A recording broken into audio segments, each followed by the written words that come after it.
Alright. Slowly getting everything set up. Come here, microphone. We need light. Light. Whew. Which way is the hair going today? That way? Yep, nope. That way? I don't know. We're just going to do crazy hair day. Deal. Crazy hair day for a crazy deck day. I can't tell what way that's going because camera's backwards from real life. Alright. We need to export this to Stream Decker.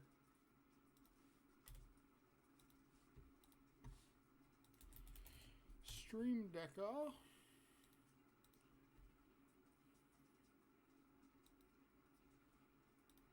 Hammer time. Bum, bum, bum, bum, bum, bum, bum, bum, bum.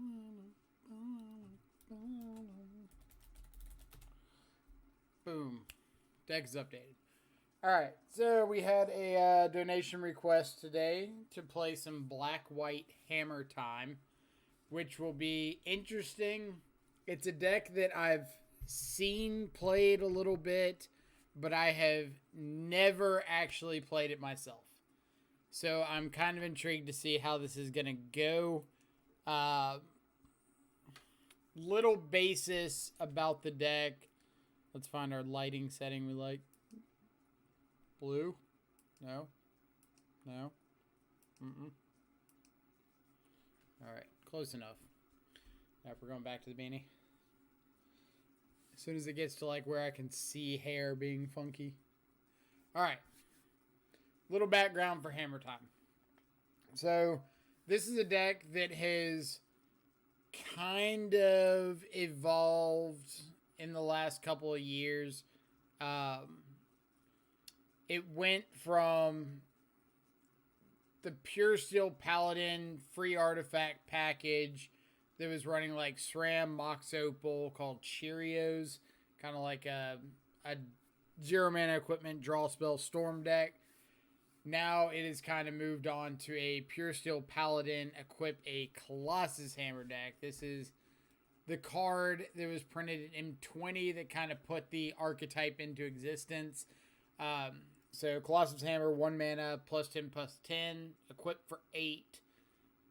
You don't care about the equip for 8 part. The idea of the deck is we're trying to cheat around that.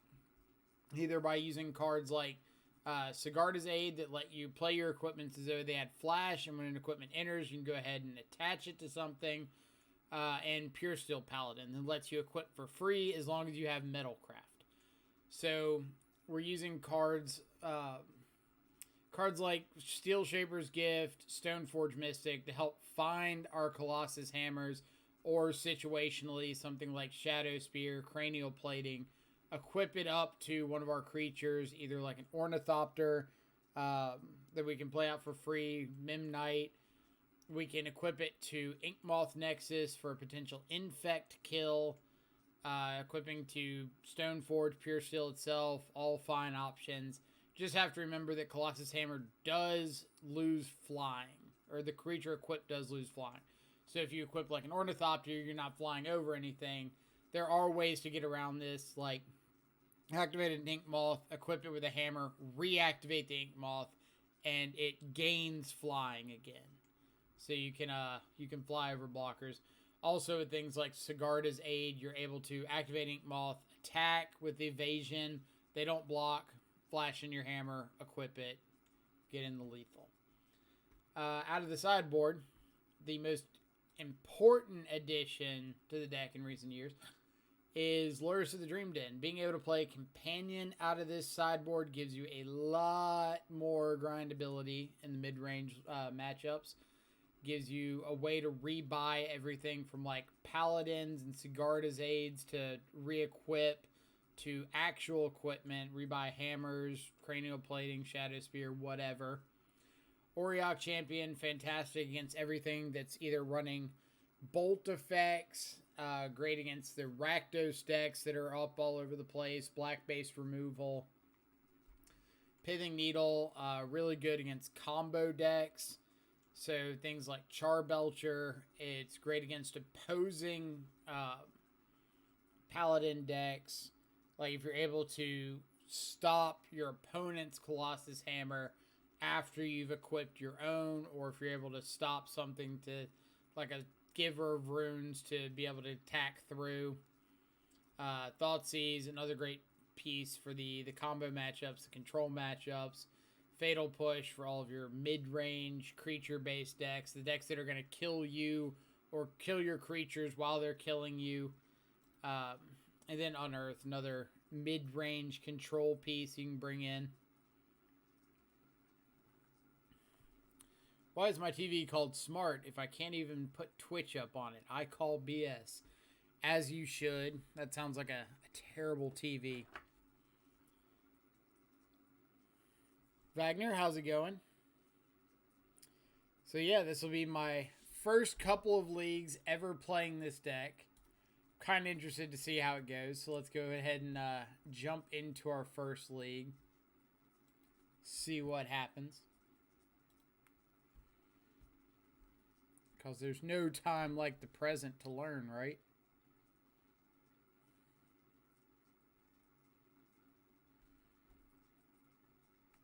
But it has been a deck that's been requested a few times. And we just have finally had someone come through and say, you know what? I care enough to give $15 to see a day of Hammer Time. So that's what we're doing.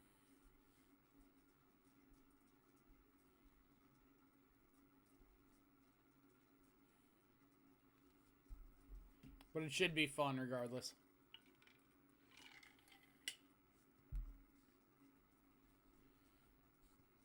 Fun if we can find an opponent.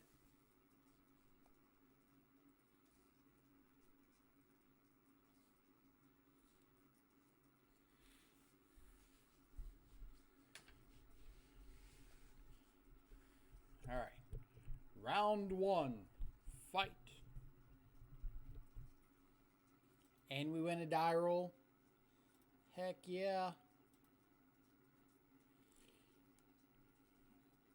I mean, this is like the dream, right?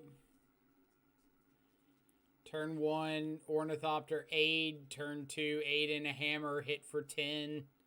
Turn 3, kill.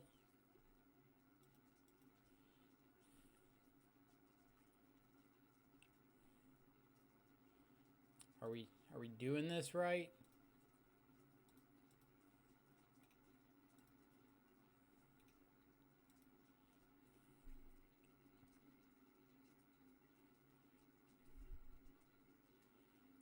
Thoughtseize, no Shadow Mole. No! No! Opponent.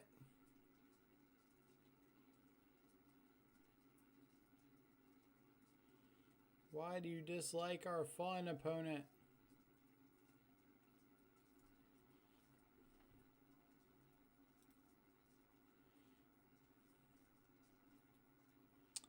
So are we supposed to just play Paladin here?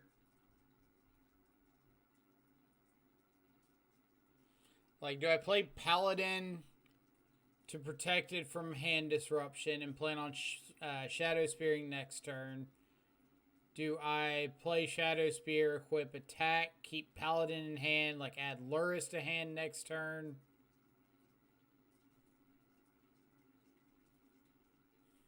It's got to be just play Paladin, right? Because I want to draw a card off this Shadow Spear. But I also want to be, like, mana efficient to some degree.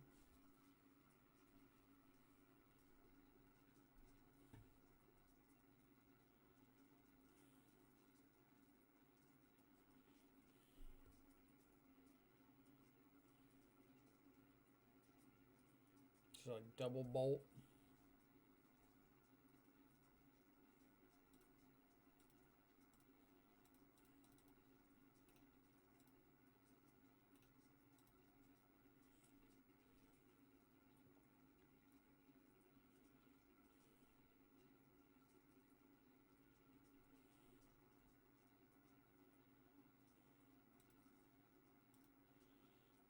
I think getting the lifelink enabler in under discard might be important. Could be.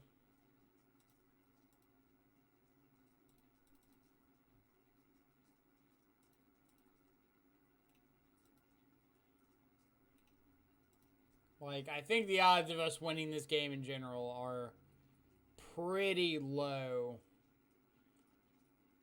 We really need our opponent to just, like, play a Tarmogoyf. Take up Lily, play Tarmogoyf, pass.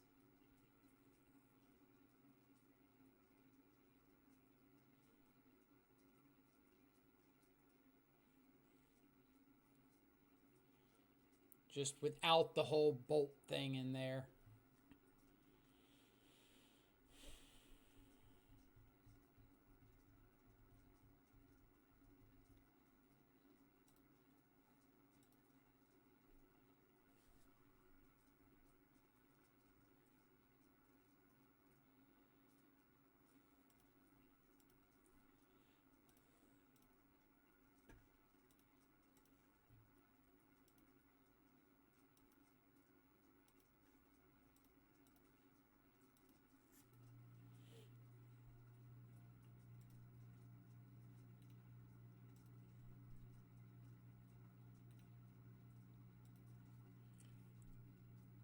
I think this deck needs a shadow. Agreed.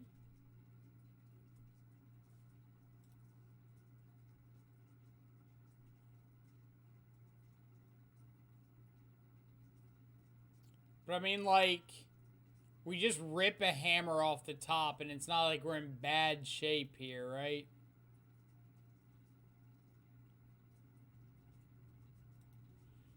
I said we rip a hammer off the top.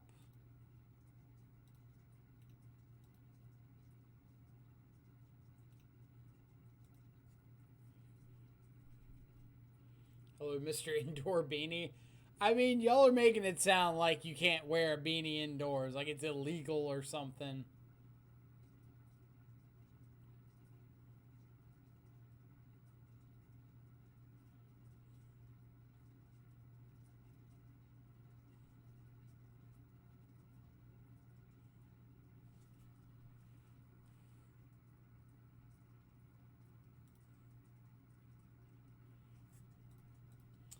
So, best draw is Stoneforge.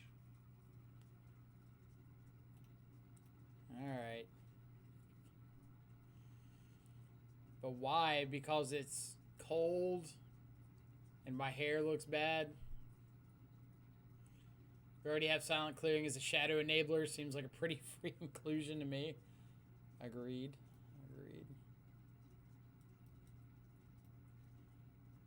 So I guess we bring in Auriok Champion here just because it dodges a lot of their removal.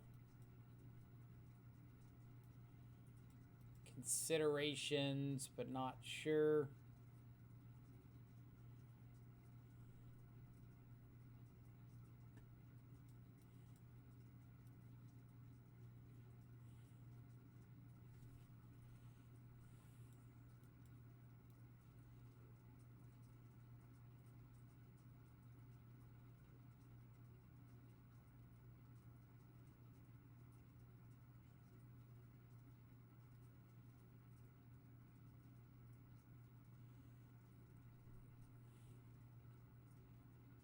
Is this like typically a shave kind of deck?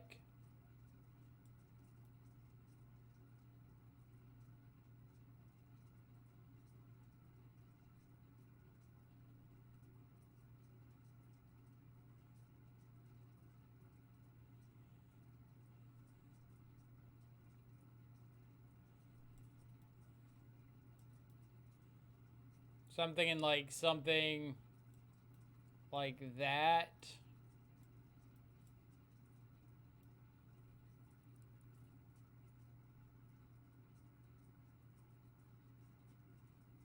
Oh no, you were supposed to fight evil, not join them. I mean, for $15, we'll join them for a day.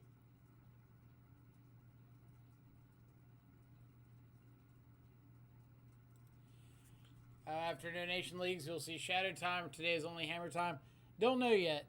We'll see how long these leagues take.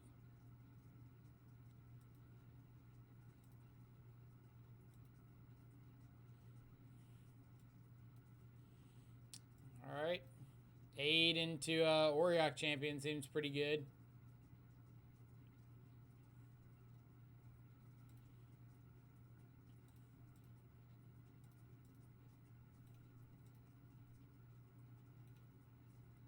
Did you see the Esper Shadow list? Yes, we sent it, or we played it yesterday.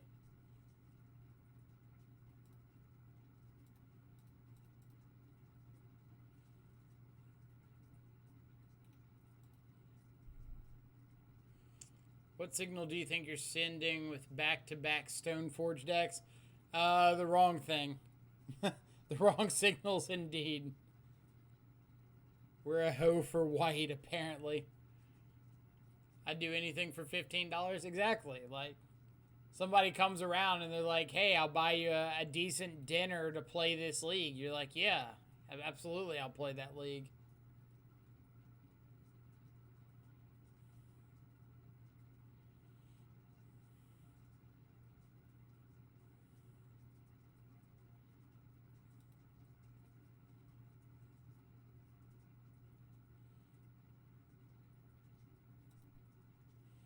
So let's go gift, get a hammer.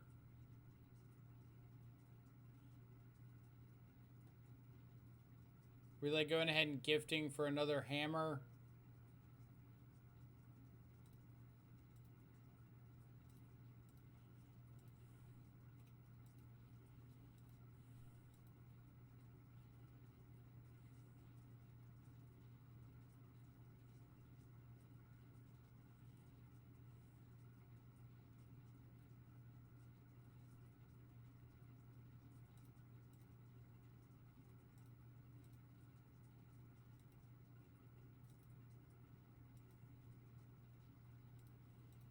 Might as well, right? Or is there a reason to get Shadow Spear? No, I think we just want another hammer. So our opponent, like, can't kill Ornithopter and play a Liliana to make us sack the Auriok champion this turn. If they play Lily, they die. If they play... Sure.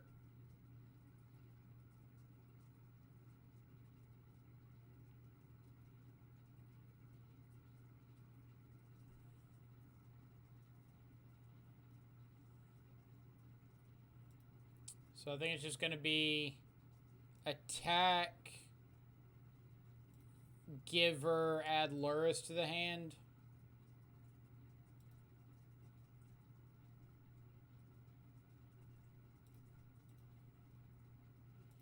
Like, I don't think we're playing around to like Damnation effect out of them.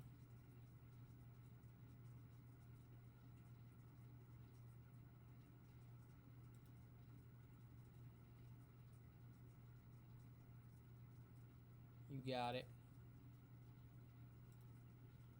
Eventually, I'll gain my life off of this Auriok champion.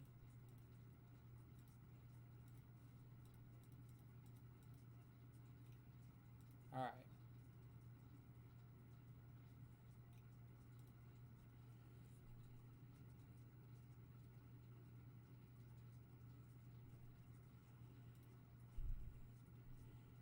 I think we should get together to pay for you not to play Stoneforge Mystic decks. I mean, you're acting like I'm going to turn down getting money to pay more or play more Death Shadow oriented decks. Like, oh no. Paid to do the thing we already do on stream anyway. Alright. Oh, what are we bottoming? Second Ink Moth, maybe?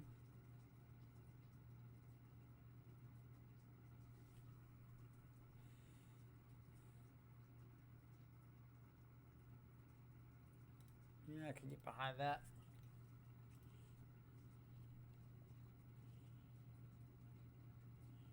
No, opponent, don't hit my hand. I want a Sigarda's aid. Boo! Boo!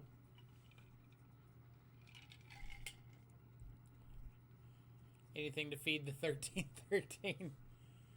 This is not Death Shadow. This is a donation day for Black White Hammer Time. Deck that I have never played before.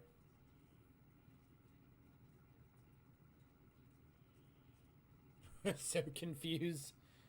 Exactly. It's not like the easiest thing to notice in the world.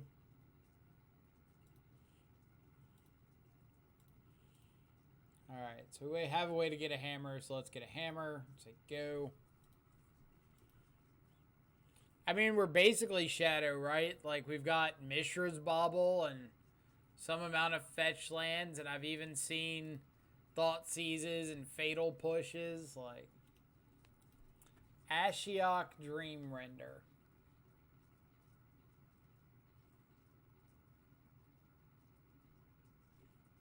Sure.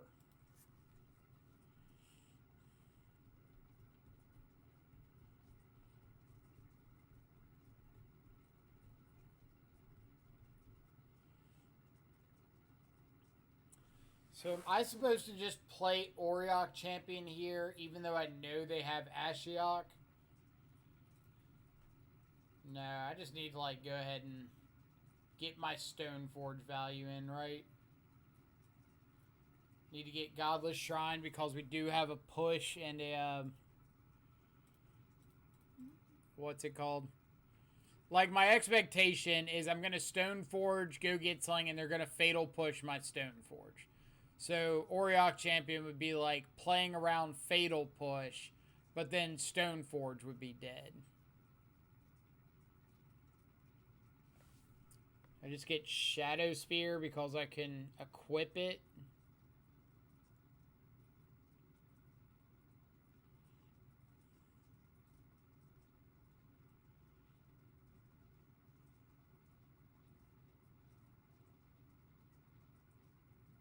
Alright. Talked myself into it. Hammer seems like a fun deck. I'll be lurking and watching. That's what I'm hoping. Like I said, it's not a deck that I've played before, so I don't really know for sure how it's going to go.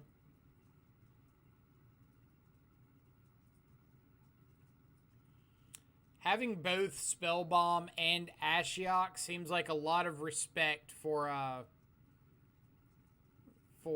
the graveyard. And I don't know if you necessarily need that much respect for it.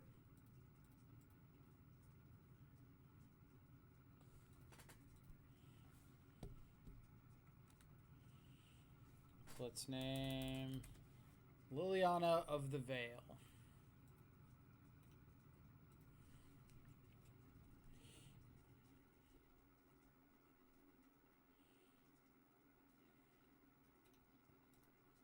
Like, Lurrus is good, don't get me wrong, but I don't think it's like Ashiok plus multiple spell bombs good.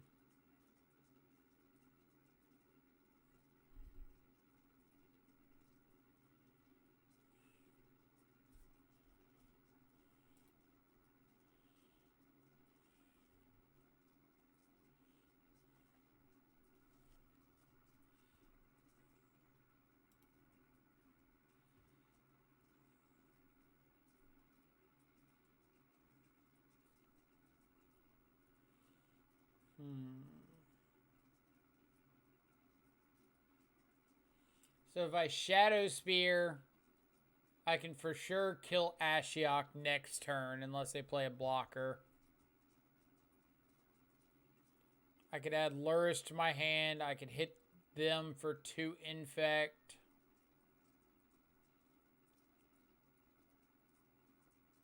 I could hit Ashiok for 3.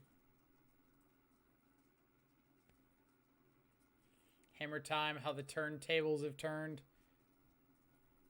Oh, how the turntables turn. Let's see. Add Lurrus, play out a spear. Seems fine.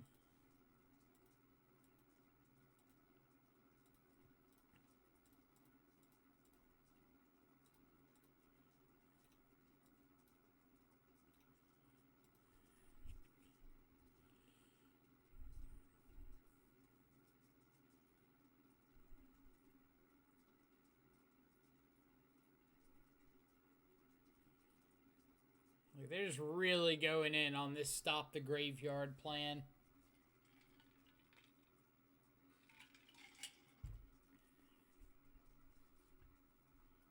Yep.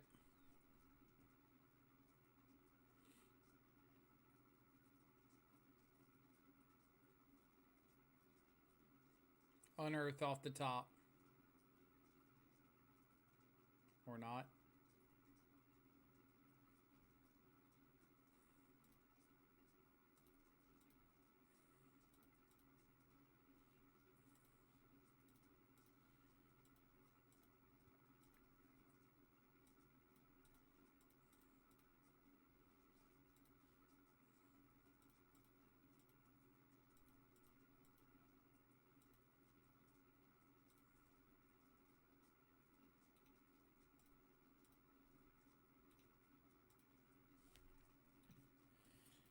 Alright, so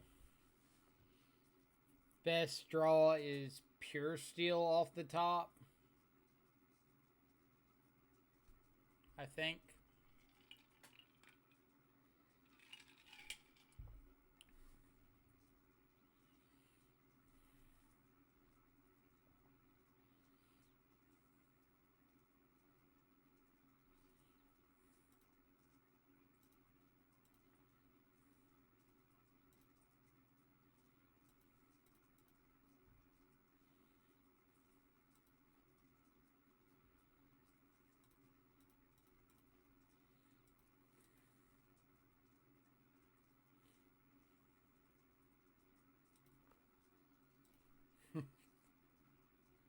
You got it.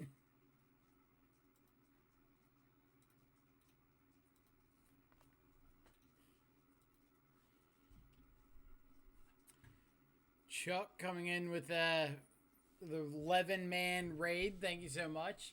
Hope you had a fantastic stream.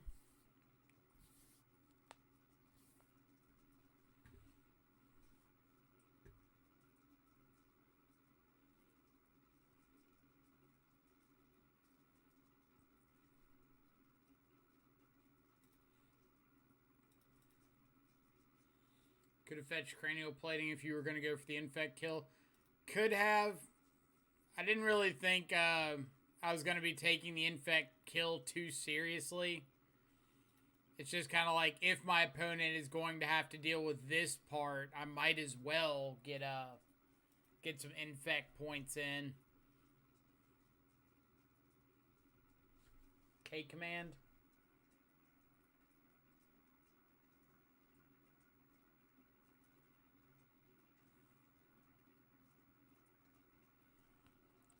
Needle and an ink moth.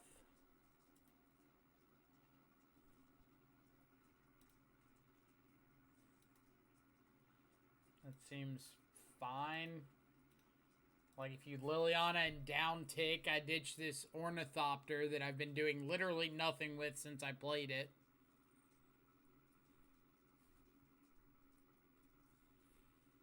Ashiok, sure.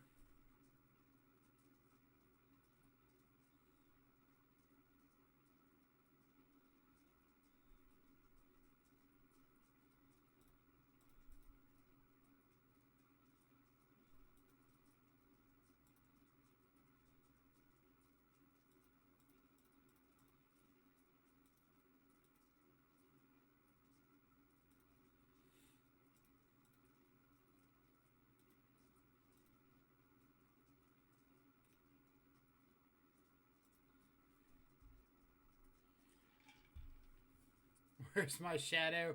We've got Shadow Spear. Now, we had a donation incentive hit to play some Hammer Time today, so I figured I might as well. Oh no, not my Ornithopter. So you die. Ha ha ha ha ha. That was pretty sweet, actually. Not gonna lie. The streamer is known for achieving some amazing feats. Yesterday, he attached a sword to an angler. I wonder if we can get an emote of that. Like, just a Gurmag angler somehow clutching a sword of feast and famine in his jaws. I'm pissed. I just won Ford. What were you playing? What did you play against? Give us the deets. You played Prowess, like Blue-Red Prowess? Jun's not good in 2021. I'm shocked. Says the people who thought Jun was good in 2020, 2019, 2018. Yeah, I think I gotta ship this as well.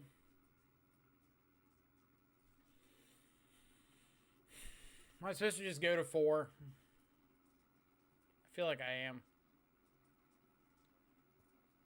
Alright, so we keep with...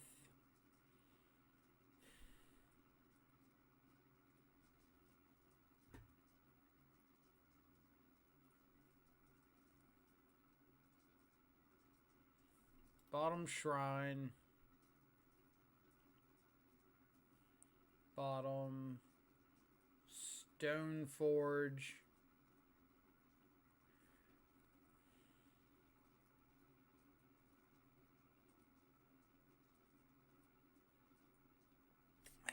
Do we bottom the Memnite or do we bottom the Ink Moth?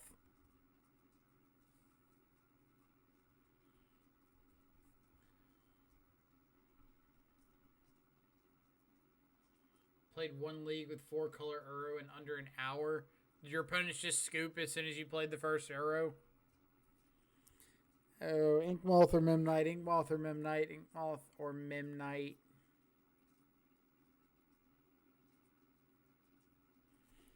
I think I got a bottom Memnite. Like, I need to go for the high upside.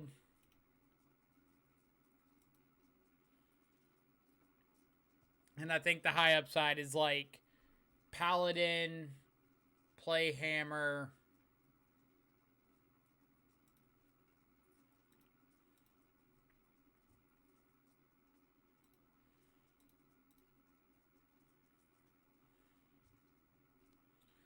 So against Arid Mesa, what do I want?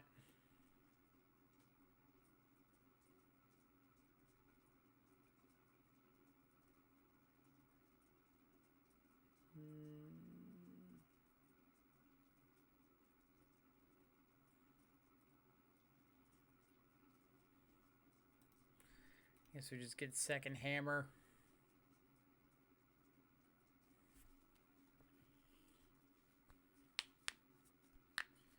Memnite, so I made the right call. I was winning all my games 2-0, so that helped. That usually will help.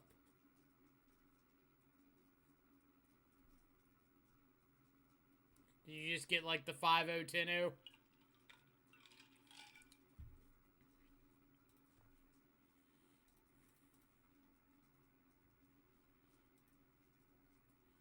Ironically, we were talking about it before the stream started. This would be like the time I would really like Paradise Mantle.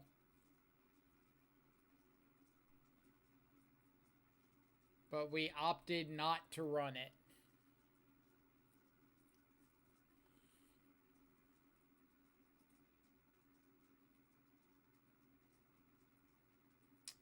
Simian Spirit Guide, Anger of the Gods. What? Come again?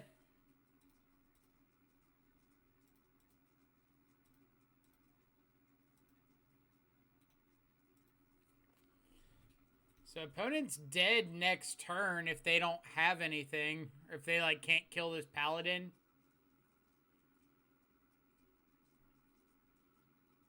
We were optimistic, I know. But we're still like a Sigarda's aid away from killing them.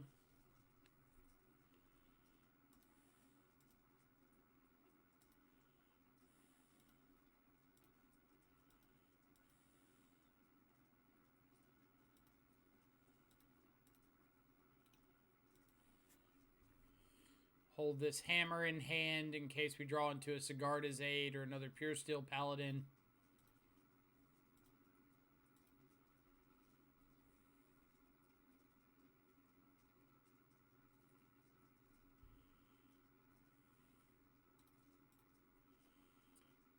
So yeah, since like our opponent's not doing anything,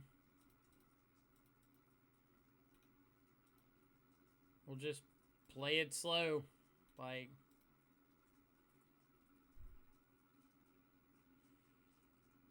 we do have Lurrus.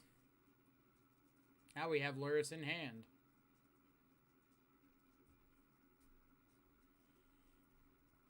Now we have that.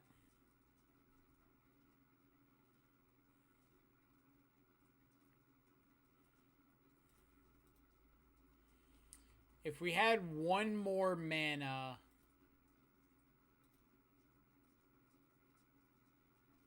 we could for sure kill them.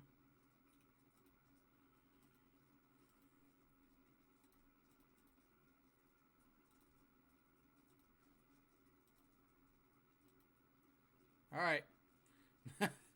I don't know what opponent had. I'm slightly concerned. Thoughtseize seem great. Auriok Champion's a possibility.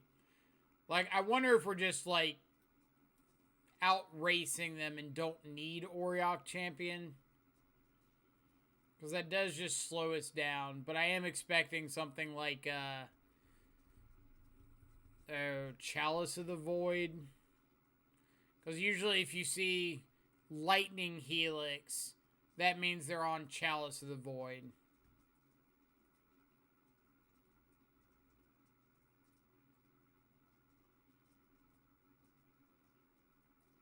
Needles and Unearth? We don't want Unearth against Anger of the Gods.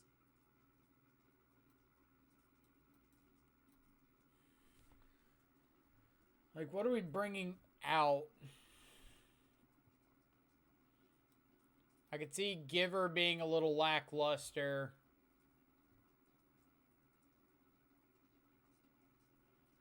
It's Trim a Memnite. It's pretty eh.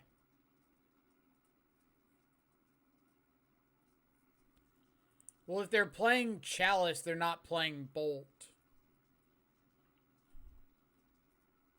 So if, like, we're just bringing in Unearth for Helix, that doesn't seem like enough.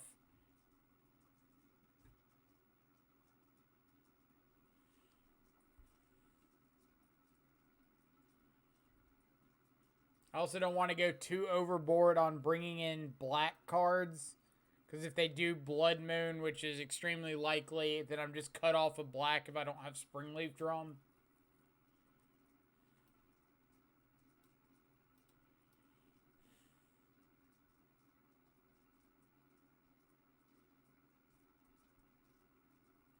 This deck's tough to sideboard with.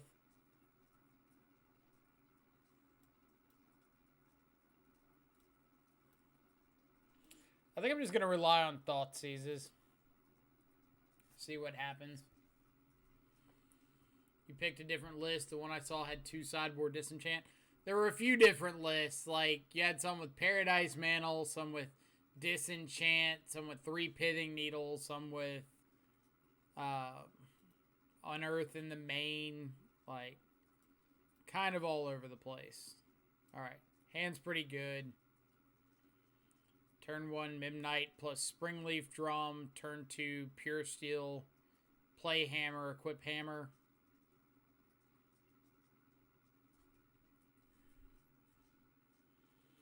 Hammer time. I think I'm in the wrong place. This is awkward.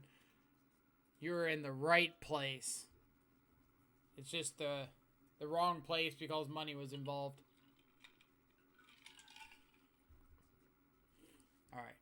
I like getting basic planes here.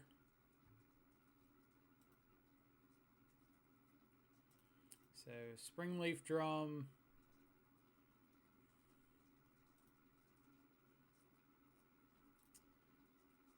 There's not even a reason to play out the Memnite here, is there? Like, all we're doing is opening up the Memnite to removal before it gets an activation.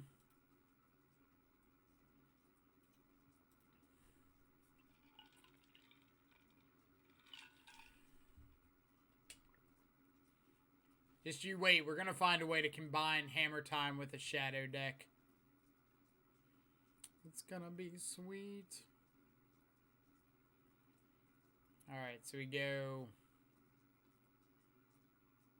Ink Moth, Memnite, Memnite Drum for Paladin. Or are we just going Sigarda's Aid? We could go like Memnite.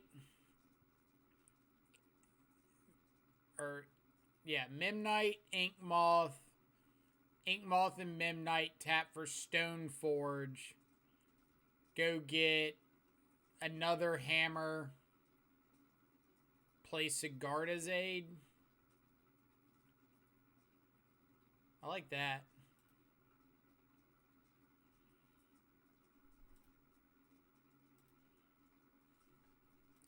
So we go you and you.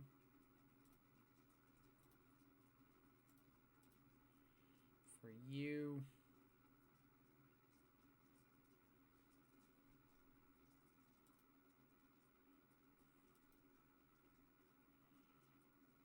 We get super duper wrecked by Mana Tithe.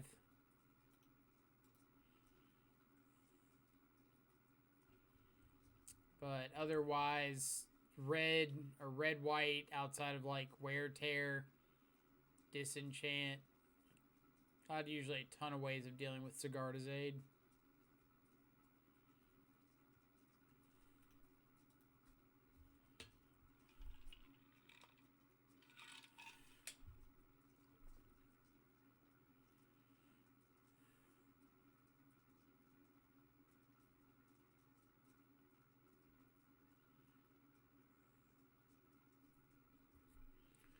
So the hope is they just don't do anything too crazy here. Like Chandra Tick Up. Chandra Tick Up.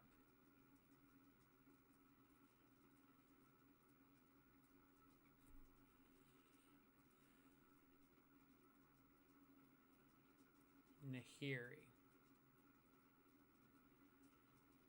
Nahiri exile Sigarda's Aid, sure.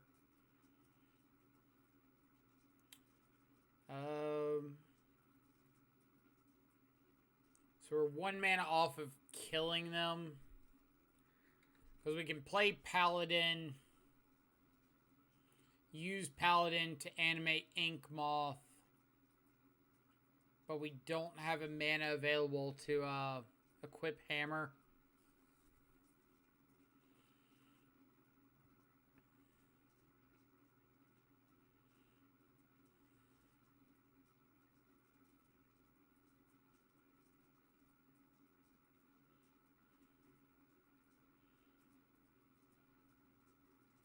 Oh, you're right.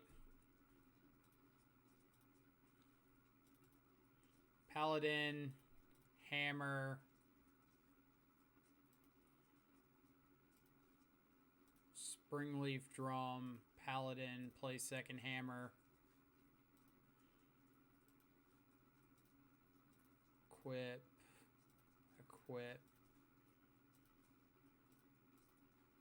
Xaxes.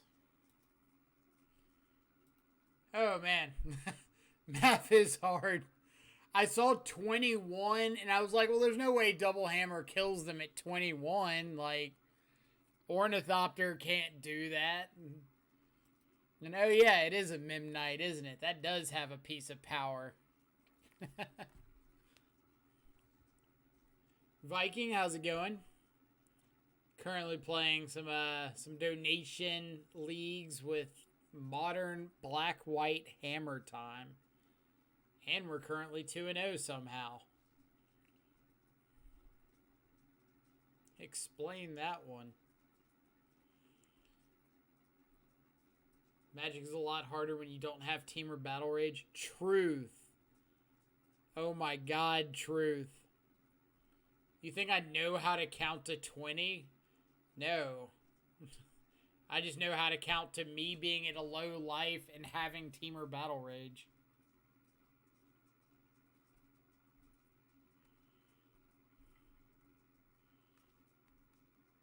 You know how many times I've said, yeah, opponent's dead here, without actually knowing if opponent's dead here?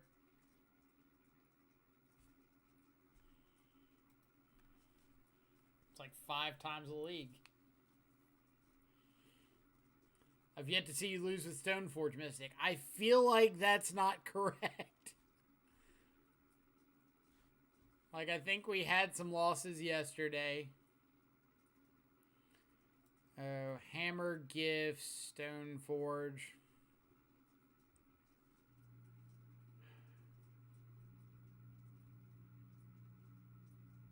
Like, is this a keep because we have 8 ways to equip Hammer if we draw them? Or is this a mull because we don't have one of those ways in our hand?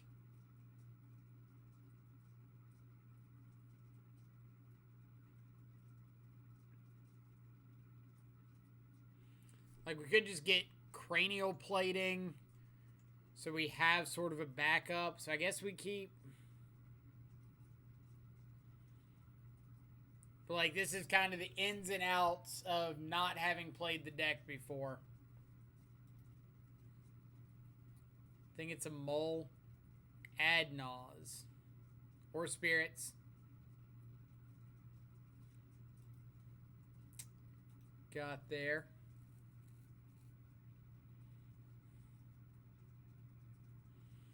Keep if there's a bobble, so Luris is good. That would be fair.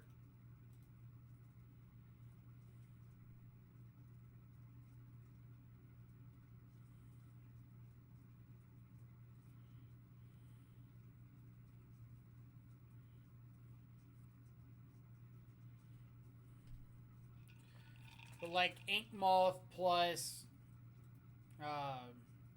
Giver is a pretty good way to kind of help out in the skies.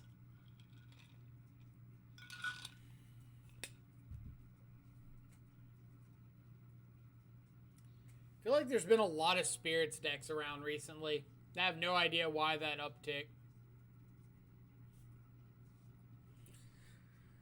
Some tap spirits to tap something. That's pretty rough for us.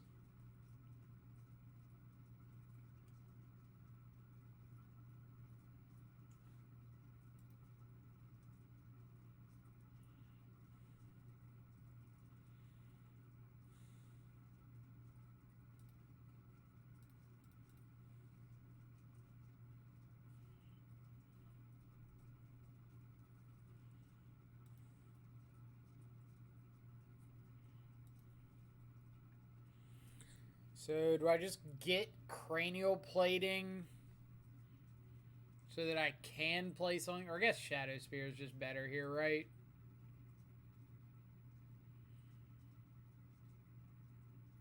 Spirits did win this Sunday challenge, but never posted it. Won a challenge recently.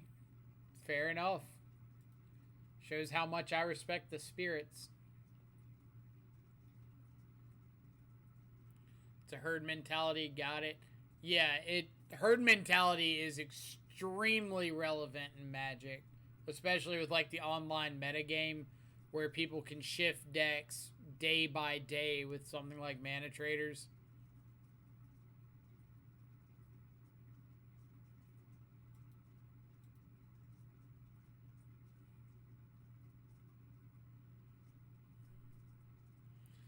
My buddies and I did a New Year's draft of Zendikar Rising and Ikoria winner keep all cards from both boxes, and I won. Dang. That's awesome.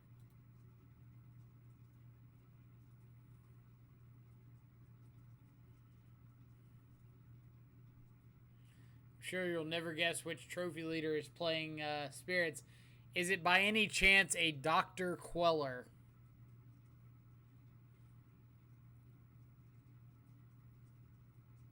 Not Dito. Can't argue that one.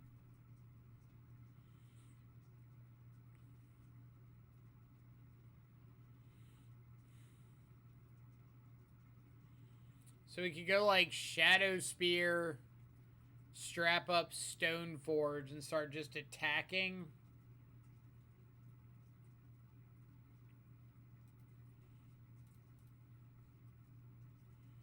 I don't hate that.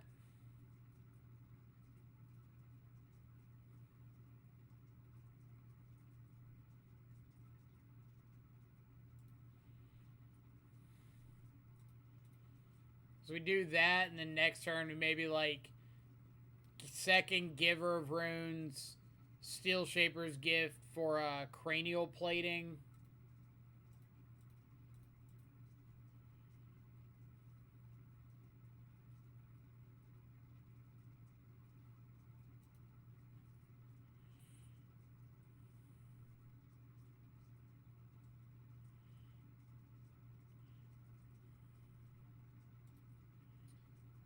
Played in paper yesterday, won a Ren and 6 for first place. Then used credit to pick up Scourges. Good lord, how much credit do you get at your shop?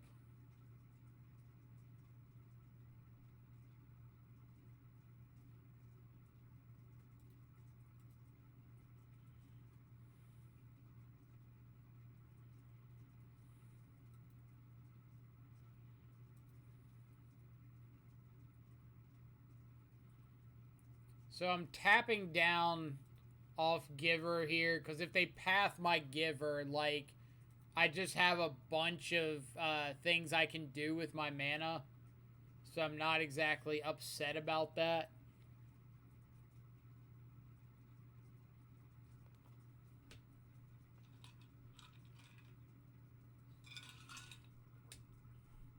Haven't played there in a while, but I had 40. There you go. I need to pick up Scourges, but I've been kind of lazy too.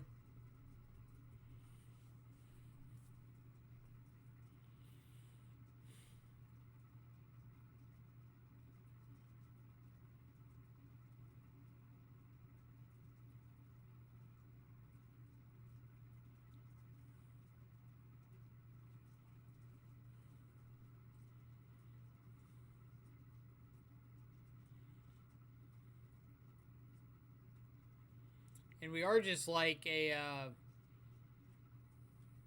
Sigarda's Aid or a Pure Steel Paladin away from like really putting the hurt on our opponent.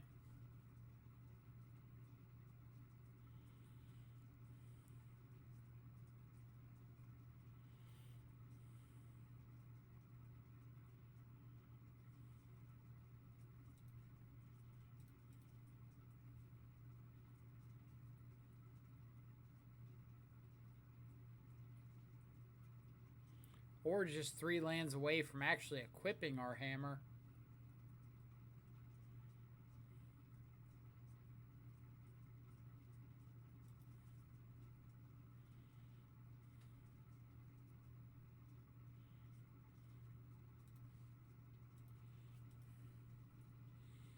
Like, I expect this to be Rattle Chains.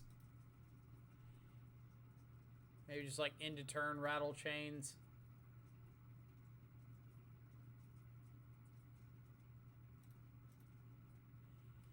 And this only counters instants and sorceries. So if I go get Cranial Plating, play Plating,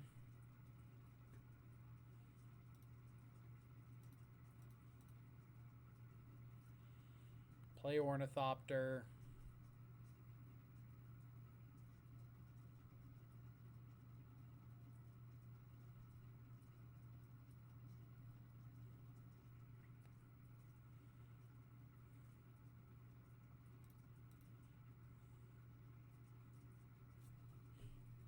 alright. Am I dunking on kids with Ink Moth? If you mean, have I killed one person with Infect? Yes. Also, Thomas, I think you would really like this deck.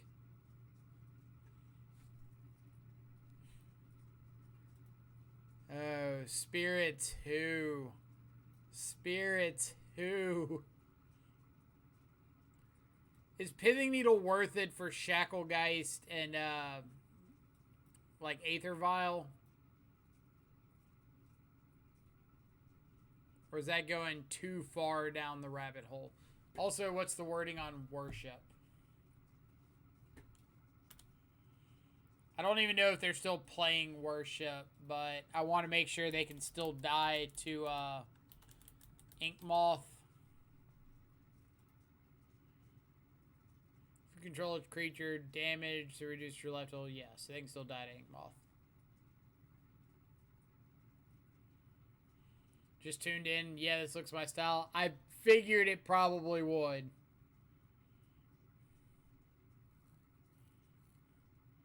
No worship. That's always the card out of Grixis that I'm like terrified of. Because it's like, oh, if they just get like double Drog Skull Captain, I just snap lose to worship.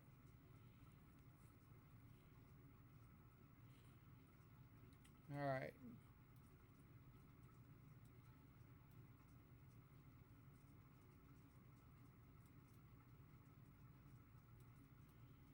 So maybe I'm not going so hard on the Pithing Needle plan.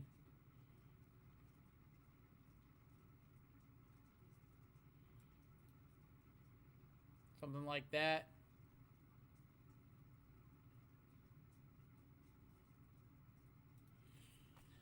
I'm 2 Giver of Runes away from making this deck. Well, you can pick up those pretty easy. Got to start packing the Feed the Swarm so you don't lose to Enduring Ideal. I mean, you would think somewhere between like 4 Stubborn Denial I would be able to deal with Enduring Ideal. Alright, pretty easy mole here. This has got an Aid and a Paladin. We don't have a hammer, but we've got 4 hammer, 4 Steel Shaper's Gift, 4 Stoneforge to find a hammer. So I think we keep this. And bottom, what, Memnite?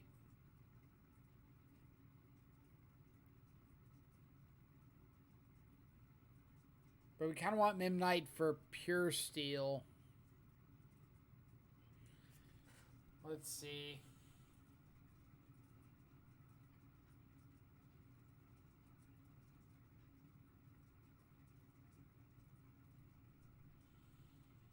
I want Aid. I don't know if this is necessarily like the matchup where Aid is great.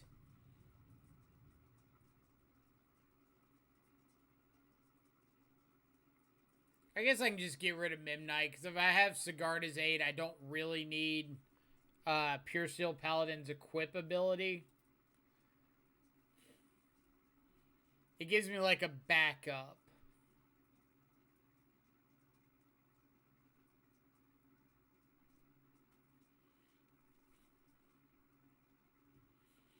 So push is good. So let's go Bauble, Plains Giver.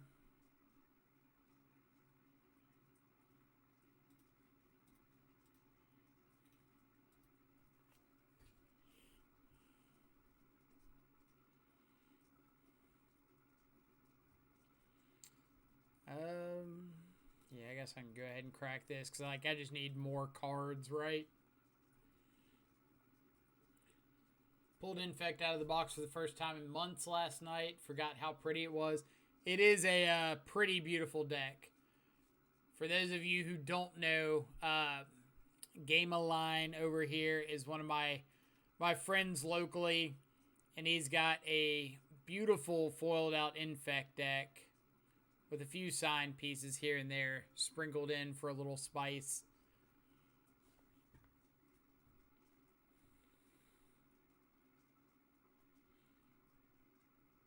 So is this just Paladin?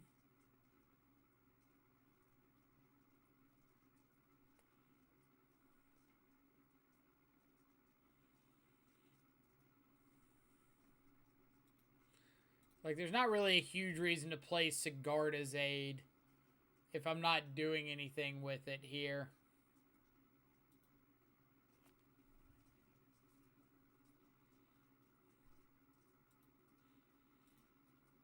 I don't think he's played in paper since Uros started getting added to the sideboard.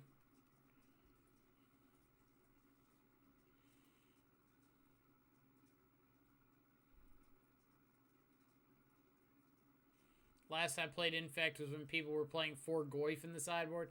That was a while ago. I think Thomas tried that one. We used to jam so many games when I was on Jund and he was playing Kitchen Finks in the sideboard.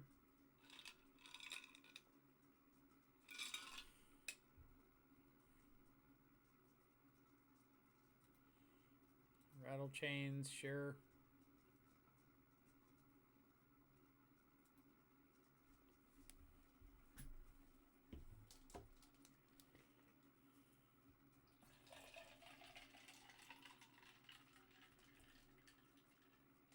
Is this Mausoleum Wanderer or is it the Draw dude? Is a Wanderer. Kuchin Hutzel. It is Kuchin Hutzel.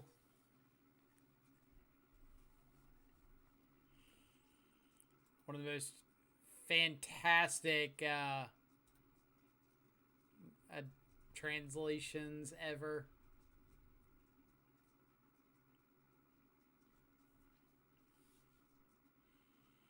We've got some German people in the chat. I wonder what, like, the literal translation is. Oof of Kitchens. Kitchen Demon.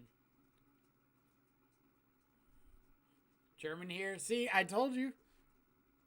Got a big German chat. Is that, like, does it literally translate to kitchen finks or does it translate to something else?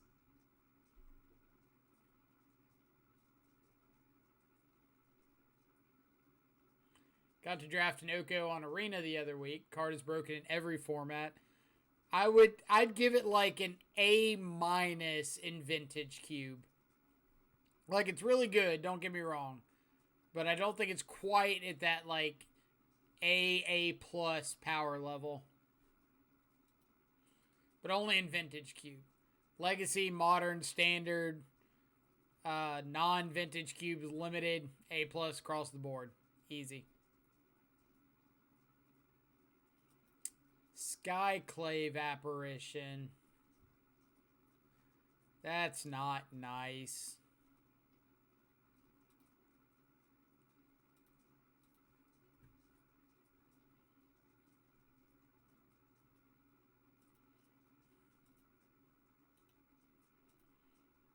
Not nice at all. It is a really busted card. That it is. So we're just adding Lurrus to the hand here.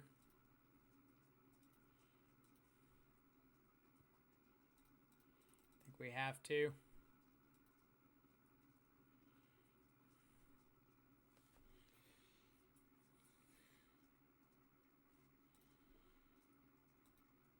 I'll trade this off for a Skyclave or a Rattle Chains.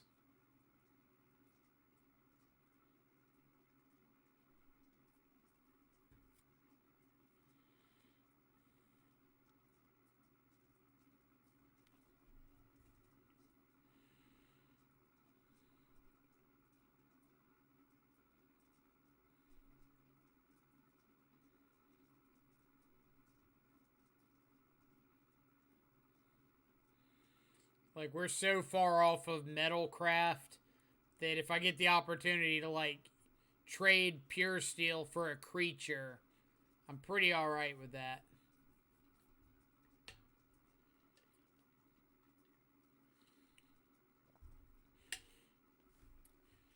So, like, next turn we could maybe Fatal Push the Rattle Chains, play Lurrus, or our opponent disconnects.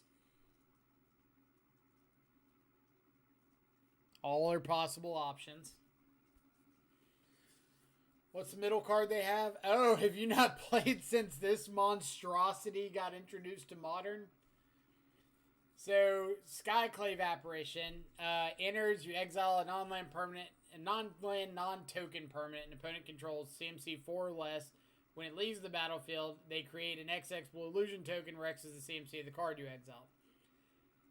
Let me tell you how much this card is fucked up Modern. Imagine you get to play an O-Stone or an O-Ring that they don't get the thing back. They just get a token. So, I don't know, exile your Death Shadow, Tarmogoyf, Grinblair, whatever. Wrenn and 6, Liliana. You kill it, you don't get your thing back. You just get a shitty token that nobody cares about. And if, I don't know, they ephemerate with the Skyclave Apparition trigger on the stack, you just don't get anything. Just, nope. Kill it with the trigger on the stack. You get nothing. Just...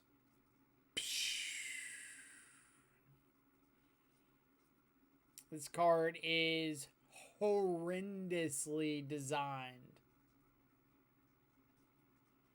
There's like 50 different ways that they could have made this card acceptable.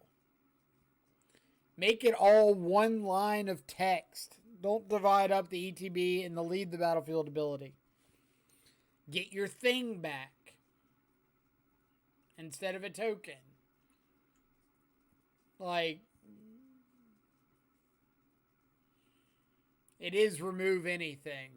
When you think about, like, oh yeah, your opponent's Skyclave Apparition hits a few things. Okay, a few things like Death Shadows, Scourge of the Skyclaves, Monastery Swiftspear, Soul Scar Mage, Bomat Courier, Renin 6, Liliana the Veil, Luris of the Dream Den, Sigarda's Aid, why not? Blood Moon, Hazaret, Klothys.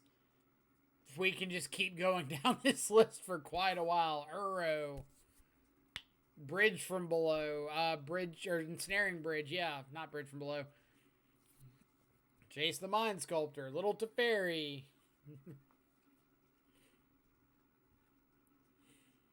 Skyclave single-handedly killed Grixis as you look down at the hand of subs. Well, Gurmag gets to dodge it. So there is some light at the end of the tunnel. This is the first playable mono white card in the past decade. Leave it alone. Past decade.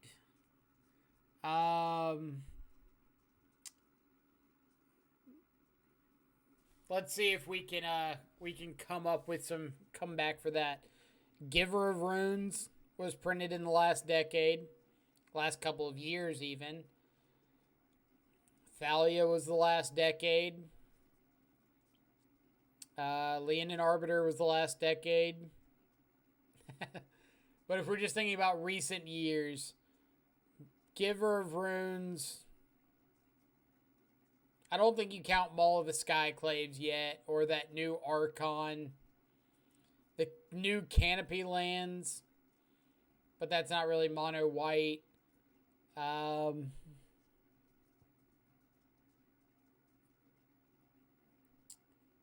Mono white. Let's pull up a taxes list and see. TG Goldfish. While we wait for our opponent.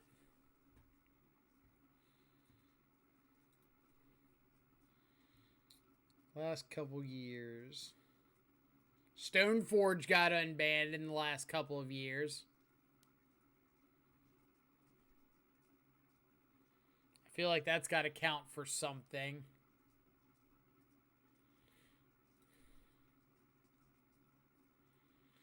So like Archon of Emeria. Said we weren't really counting Maul yet. Winds of Abandon. But that's kind of eh.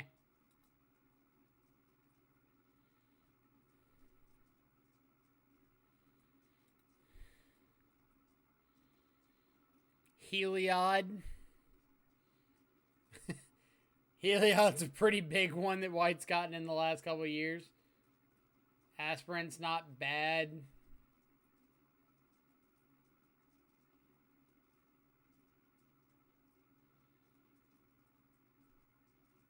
Giant Killers, eh. I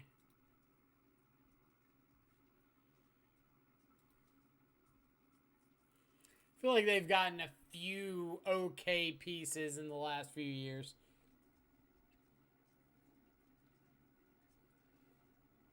I want my blue-black Canopy land in Horizons 2. We can only be so lucky. Apparition is a bit too much. Like I said, I think that Apparition is a card. Isn't it the power level of like Uro or 3-mana Teferi, Field of the Dead, anything like that. So I don't think it's ban-worthy. I just think that the formatting they gave the abilities is kind of a formatting that I believe to have been errated after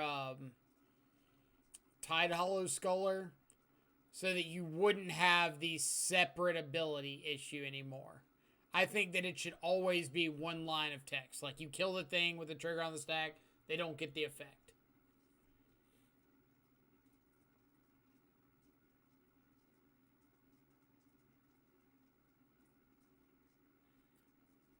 What is this blast? Oh, Ranger Captain.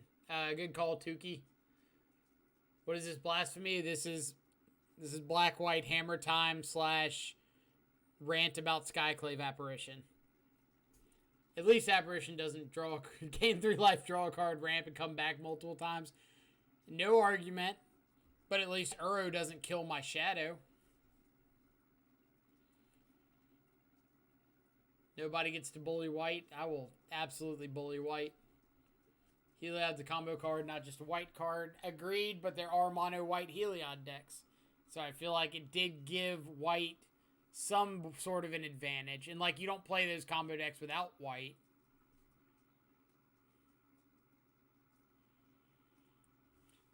Heliod, though, did not become a thing when it came out. The combo was established, but not became big in the meta. I mean, it was tier 1 in Pioneer, right?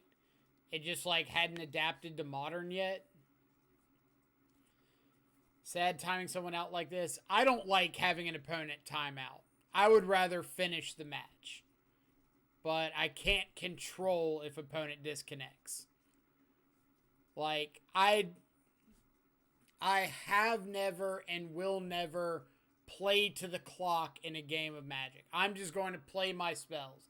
If my opponent happens to time out, I can't control that. But I'm not going to make actions to try to force that to happen. Pioneer isn't a real format. That's fair. Neither was Frontier.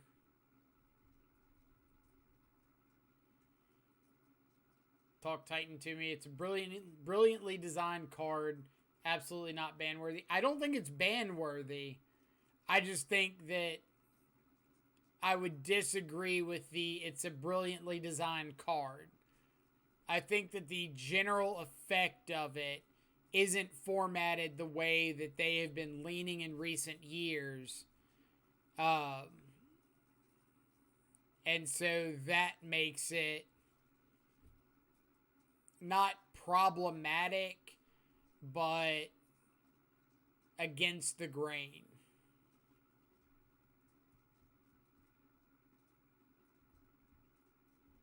Kill your Shadow, give you a 1/1, exactly. Uro only kills your Scourge. Uro does kill your Scourge, unfortunately. Had it happen. I think anybody that's played Scourge has had it happen, because there's some number of games where you, like, hit them with a Bomat Courier, and you just have to play the Scourge. You know that they've got the Uro. There's no way they don't have it, but you can't sit there and not do anything.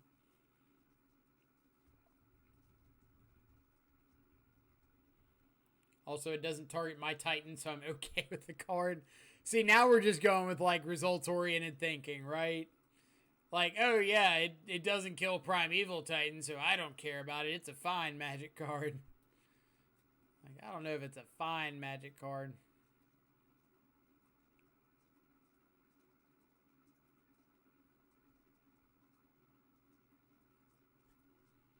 Say hello to Will. Hello, Will.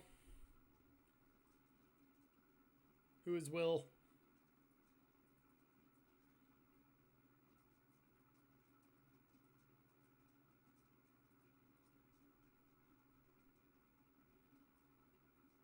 It's Will 7. Oh, it is Will Hall. Oh, man.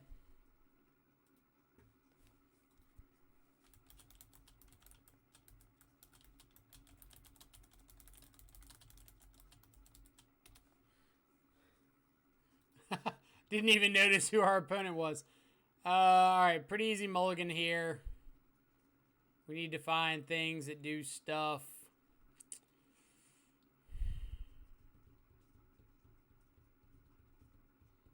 What do I think about this?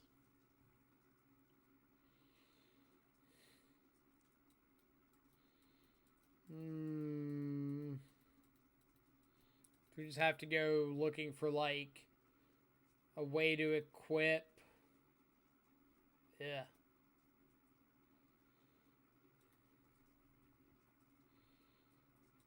You.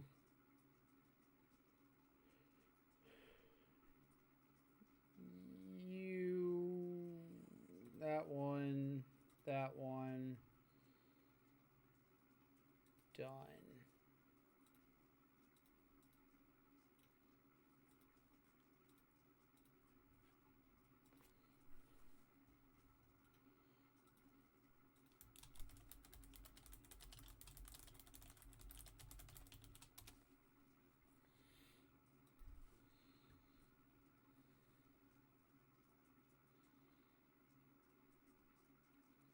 Huh.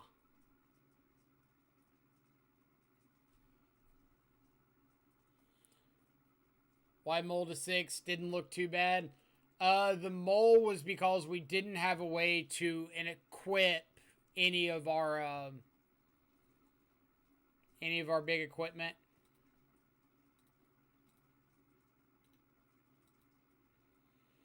Like, we need ways like a Sigarda's Aid or a Pure Steel Paladin to equip a hammer that we find. Otherwise, the deck doesn't really function.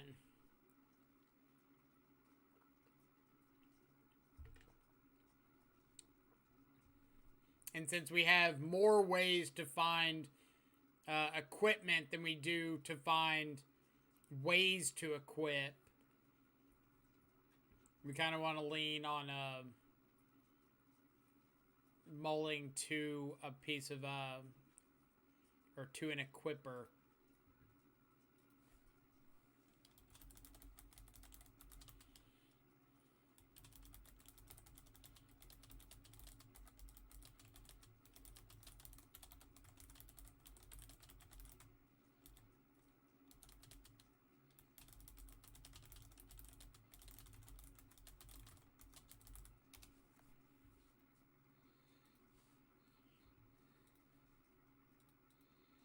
Hear that chat? Y'all are yelling at me to check these things. Alright, so I'm just going to play Lurrus and or put Lurrus into my hand, just hope they can't kill me next turn.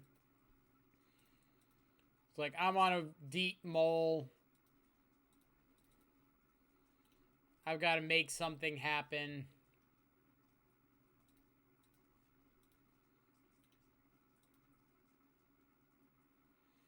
They draw into Inquisition, which is a little rough.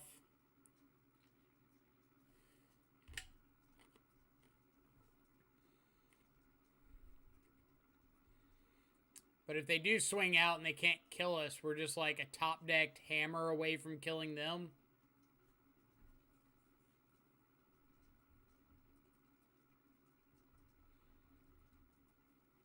See, Apparition was really impressive to Death Shadow decks when it first came out, plus the amount of taxes players during that time. But I don't think it's ban-worthy. That's the topic. You just saw ban chats. Right. Like, I don't think we believe it's ban-worthy.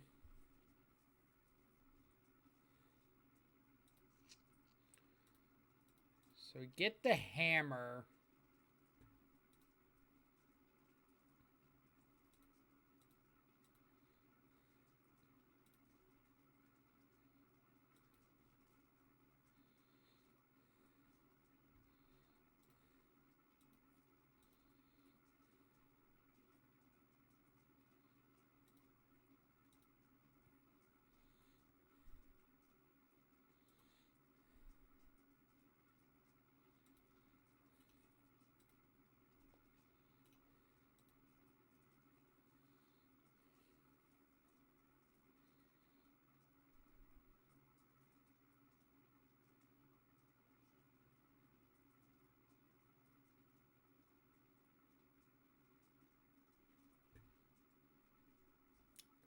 Rancor.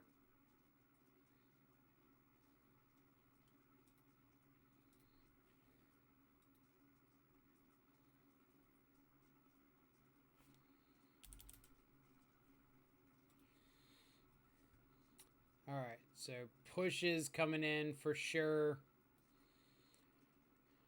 Thoughtseizes aren't bad.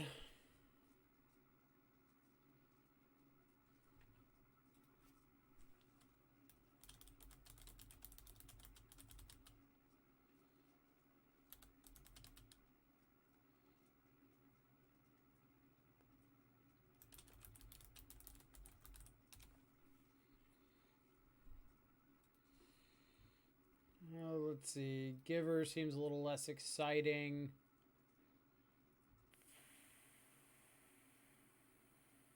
Do I want cranial plating? Probably not.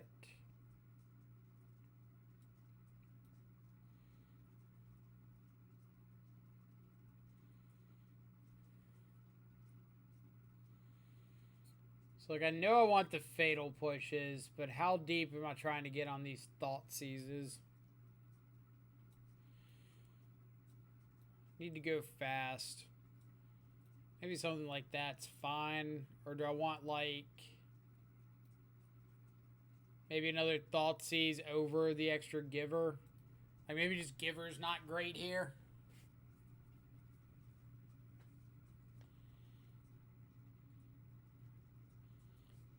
Let's see, the trick is to play Ranger Captain in Shadow decks. You can also play Apparition. Gonna give me nightmares.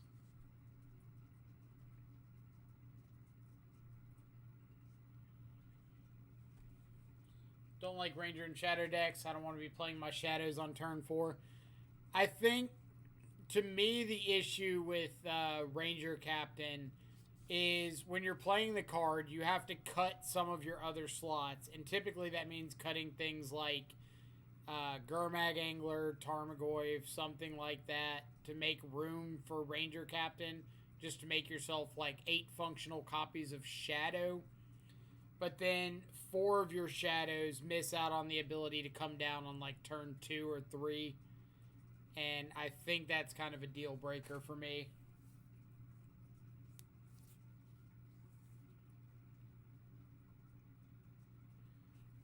Play Varol's. Guessing that's Varol's. What's his name? Varol's.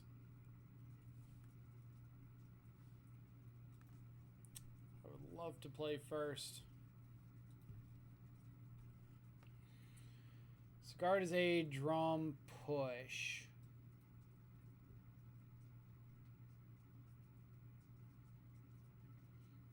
Ironically, I think we keep this.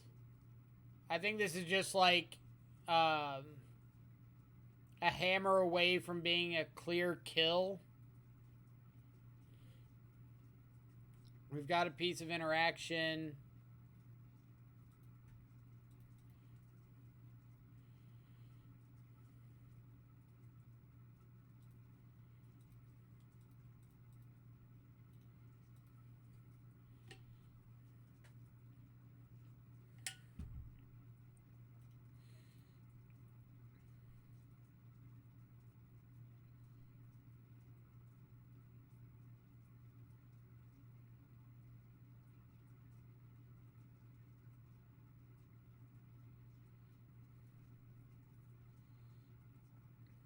Good draw.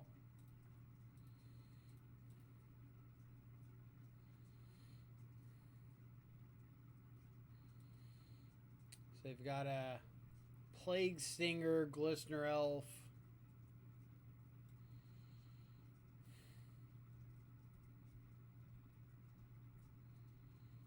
So does this like take Abrupt Decay,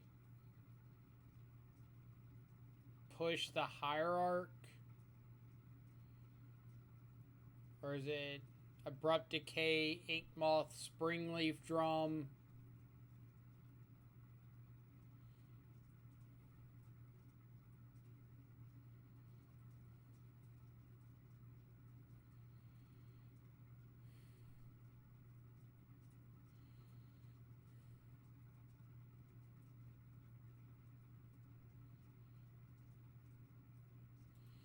Maybe just go Abrupt Decay, Springleaf.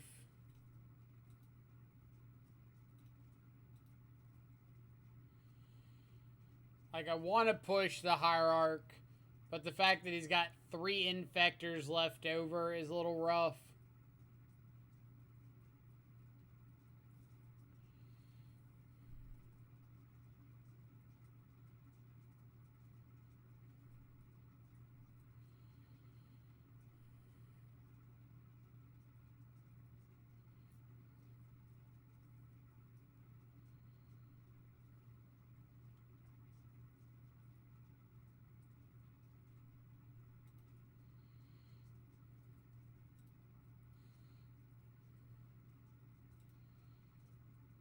It's not really a benefit to putting Lurrus in hand here.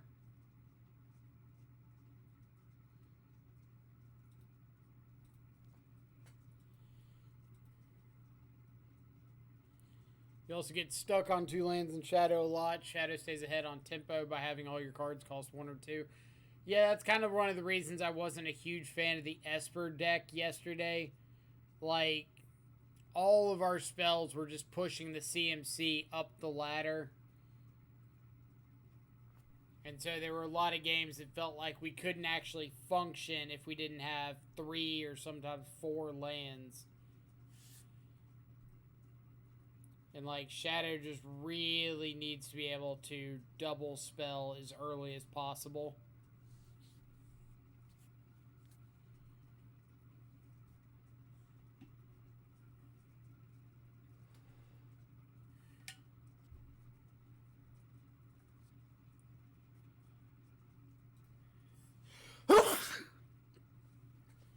Bless me.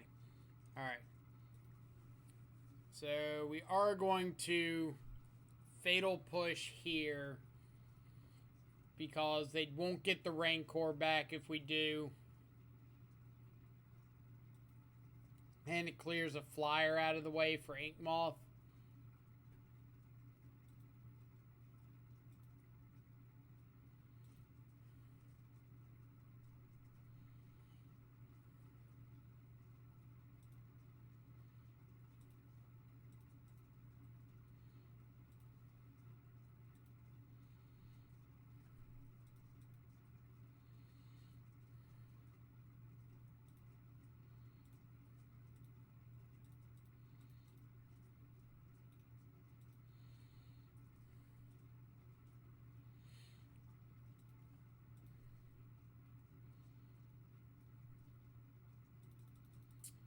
Vines of Vastwood's a pretty good one.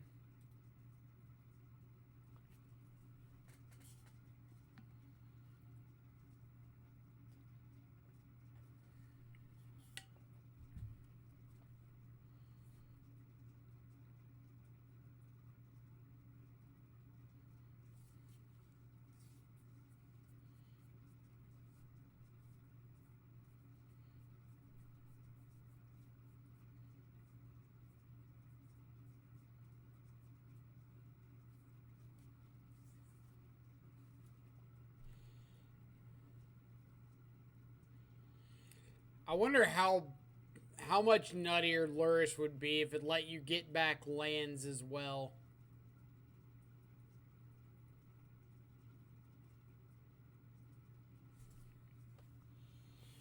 Like if I could just chump with an Inkmoth and then Lurrus it back.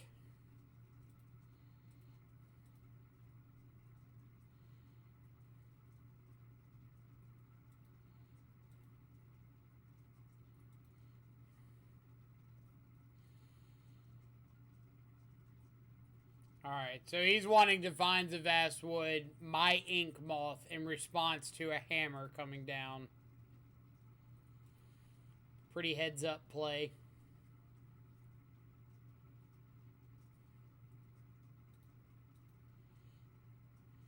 That's not a line that a lot of people recognize. It's like Inkmoth, or Vines of Vastwood says that a creature can't be the target of spells or abilities your opponents control. So if I go to play a hammer, equip it to like an Inkmoth, he can Vines my Inkmoth, and the hammer will dodge it.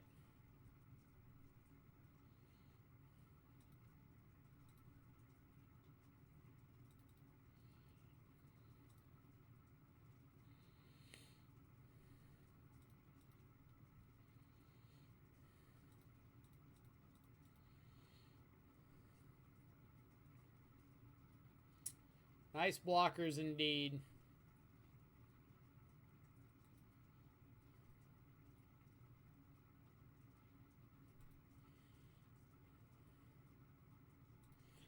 I guess players that started Magic when Infect started to decline. There's a lot of people that started playing while like Infect was a thing in Modern, but never played Modern until Infect was on the decline. And there's a lot of little nuance interactions they might not recognize. Alright, so they're drawing into another Hierarch.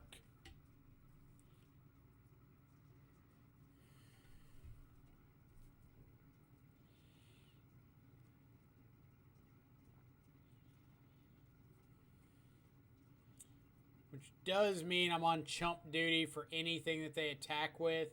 But if they just attack with one creature, then it's an easy Ornithopter block.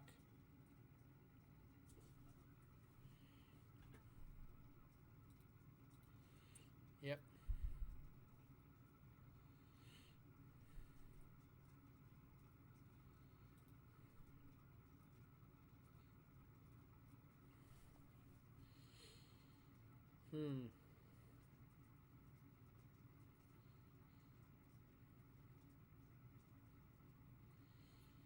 You don't say, deck.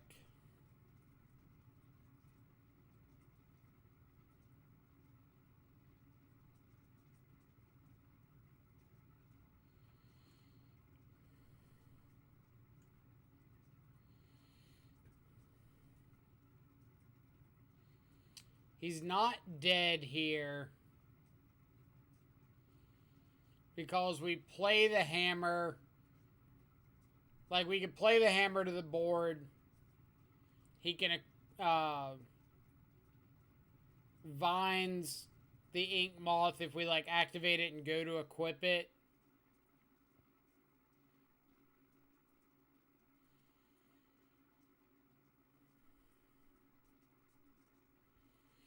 It's probably worth it to just play the hammer and draw, because if we draw Thoughtseize, he dies.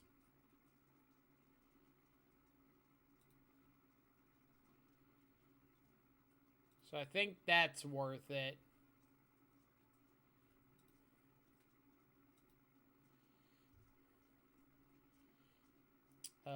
Put it on Lurrus.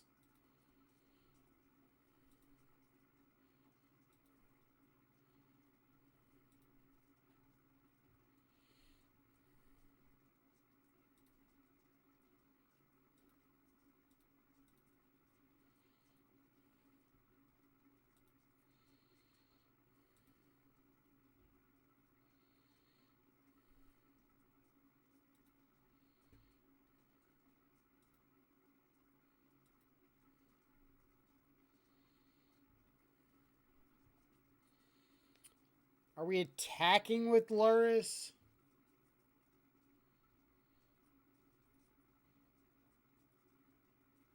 Probably not, right? Like, I don't care if Lurrus blocks.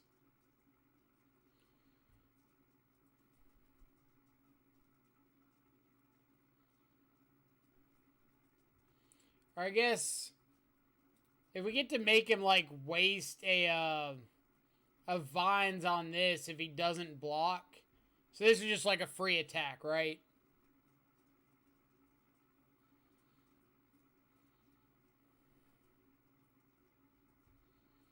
Yeah.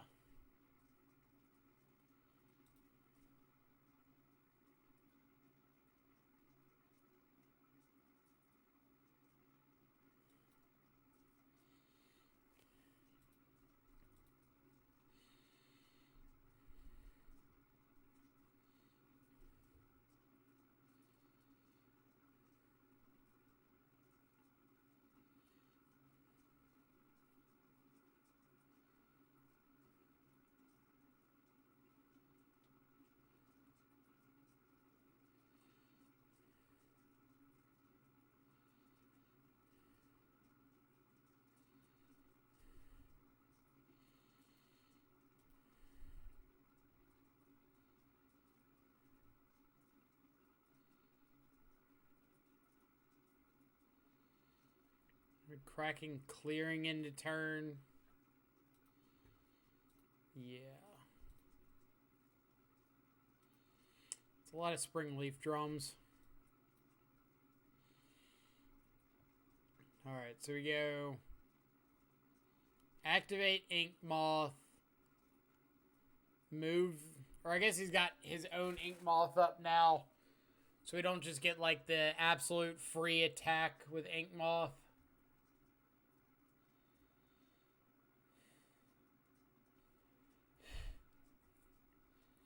So if that's the case,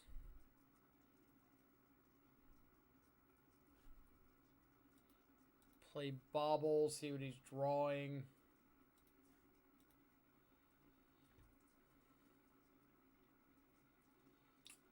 Fatal Push.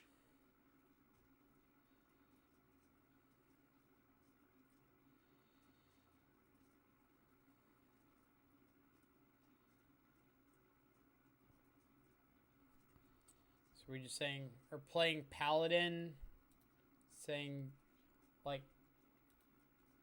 attack with Lurrus. Yeah.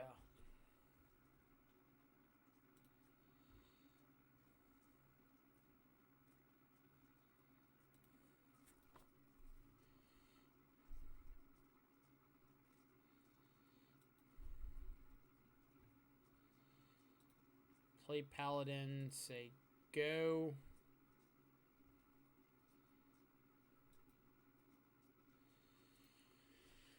It's like we don't care about the push. If he's got a second push, no, he doesn't have the mana to push plus vines. So second push doesn't do it. Now that we've gotten his mana dorks out of the way, we've got a little bit more room to breathe.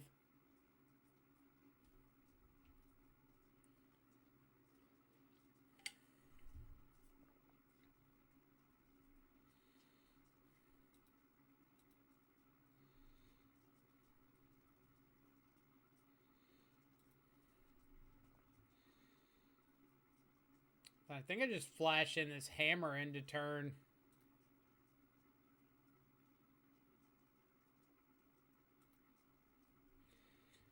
Just like flash this in, draw 2 cards.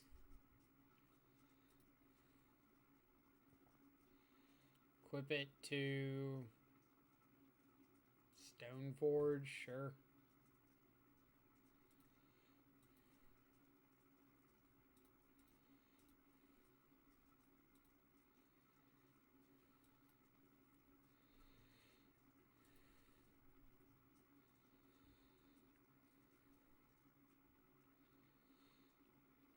So that is another functional hammer. So let's go tax.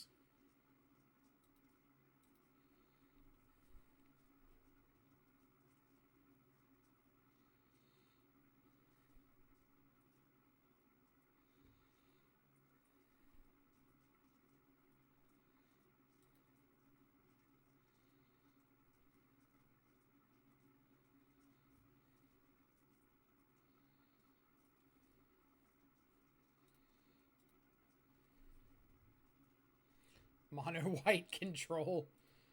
Mono white hammer control. Phyrexian Crusader. That's a pretty good one. I think it might be too little too late, but... So this is going to go get Shadow Spear. Alright. Ha ha ha ha ha. Oh.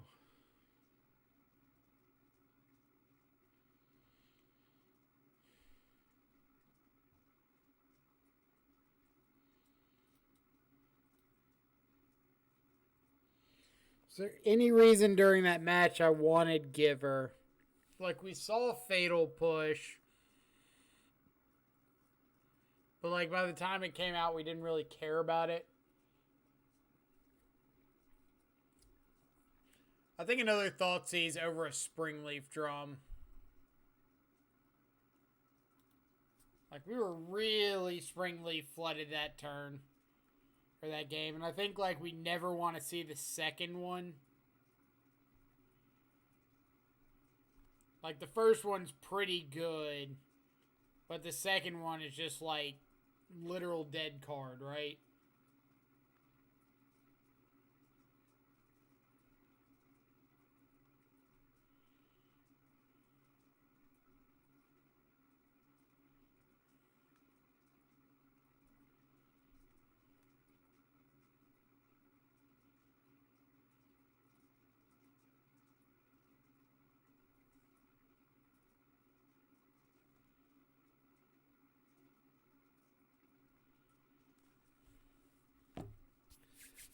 All right, game number 3.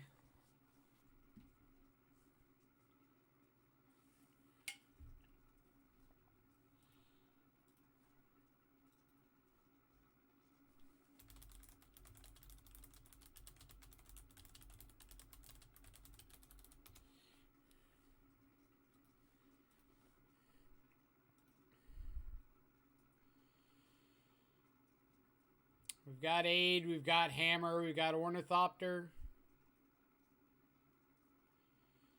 Turn 2, we're just swinging with a 10-12.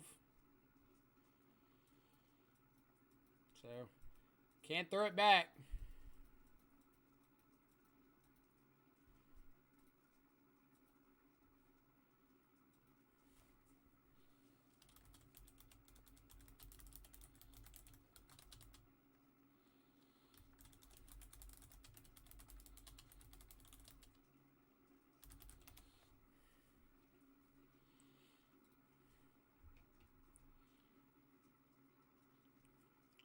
I see Will is also excited to play a match of Magic with no Field of the Deads and Heroes.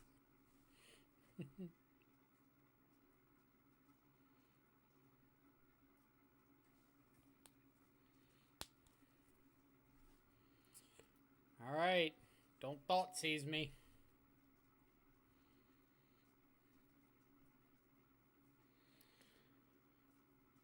So I'm looking at turn 1. Fetch Godless Shrine, Thoughtseize, or maybe like Fetch Godless Shrine, bobble their top card, Thoughtseize Ornithopter. Turn 2, Plains Sigarda's Aid, hammer up my Ornithopter, get cracking. And maybe if I can take like a Fatal Push, I can turn this into turn 3 Abyss mode. That'd be pretty nice.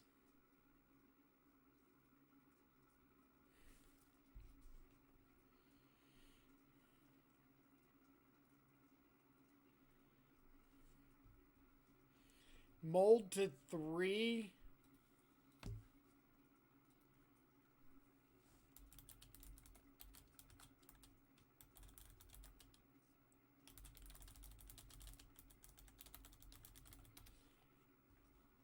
Dang.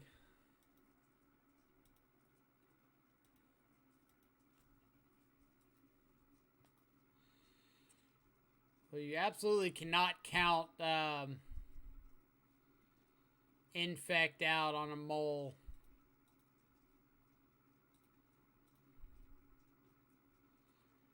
Thoughtseize off the top. So, Thoughtseize off the top for them means we need to play Sigarda's Aid this turn.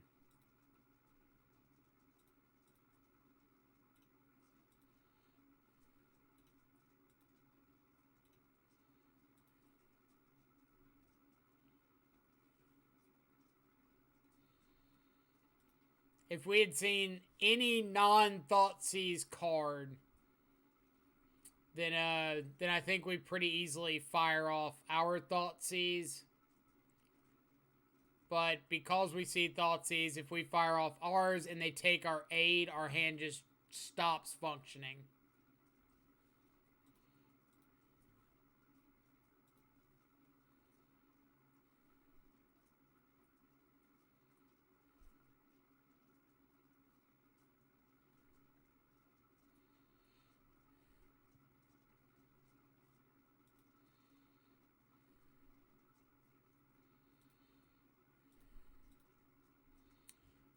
So it could very well turn into, if their last card's a fatal push, then it's kind of like a race to see who gets another creature.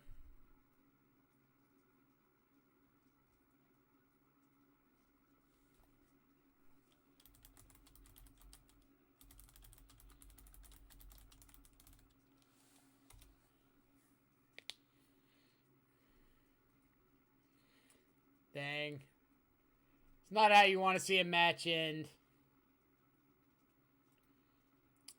But I guess if we're looking for a silver lining, then we do get to play for the 5-0. First 7 was good, but no Infector. What all was in the 7? Because, like, I'm not saying keep it with no Infector, but I'm just wondering, like, if you had a lot of interaction, there may be an argument for it in the matchup, but it's really tough without an Infector. Which, I mean, obviously you know more than I do, but... Thoughtseize, Noble, Artifact Destruction, Pump and Lands. I might have honestly kept it. Hate to sound like a broken record, but still haven't seen you lose with Stoneforge yet. I mean, maybe we need a Stoneforge emote. Wonder how possible that would be.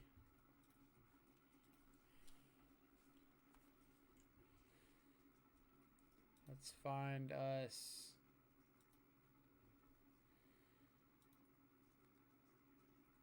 I'd assume that would be pretty easy to do. I'm not saying I'm going out and changing the direction of the channel, but it's at least kind of funny to think about. So, no way to equip. I think we got a ship. Oh, double aid, paladin, gift. So easy keep. We're just ditching. Opponent revealed Lurrus, and they're on the play. So, I think we just ditch Pure Steel.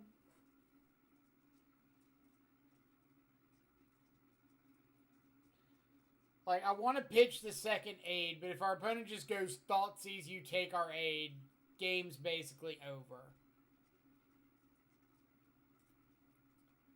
So I think since aid is our better equipper in the matchup, I want to protect it from Thoughtseize.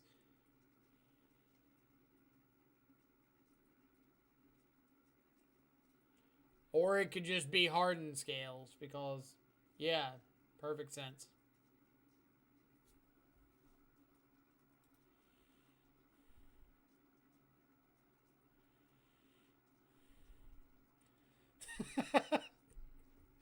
So if your opponent bobbles you, you reveal Lurrus, and they see Memnite on top, what are they thinking?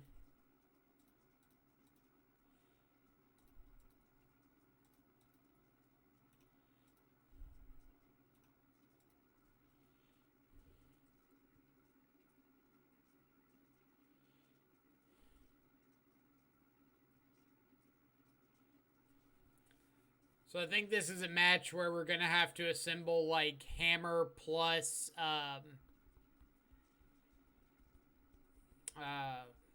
Hammer plus Shadow Spear.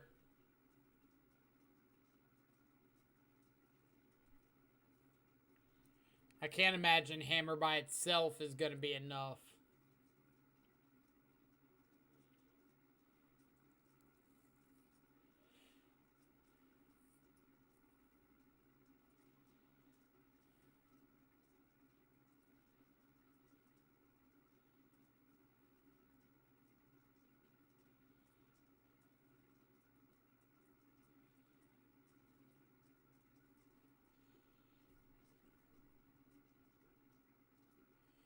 Do we need to make a hammer time section on the spreadsheet?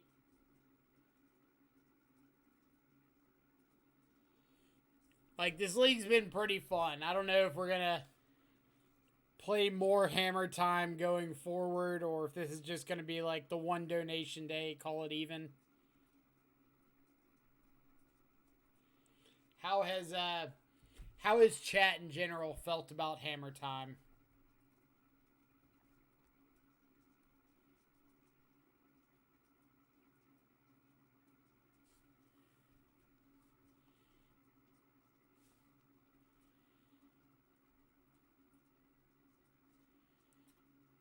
Poggers?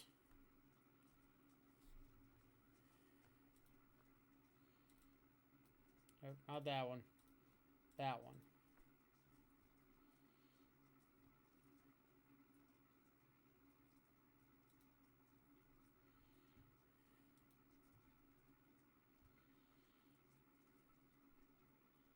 Not a fan. So I think the current vote is 2 for Hammer Time, 1 for not Hammer Time.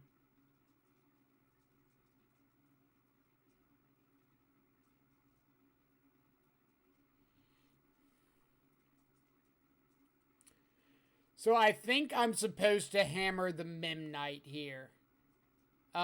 Reason being, I get the second main Ornithopter, and if I just draw another hammer or another Steel Shaper's Gift, then I get to attack with an unblocked Ornithopter and equip it.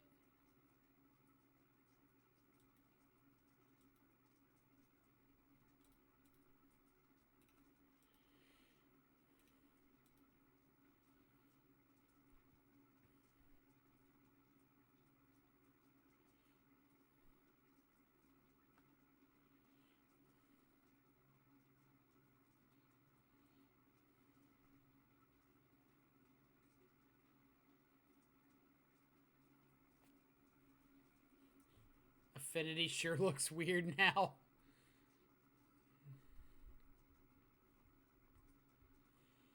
It's a combo deck, so it's quite repetitive. I think it's cool for grinding leagues to get good results. That's fair as well.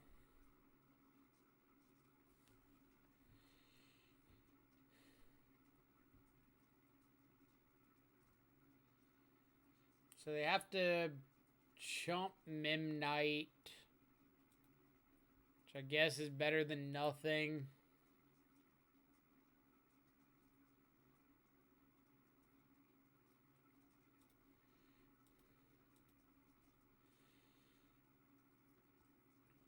They can put a whole bunch of counters on Ink Moth, but we've got blockers.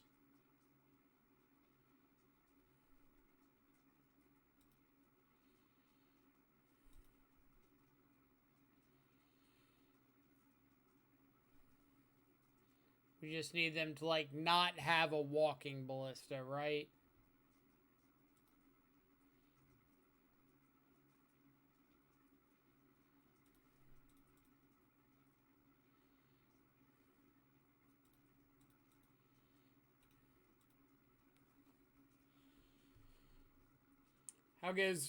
How gross is it to draw your main board Soul Guide Lantern first dredge game 1? Yes. It is yes amounts of gross.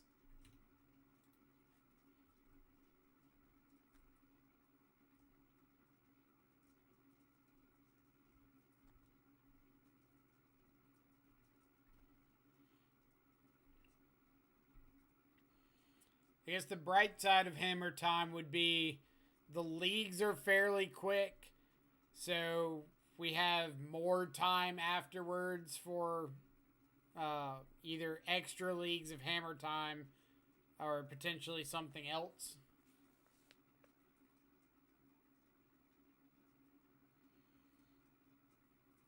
And I played Emery to recycle it. What are you playing? You playing like Esper Arrayo?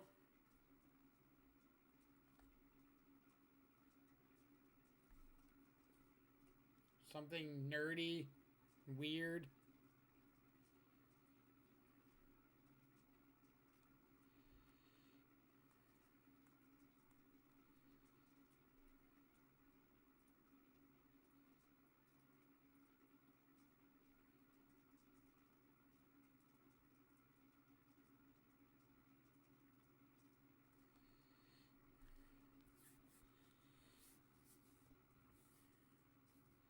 a lot of equipment in this new set that might boost this deck more.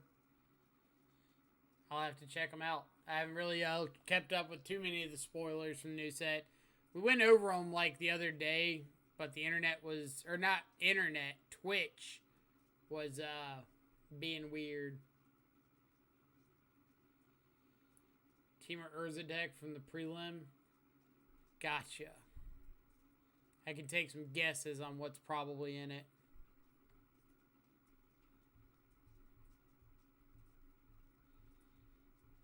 Alright, second arc bound is terrifying.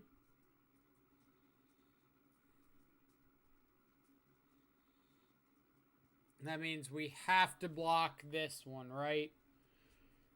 So we've got 1, 2, 3, 4, yeah. We're dead by like 1 trillion if we don't block. Approximately 1 trillion.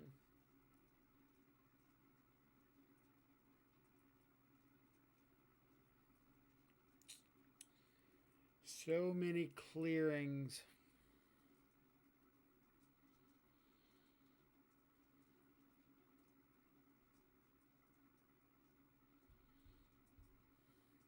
What is our out?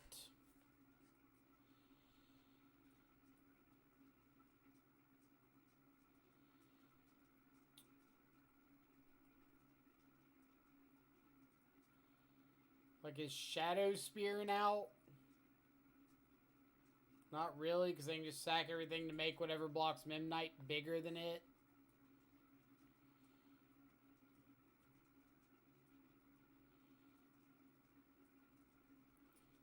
Is not blocking one of my guys' second hammering out.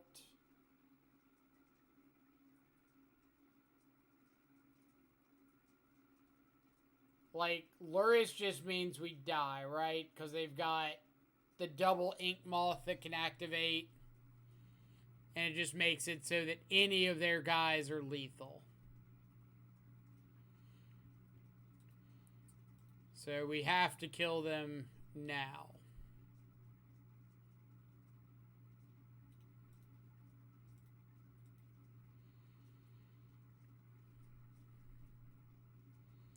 And I'm pretty sure if they just go like block, block, we have no outs.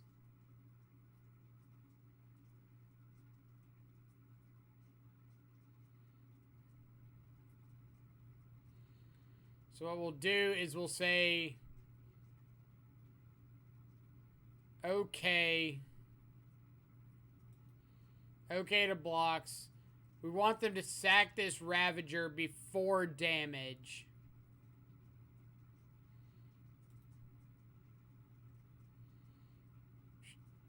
Doesn't look like they're going to do.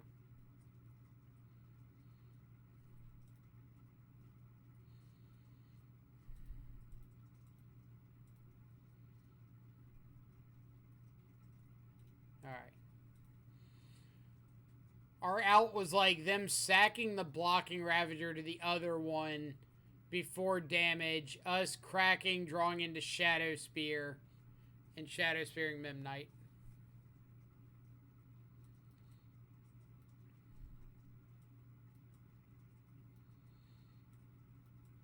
Don't know if this is a Thoughtseize matchup. Giver Runes can give protection from colorless, so maybe we want like 1. No. It's a very narrow thing. Like, it would have to be protection from like an army of servos or something. It couldn't be protection from a walking ballista.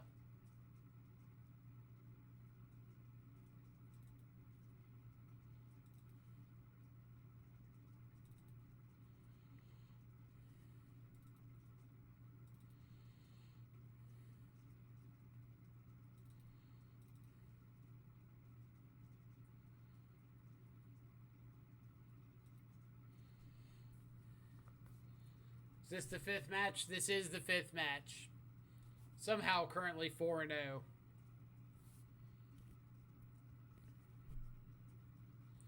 Deck is stuffed. I don't think you want other equipments. I mean, I will take your word for it. First league I've played with the deck, so I don't know the ins and outs or what you really want or don't want yet. So we've got Aid, Stoneforge to find a hammer. All right.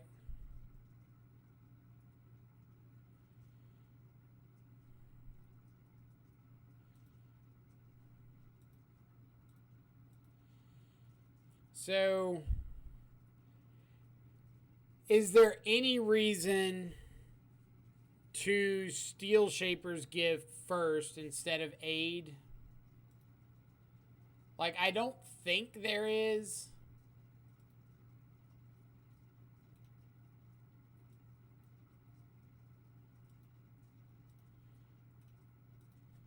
But just because I don't think there is doesn't mean there's not. How's it going with Hammer Time? I mean, pretty good. We're 4-0 this league. Playing for the 5-0. Down a game to Hardened Scales.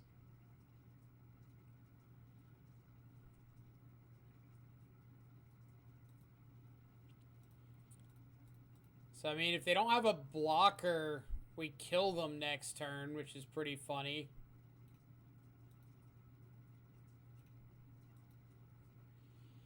If they do have a blocker and we hit a land, we kill them.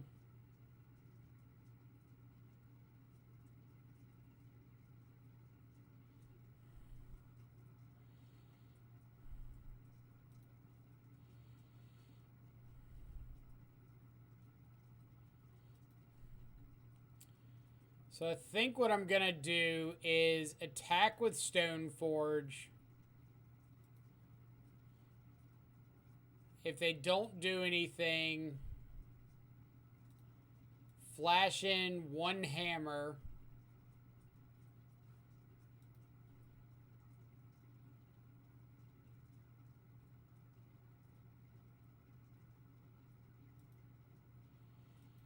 Hit for 11. Alright, so they do have a Fatal Push. Which is kind of the reason I didn't want to just, like, go crazy flashing in a bunch of hammers. And we'll get Shadow Spear here. This way, next turn, we can trample over an Inkmoth Nexus if we hit a land. Like, we kind of figured they had a Fatal Push. If they're just playing Blooming Marsh, or holding up Blooming Marsh, tapping Inkmoth, like tapping their blocker down to play something and passing, when they know we have at least one hammer in our hand off Stoneforge. Like, it's a pretty big tell that they've got some piece of interaction with this.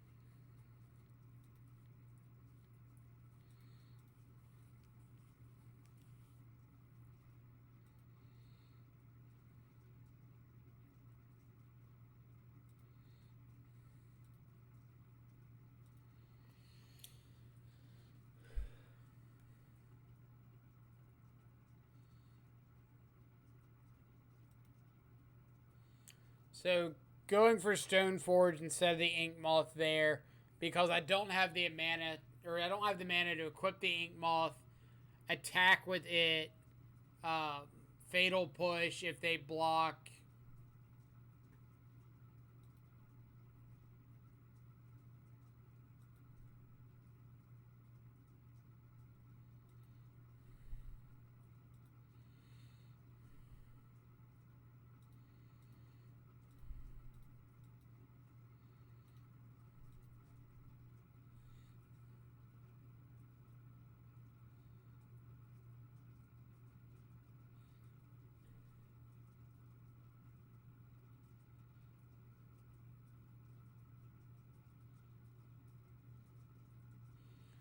What's the card next to Scales? The Ozolith. Whenever a dude dies, you put the counters that were on it onto the Ozolith. It's, or not dies, leaves the battlefield. Exile it, kill it, bounce it, whatever. You put the counters on here. And then when they go to combat, they get to put the counters from the Ozolith onto something. Yet another fire design card.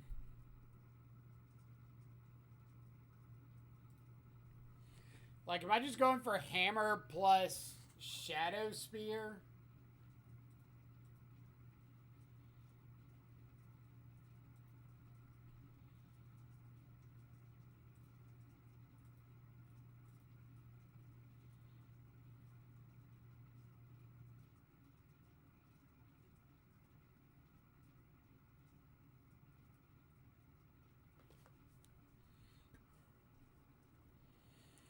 Like, if they fire up Ink or Blink Moth and block, they die.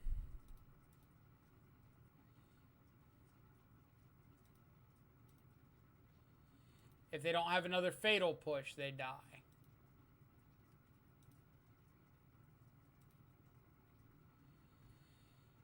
If they respond to this with, like, a Fatal Push, I get to equip Ornithopter, so I'm not just, like, dead in the water.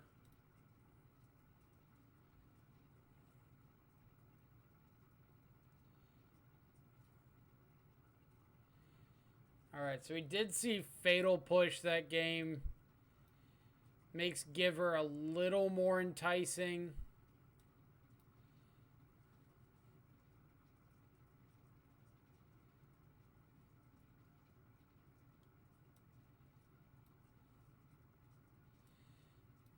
Maybe I need Springleaf on the draw.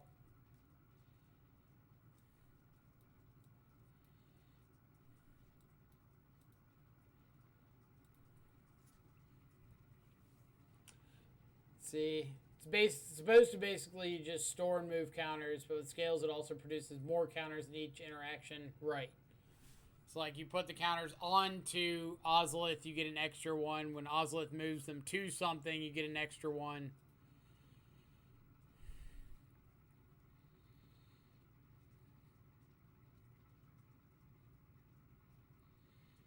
This hand is slow but very resilient.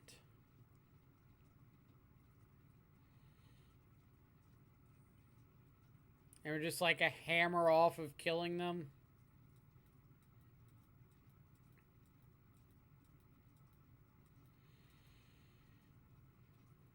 Alright, I'll keep it.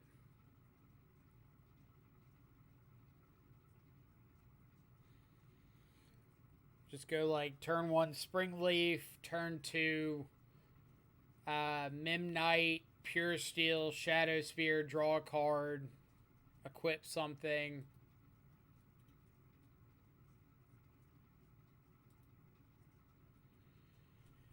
Maybe our opponent's nice and moles down to 3 like Will.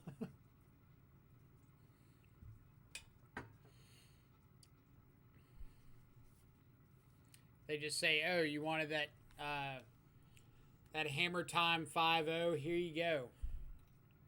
I got you.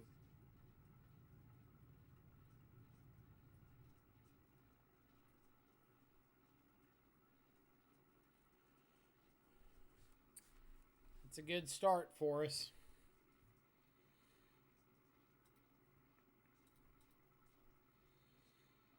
So we're just going Plains, Drum, go.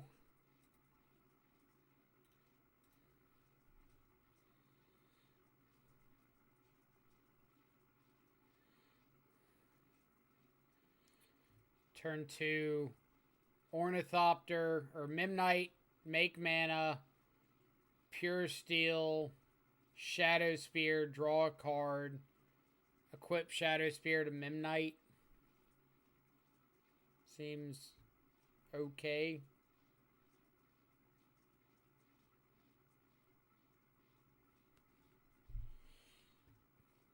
Hanger back, alright. Gardazade's not a bad pickup.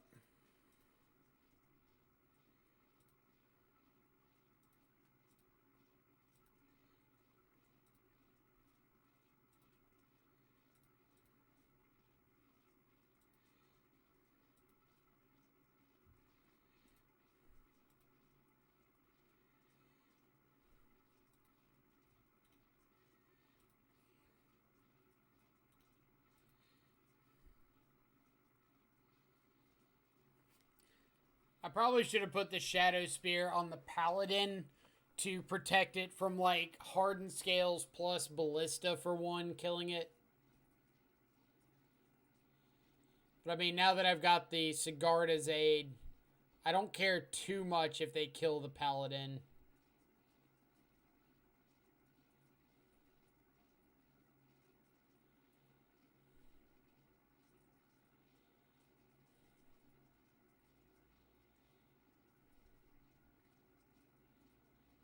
Yep.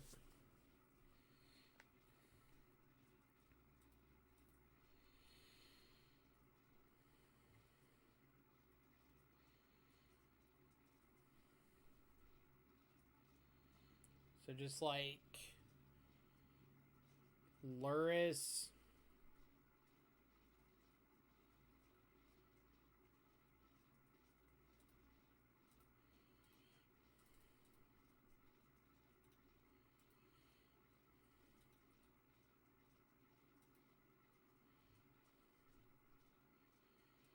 I guess it's be mana efficient, play Sigarda's Aid. I don't think I'm like really afraid of dying this turn.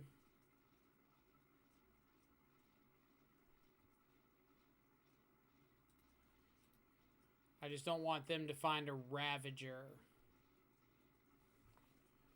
Like, Phyrexia Core gives them the sack outlet for this, so they can make the tokens.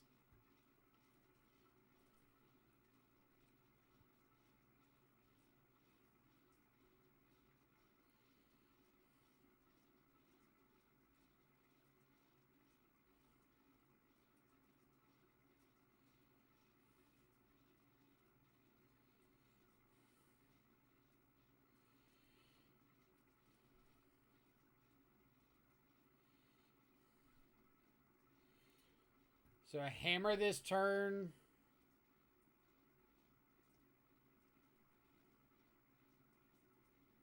I think a blind hammer off the top kills them.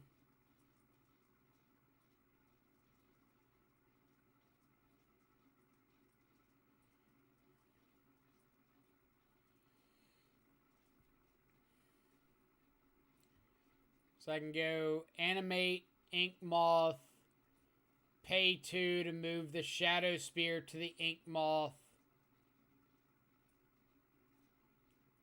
And they have to respond to that by killing it with Ballista. And if they do that, I respond by Hammer.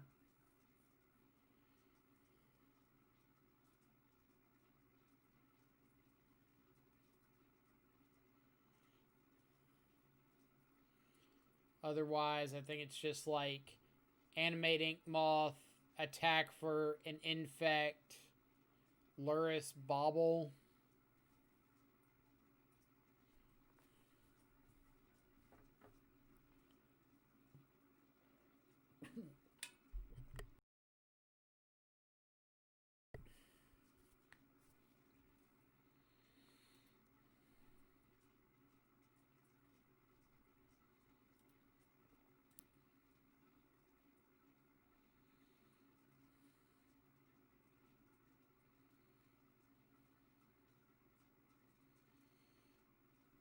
So, Godless Shrine. I can't Godless Shrine, Stoneforge, and push. But I can Godless Shrine, Luris, replay Bauble, push Ballista.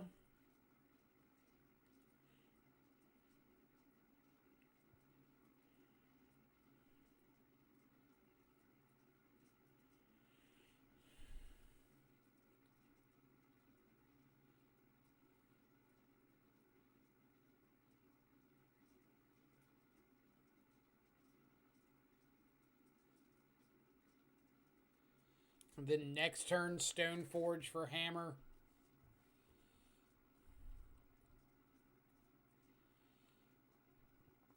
So let's go.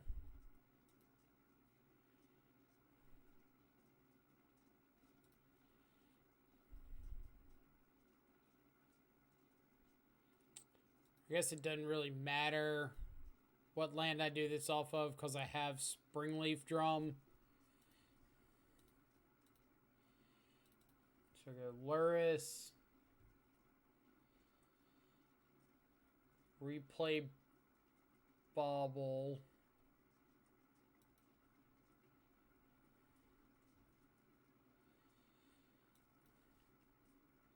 See what they're drawing into. Llanowar Waste. Okay, that's dead. And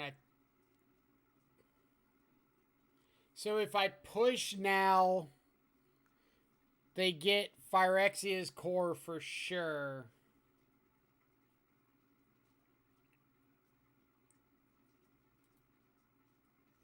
So I think I have to just pass.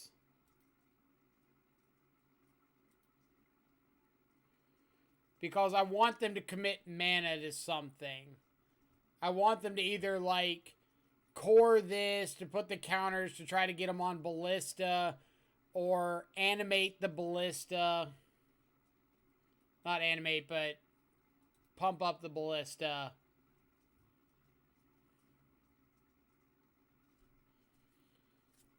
So I know they've got Llanowar Waste that they played. Unknown.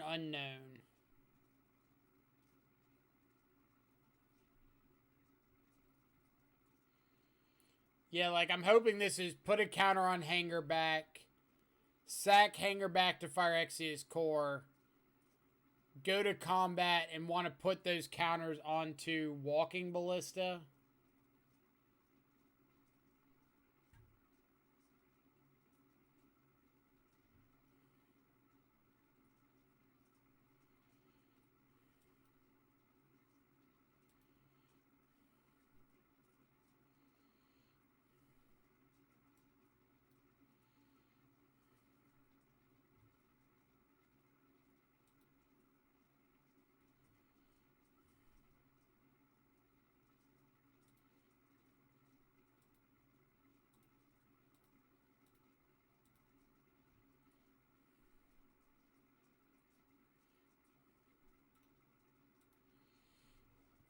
So now they can put the counters. They don't put the counters over.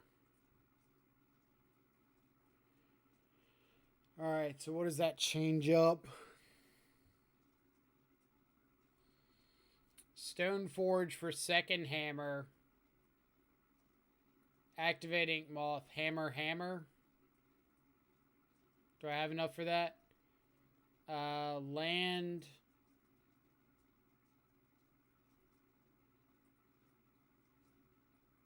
I've got enough if they don't have interaction.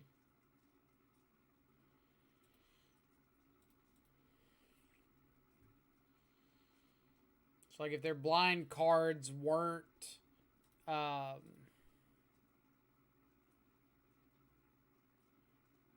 no, I don't have enough to Shadow Spear. So if I go Animate, Pure Steel, equip Shadow Spear, play Hammer. Do I have enough for that? So Animate, Pure Steel. Yes.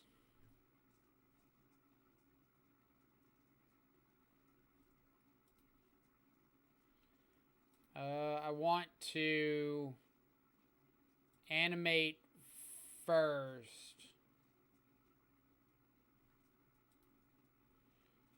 So we'll animate back one.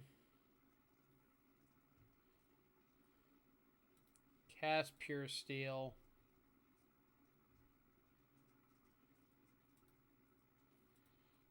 Equip this over.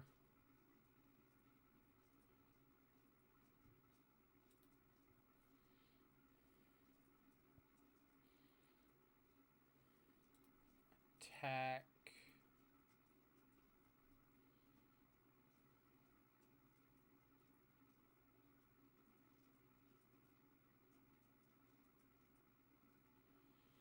Make them have Fatal Push.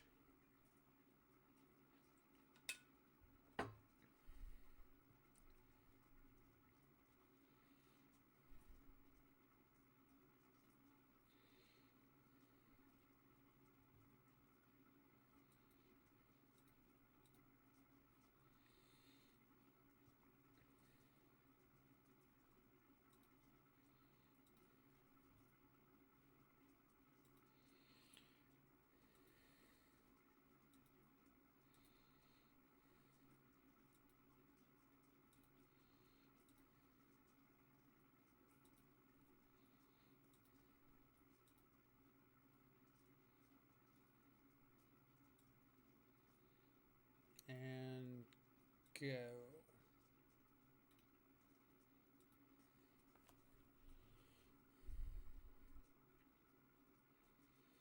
So they are at 9 infect, and I've got double ink moth available. So I can always, like, animate both, put a shadow spear on one, a hammer on one.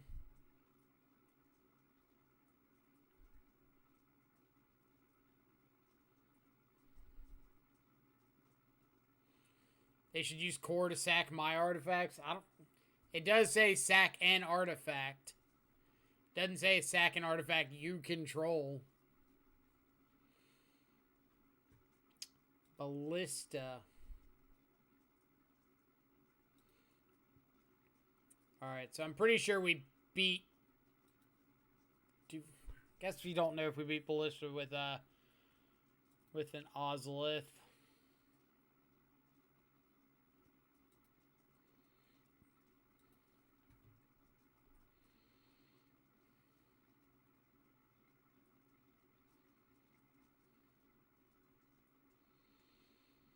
When in doubt, just draw a bunch of hammers.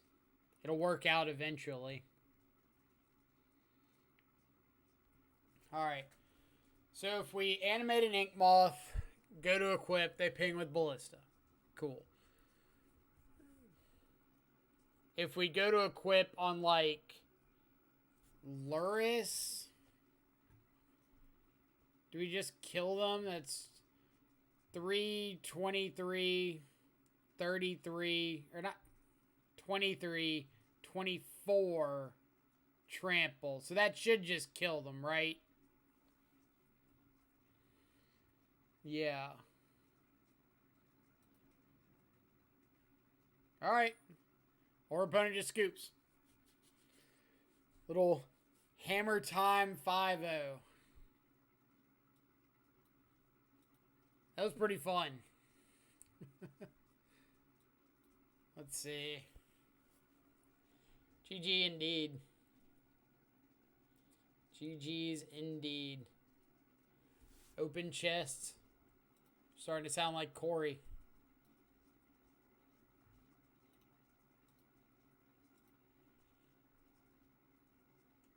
Leveler. When Leveler enters the battlefield, exile all cards from your library. Nobody's come up with a Leveler Thassa's Oracle deck yet? Man, disappointed in y'all. Cascading Cataracts. What was supposed to be the Golos Tron special.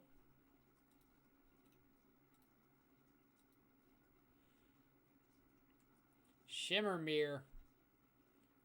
You mean so we can play our equipment at instant speed? Too powerful. Too powerful. Oh god, stop. They're so bad. I mean, you said to open the chest, so we're opening the chest. Change the text of target permanent by replacing all instances of one color word with another of one basic land type. Or all instances of one color word with one another, or one basic land type with another. Got it. Like, the only reason to open chest is if you use the play points, because that's like the majority of the value off of them. Fortunately, I use the play points, so it's okay. Partner with Toothy Imaginary Friend. If one or more counters would be put on a permanent your team controls, that many plus one of each of those kinds of counters are put on that permanent instead. That's a lot of text. Endling. Oh man. The fixed Brightling. Man, who said to open these things? Missed the match. Did you beat Scales? Yes, we did finish the 5-0.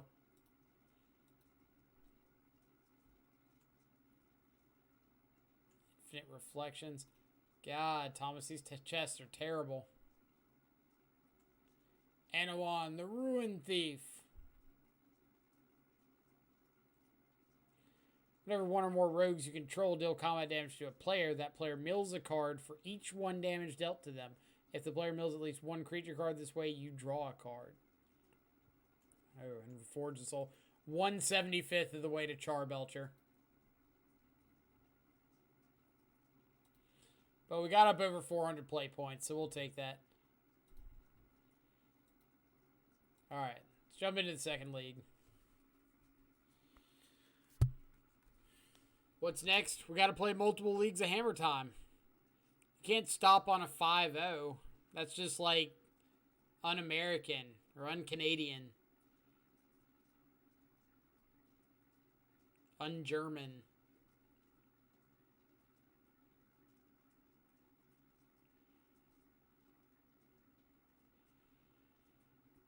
For any other countries out there represented in chat, whichever one you consider your nationality.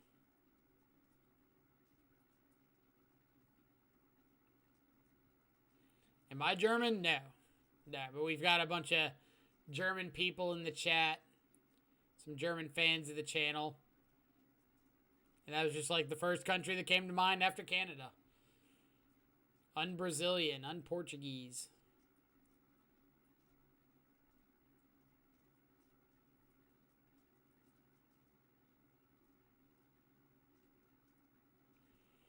Sounds like the Christmas Carol, like Undasher, Undancer, Unprancer, Unvixen, Uncomet, Uncupid, Undonner, Unblitzen.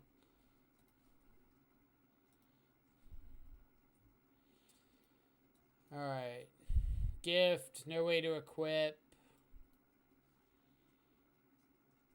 Got a mullet. This has got a paladin.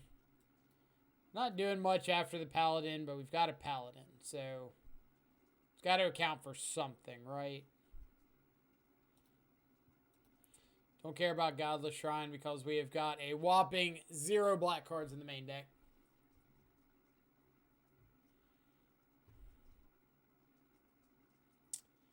So now it's looking like just like strap a bunch of equipment up to an Ornithopter.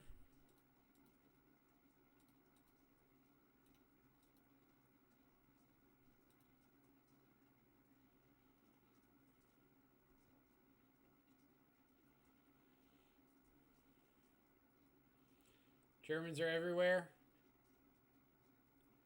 I can confirm. Does not add up. You have more than 11 viewers. Are you saying that only a small portion of my viewer base is German?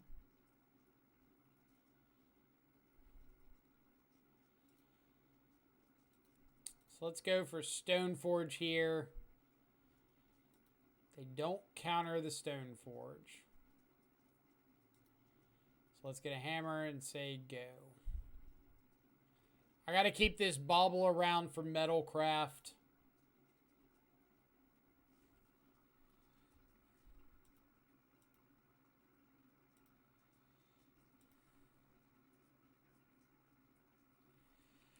Breeding Pool, Plains, Field of Ruin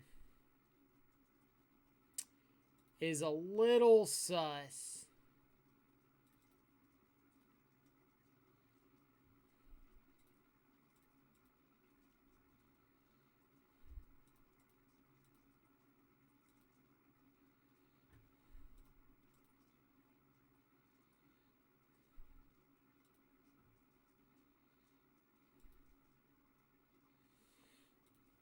Like, minor amounts of sus.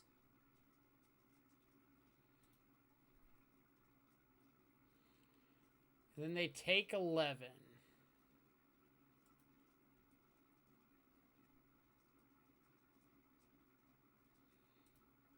Sure.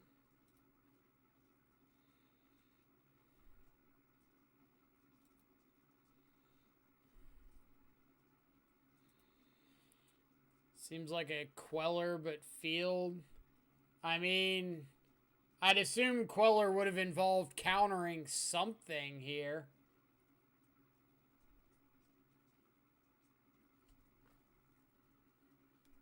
I got nothing. Literal zero ideas what my opponent could be on. Because, like, you don't play an Uro deck that keeps no Uro, no interaction on turn 2. All 4 and 5 drops. Maybe that's what it was. Maybe it's an Uro pile that just had, like, Jaces and Teferis or something. But that's, like, really, really, really pushing it.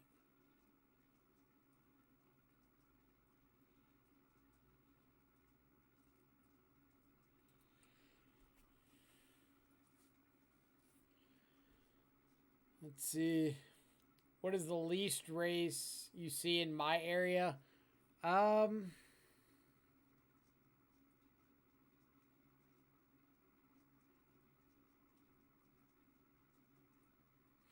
Probably like Middle Eastern.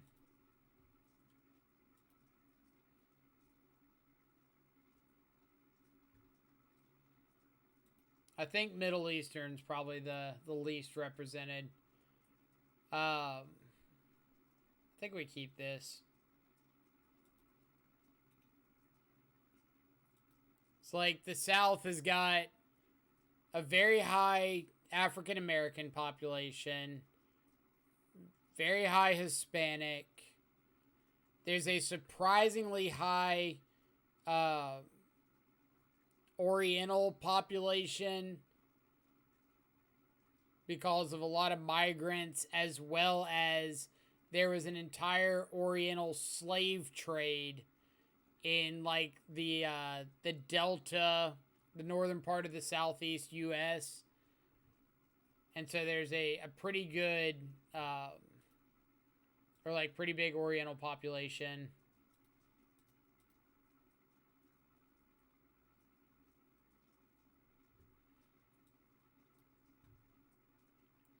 I guess we're taking the EE.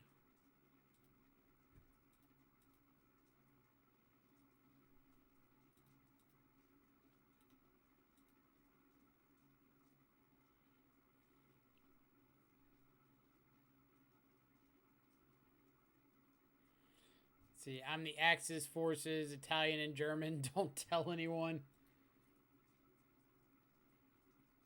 I feel like if I say you're in a safe space that I'm going to get flagged for something.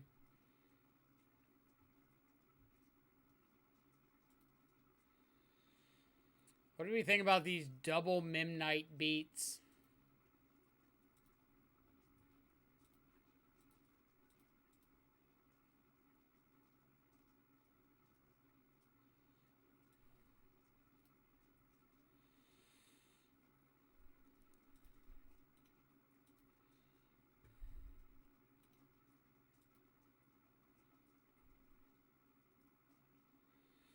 If we find a land, we're not in bad shape.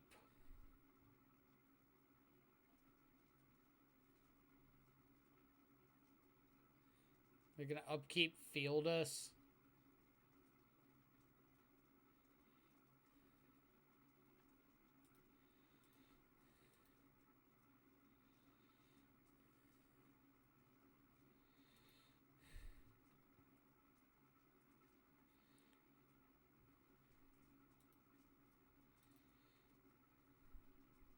All right.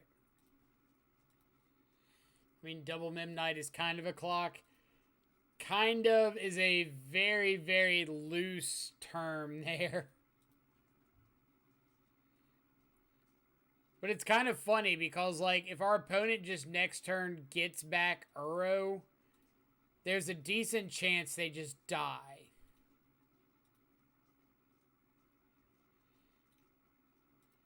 So we could, like, Steel Shapers for another hammer.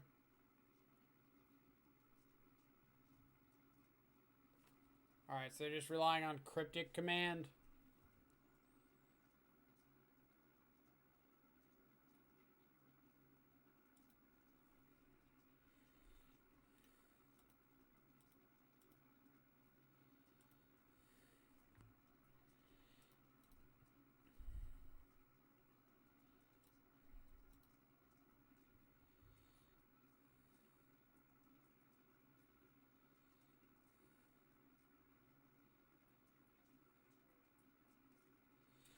So I really wanted the Springleaf Drum to resolve more than the Steel Shaper's Gift. Like, I've got the Shadow Spear and Colossus Hammer. I just didn't want my opponent to like counter drum bounce Paladin. They can counter this bounce Paladin, and that's fine.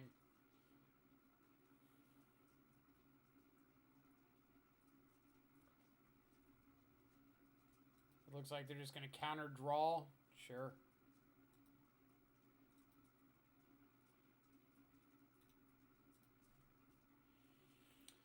So I guess that means best draw here is probably like Sigarda's Aid. Something that would let us attack with both of our guys and equip a hammer after blocks.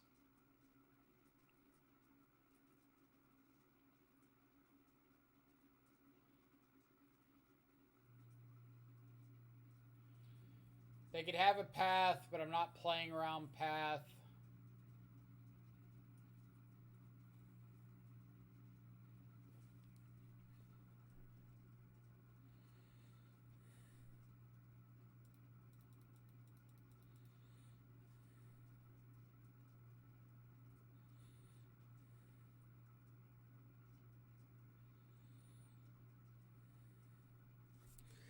So there's no way to sequence this, right? Like, I Thoughtseize, if they have path, they path the Paladin.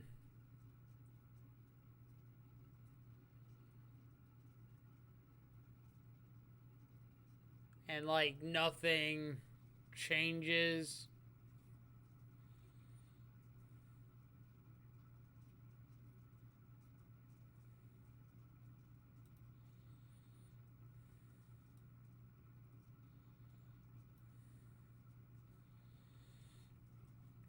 Am I to assume this means they don't have the path?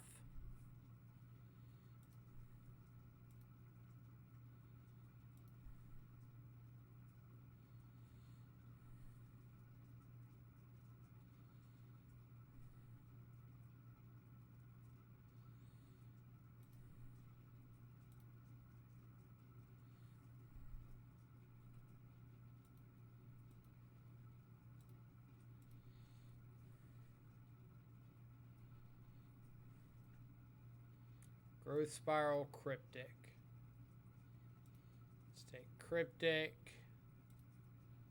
Play Shadow Spear, draw another card.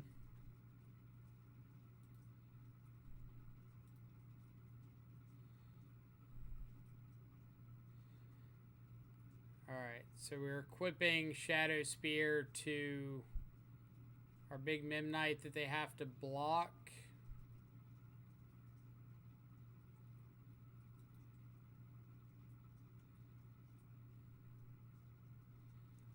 Are we equipping it to the other one since they have to block this one? No, because we got a free swing on this one anyway. So we might as well equip it to the one that's like getting us extra damage.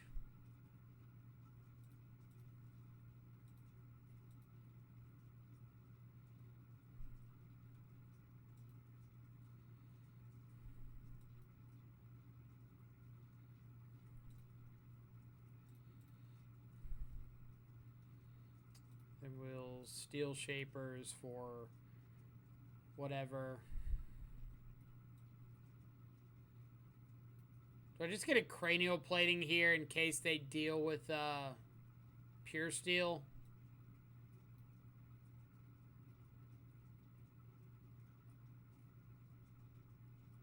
That's fine, right?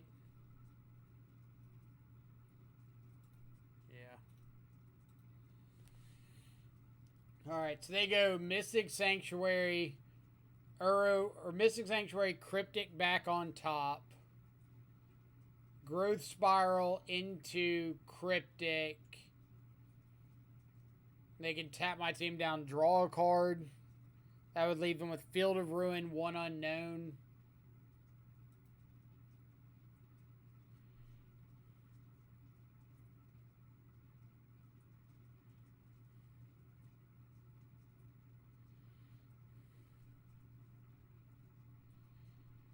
So let's go to combat, let them tap down my team, and I'll just put Lurrus into my hand.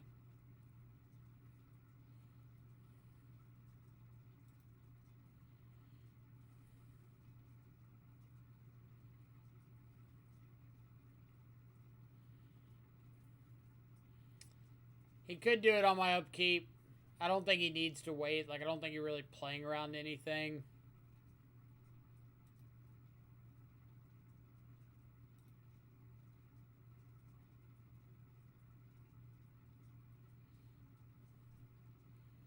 Like, I don't think it matters if he waits until, like, main phase or something.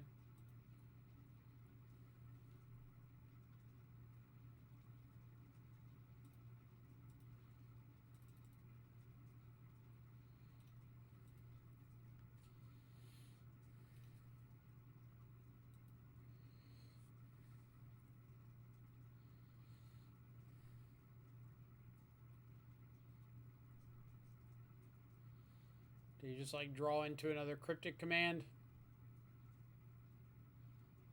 Or is this, like, verdict?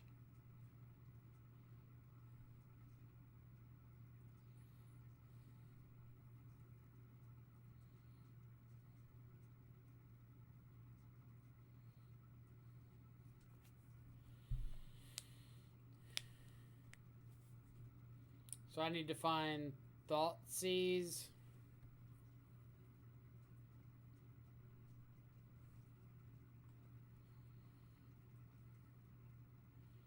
That was for Pathing Paladin. Gotcha.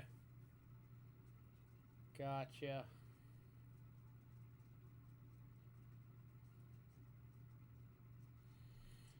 Thoughtseize or Ink Moth would both be, like, pretty good.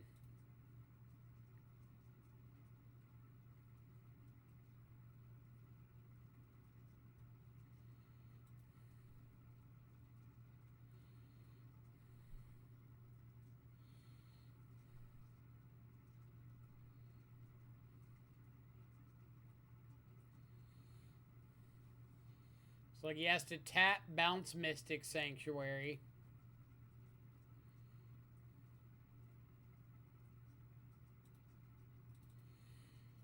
I'll just play the plating, because if I do draw into Thoughtseize, I can, like, Ornithopter.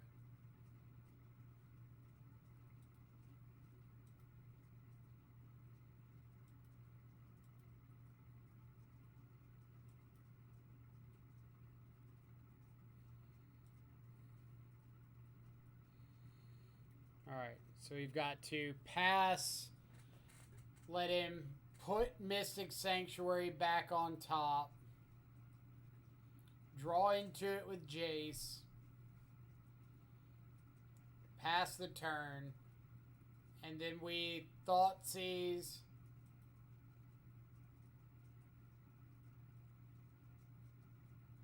Thoughtseize didn't even do anything there. We Thoughtseize and he picks up Sanctuary, taps our team anyway.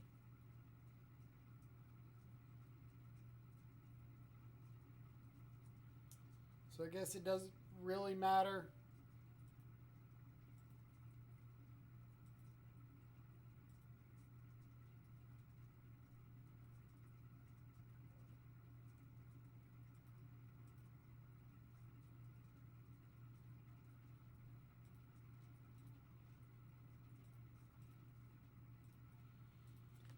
Good old cryptic block indeed. So just tap team, pick up Sanctuary anyway.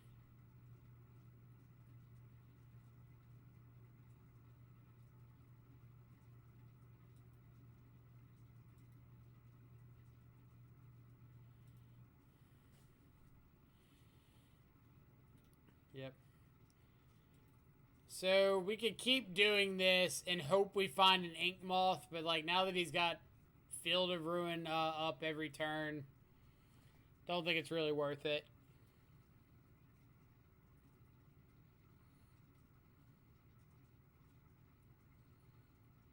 But at least we have a slightly better idea of what we're playing against.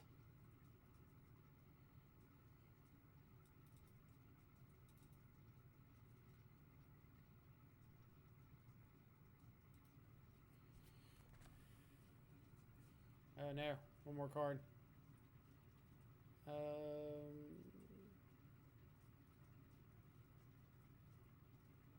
Dang.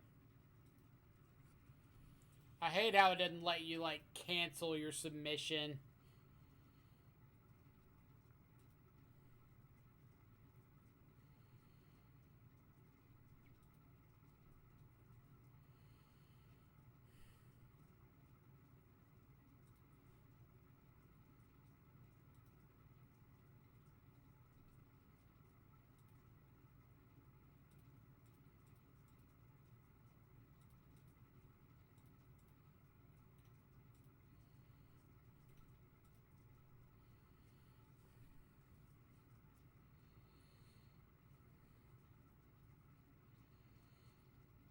Alright, we're going to be hitting with some hammers.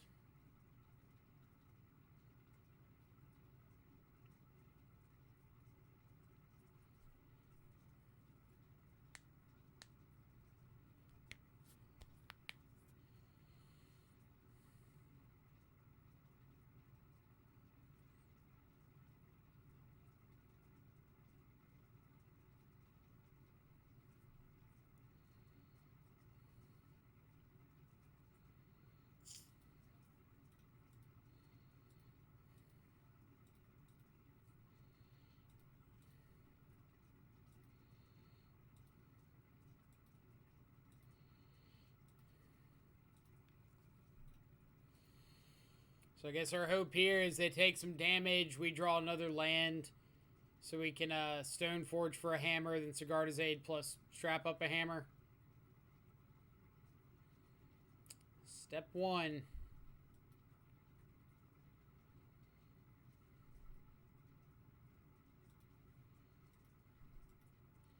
So opponent has to fire off this EE.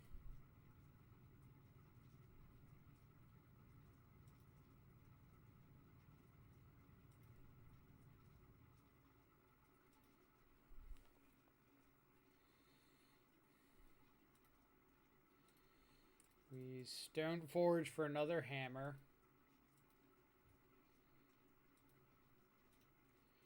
Say go.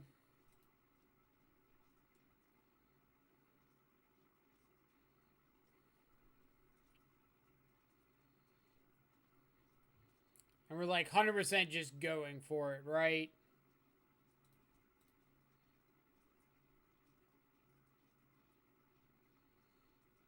God. So close.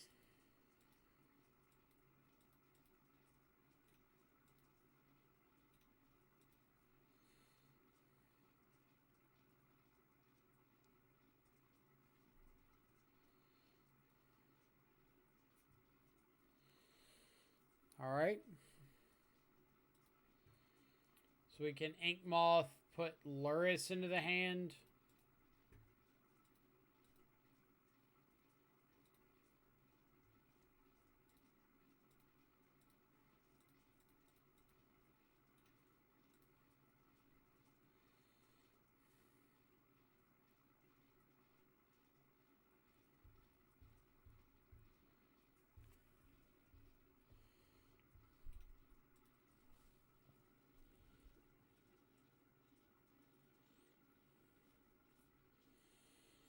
Like, top decking a third aid isn't bad. Top decking a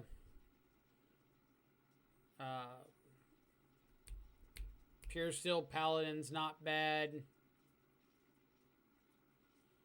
A land isn't bad.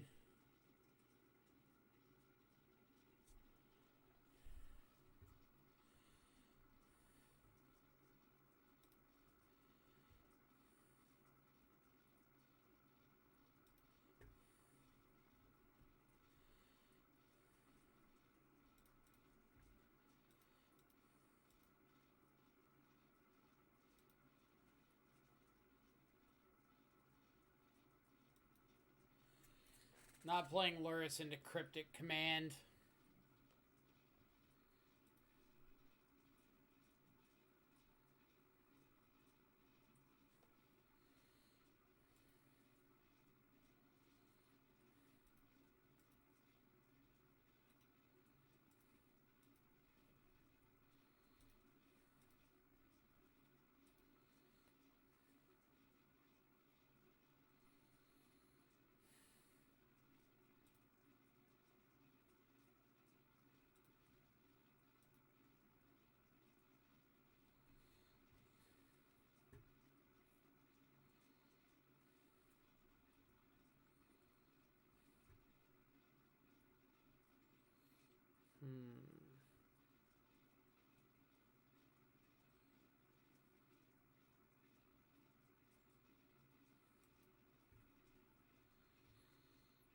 So, like, I'm assuming my opponent's got a mana leak or something here.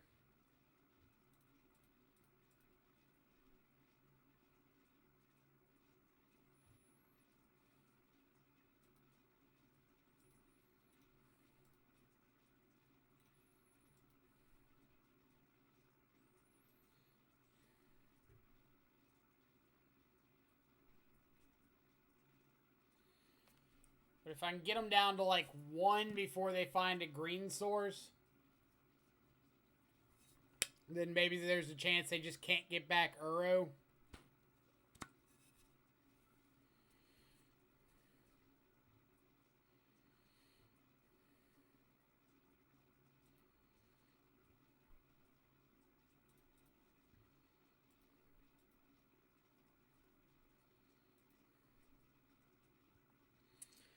I could Steel Shapers.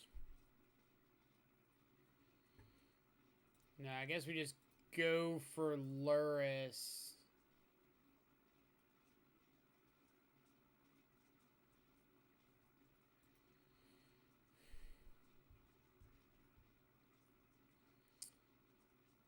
So I'm thinking I could Steel Shapers for... I believe I boarded out... Or I didn't board out plating. I could Steel Shapers for plating.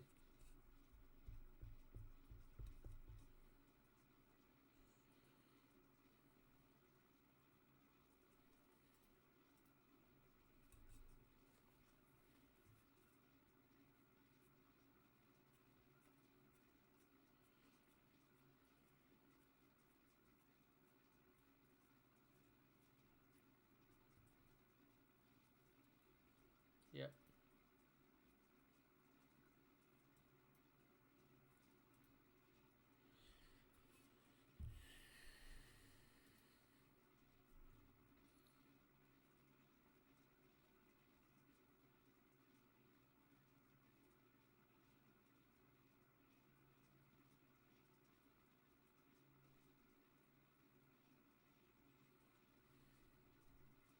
Omnath.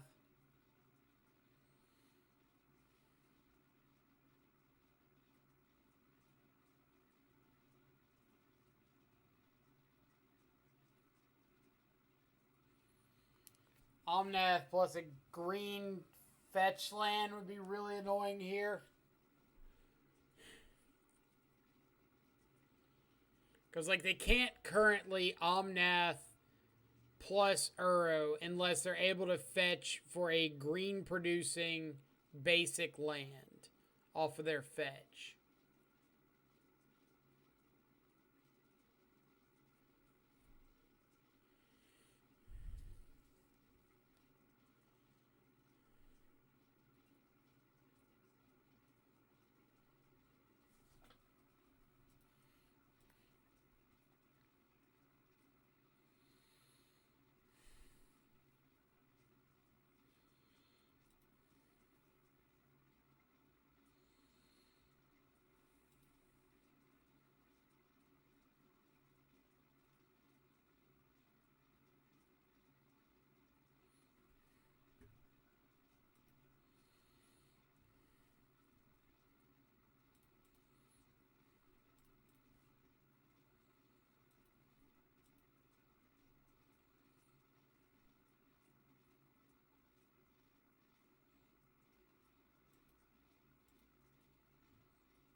Do they also have another cryptic?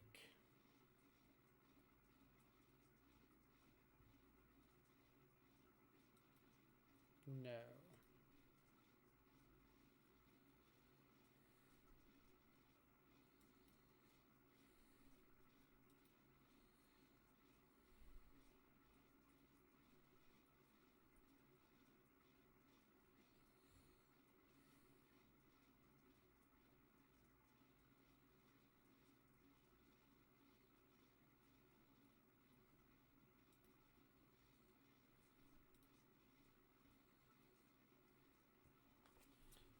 Could have put plating in with Stoneforge to play around counter. I could, but I wanted to get the attack in with Stoneforge. Like, getting them down to 1 shuts off fetch lands. Like, they get to Uro here, which is a little annoying. But, like, they're currently dead to plating.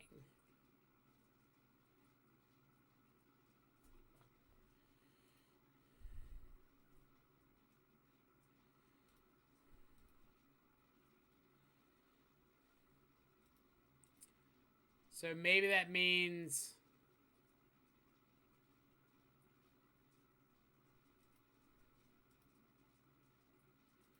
best draw is something that gets a black source.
I mean, we would have had a lethal attacker and a Memnite if we did that.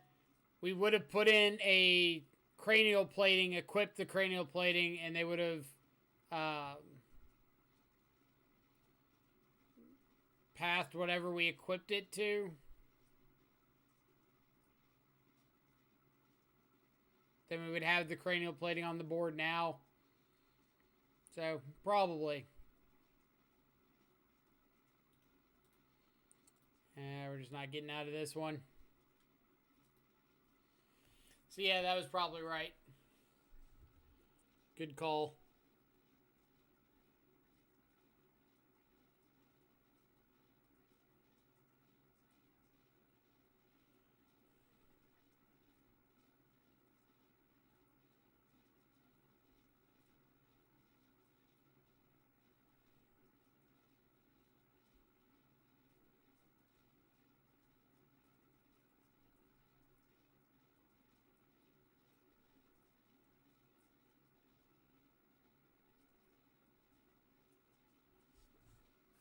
All right, what do we got?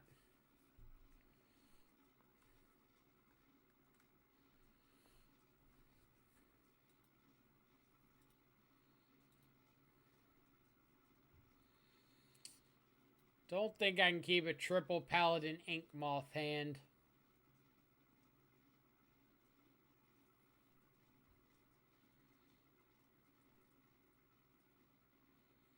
What do I think of this one? It's like isn't that bad, right? We can just like start clocking them with Ink Moth.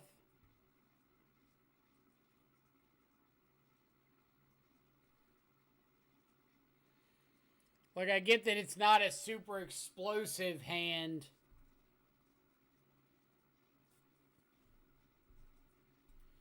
I think I'm going to give it a shot.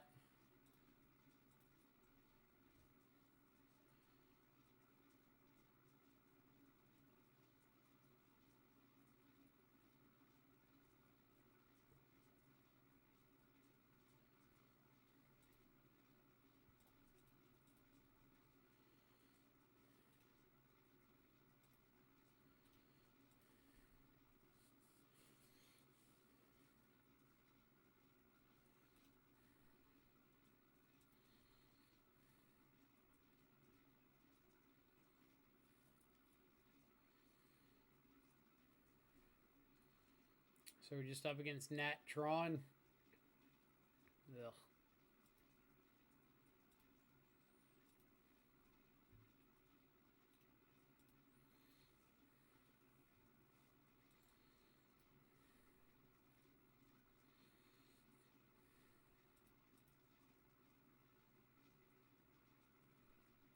Yep.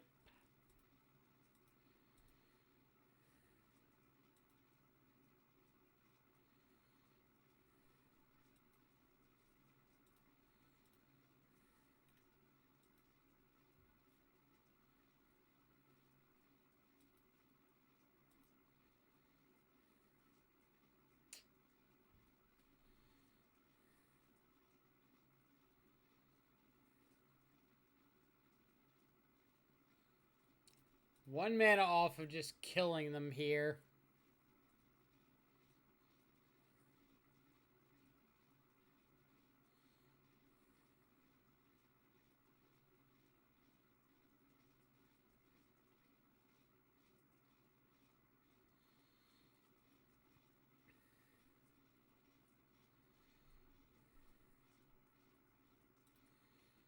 So let's Steel Shaper's Gift for a hammer.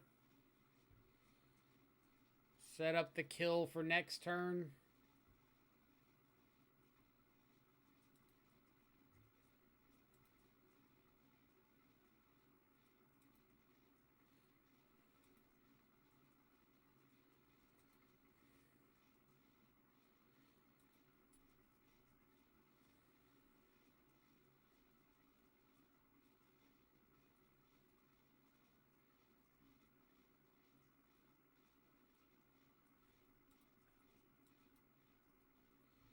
Well, we beat Karn Bridge.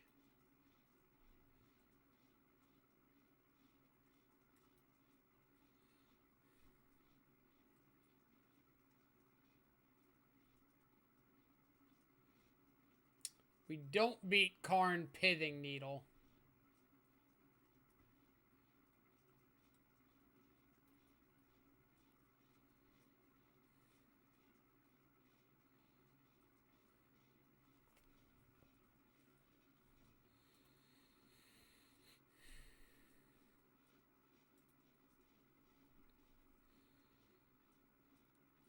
So, is there a reason to do one or the other? Like, obviously, second hammer gives us a kill.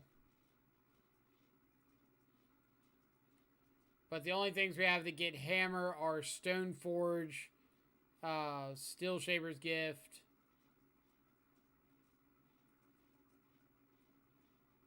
So I guess we hammer in case we hit Stoneforge.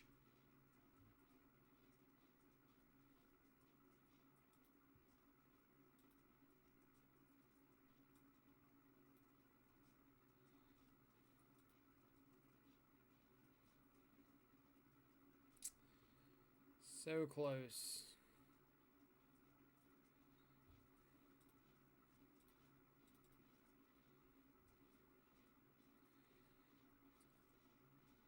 Mr. Seri MTG, hey, I was your Scales opponent from before. Well played. Well played to you as well. That was a really fun match. Hope the rest of your league went equally as well.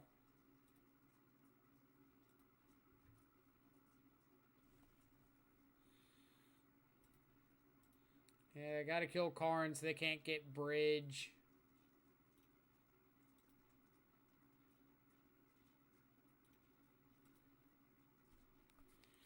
Four one. Did we mess up the 5-0? Because that would be ironic. Because we were 4-0 going up against you. And that match got us the 5-0. So if it was like opposite sides of that, that'd be pretty ironic. You're 3-0. Alright, I feel a little less bad now. Alright, so we can't re-equip. We can't activate Ink Moth. Nope. No hard feelings. For sure, for sure. I hadn't seen Hardened Scales in a while. So that was a pretty interesting one to run into. Was not at the top of my expected sites list.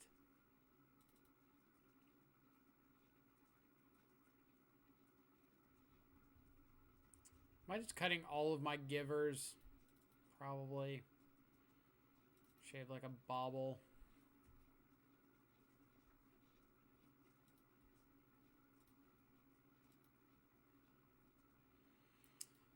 So we've got hammer, no way to equip hammer.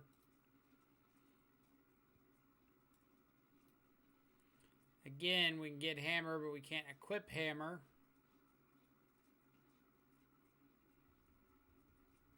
Hammer without a way to strap up a hammer is pretty undesirable.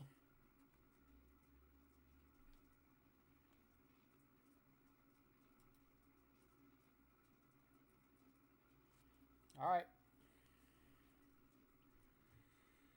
So let's go second ink moth.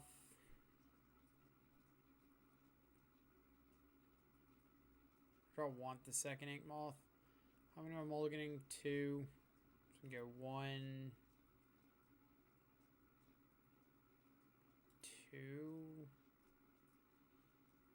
Yeah, because like I kill them just with this part, right?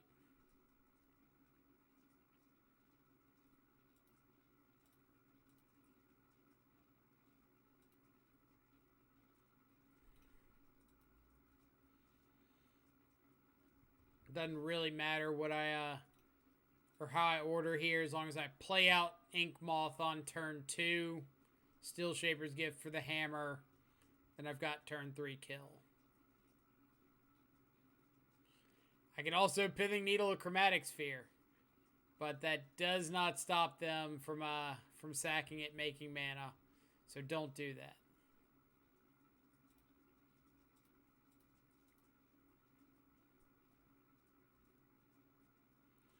So is there something I want to Pithing Needle? Like, I guess I can just wait till next turn, because if they... Maybe Ghost Quarter?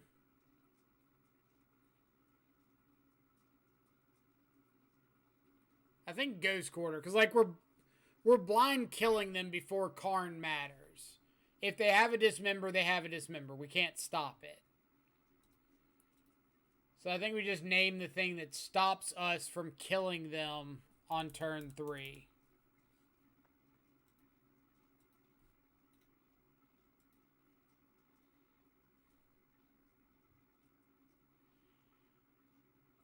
Looks like Thomas agrees.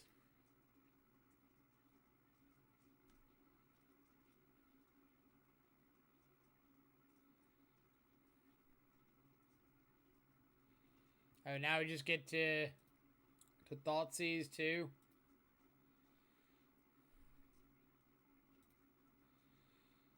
So we're just gonna like not go for it until the coast is clear.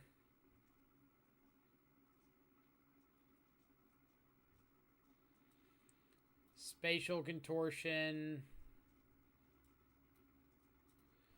So yeah, they would have gotten us there.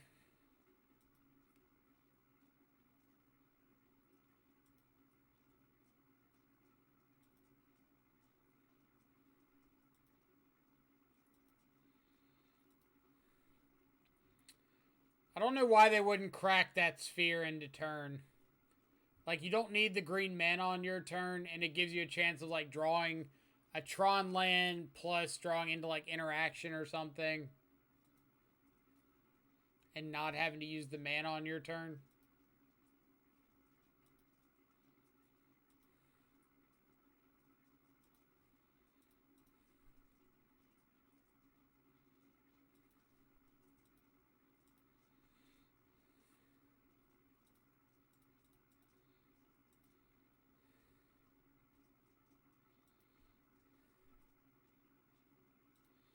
They found second Contortion, they found second Contortion.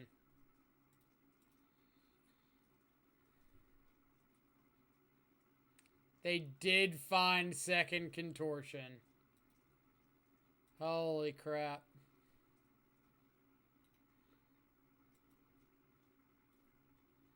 F indeed. Did Stirrings reveal it?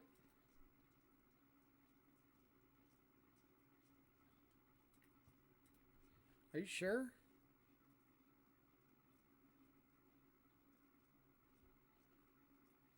It did.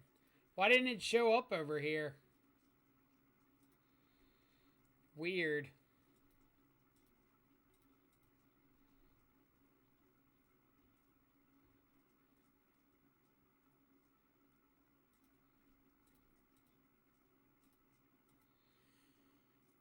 That's how Stirrings works. It doesn't show up.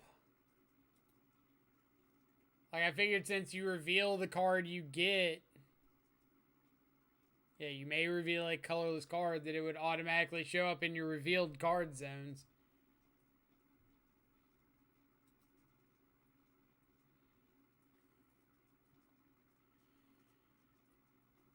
Mistook the one for one you seized. No, I moved the one I seized over right after I seized it, and a new one didn't show up.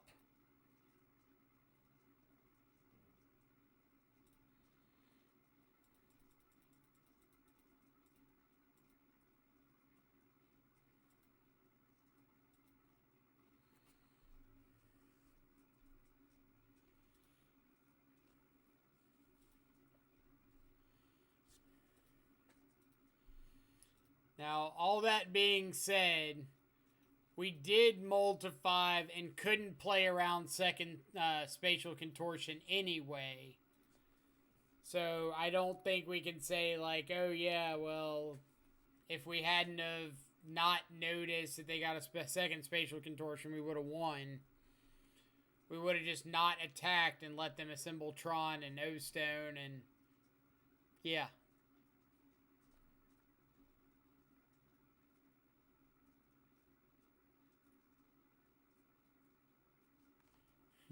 Sees 2 losses, walks away awkwardly. Yeah, I mean, we've never lost with Stoneforge, right? Somebody in chat said so.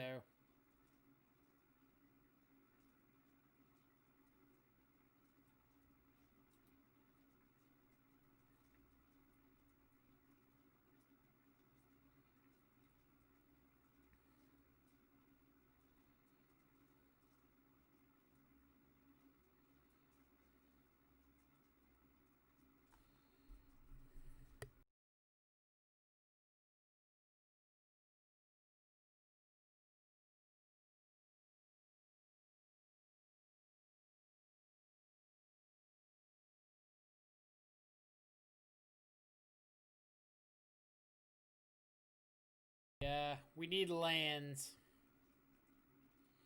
We still need lands. Sees no Death Shadow, walks away awkwardly.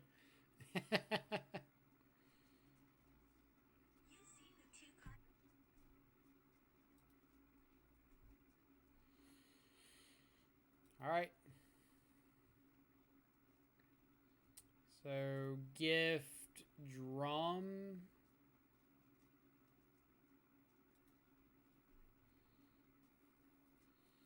Just play turn 1 Giver, turn 2 Aid plus Hammer.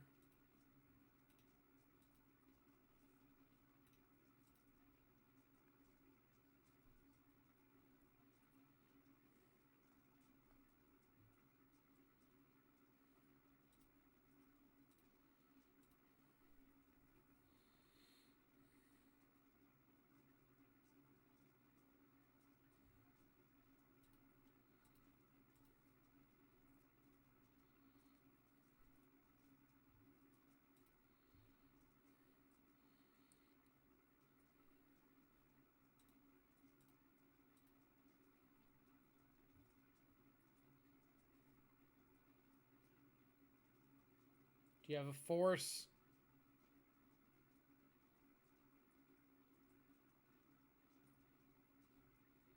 Alright, no force.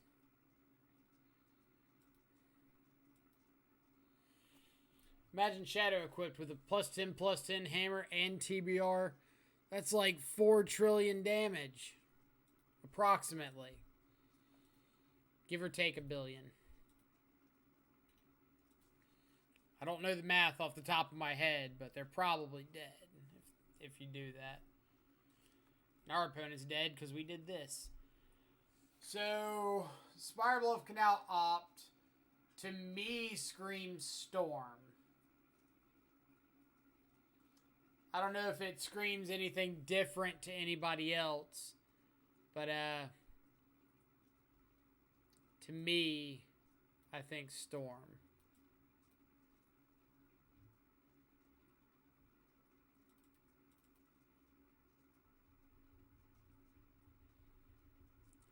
How does blue-red beat an 11-12 without Vapor Snag?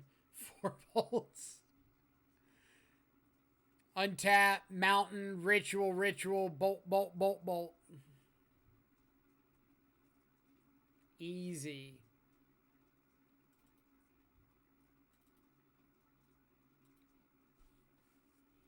Easy plays indeed.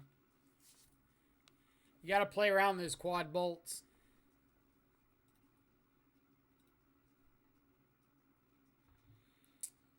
Alright, so we can get a big equipment. But again, we can't strap it up. So I think we need to let this one go.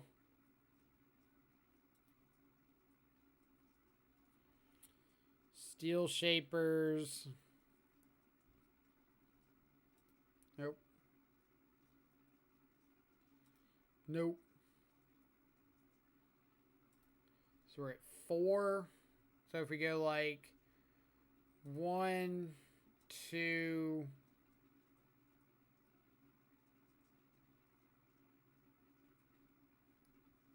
3.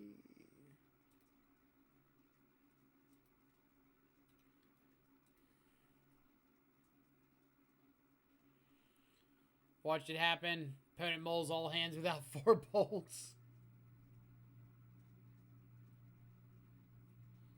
I mean, that signals lightning bolt, right?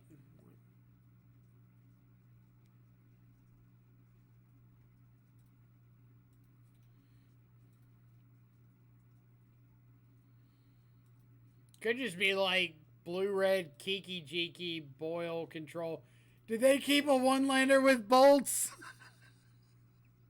They're gonna quad bolt us. It's happening.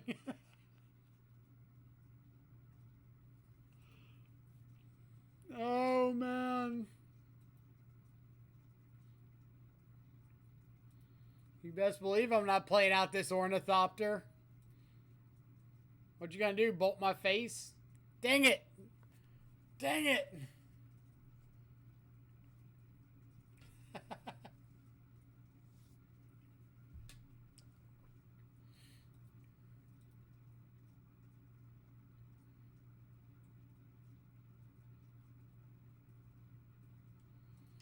See, how'd they scry?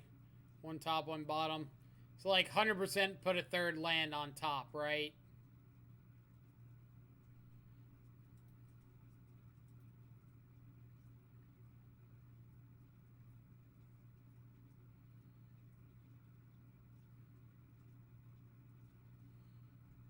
So Gardazaid would be nice.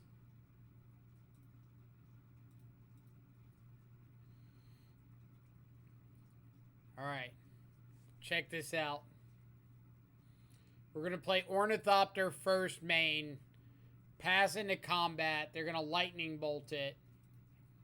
And then we're just going to like lure or Pure Steel Paladin plus hammer. Draw us a card of the magical variety.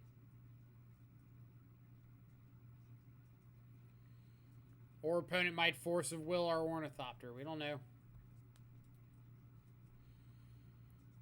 If they don't go for that, we just add lures to their hand.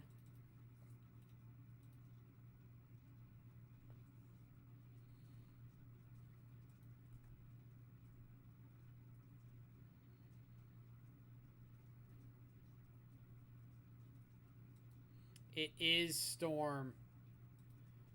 Oh, man.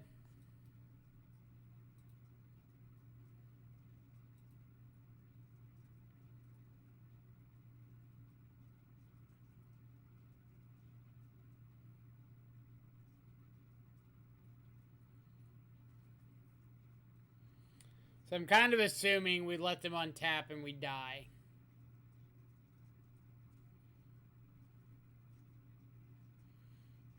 Because if they kept a 7 with basic mountain go, I have to assume it's a basic 7 that like has the ability to kill us if they just found another land.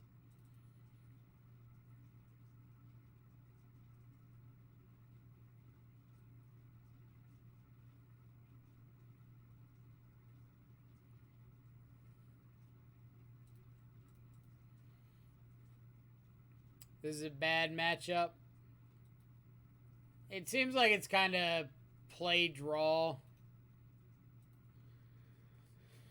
Like, we're going to have a lethal attacker on turn 3. Or turn 6, what should have been... I guess when I say turn 3, I think mean like 1, us doing nothing, them doing nothing. 2, they play Brawl, we play this stuff. Functional turn 3 coming up. Maybe we're not dead.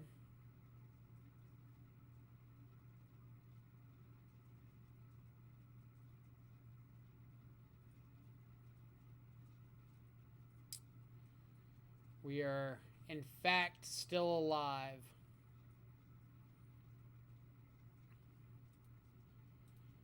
So I need 2 Steel Shapers for another hammer.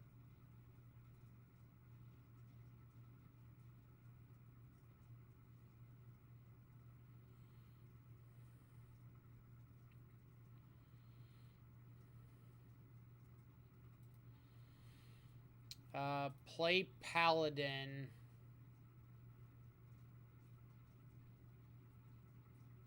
Or no, I can't Paladin plus equip.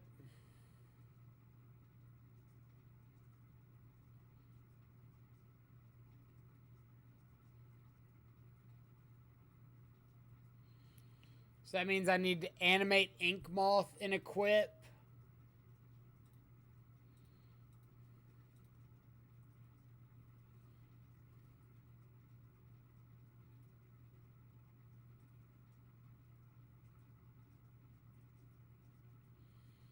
Yeah, there was no way to play around this.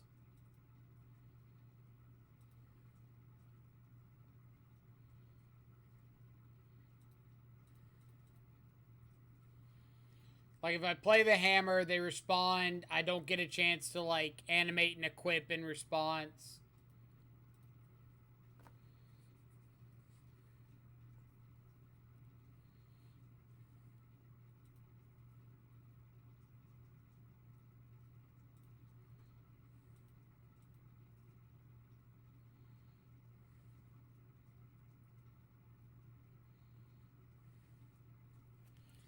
But, like, if we live another turn through some horrendous fate on their half, we do have them dead, like, a few different ways.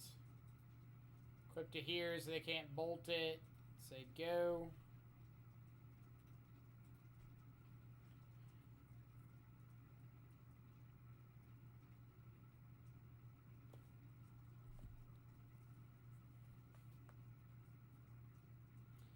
Opponent was surprisingly patient with that lightning bolt.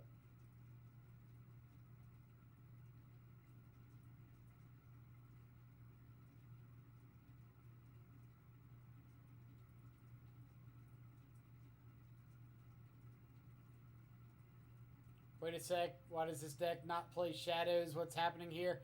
This deck doesn't play Shadows because... What? What? Come again? Bad matchup. Looked like a bye to me. I have no idea what our opponent kept there.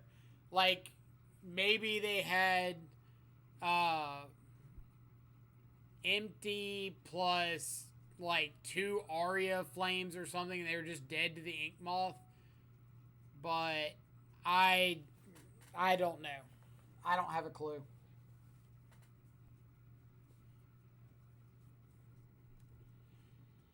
But yeah, this deck doesn't have Shadows because somebody gave money to not play Shadows. So I have to respect the dollar bills, yo. Bob Squeezy, thank you so much for the follow. Hope you're having a fantastic, what is it, Wednesday? Wednesday morning, evening, or afternoon, wherever you're at in the world.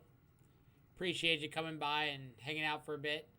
Checking out some sweet Hammer Time action. I gotta say that because usually I say Death Shadow action, but if I say that, I'm pretty sure like some people in the chat will experience PTSD.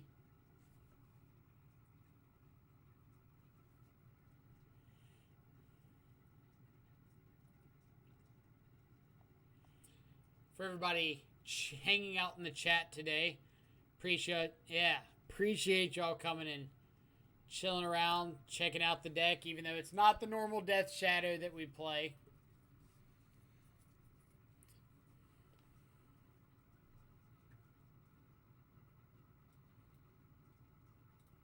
For anybody who doesn't know or is here for the first time, my name is Michael. I play a ton of Modern on the channel, especially a lot of Death Shadow, like every variant known to man.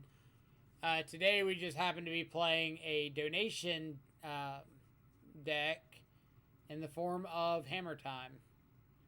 So we're trying it out, seeing how it goes. We did 5-0 the first league. We're like 1-2 this league, but this league, it doesn't matter. But the first league, we 5-0'd, so that was really nice. This is also the first 2 leagues that I've ever played with this deck. So I'm interested to see how they go.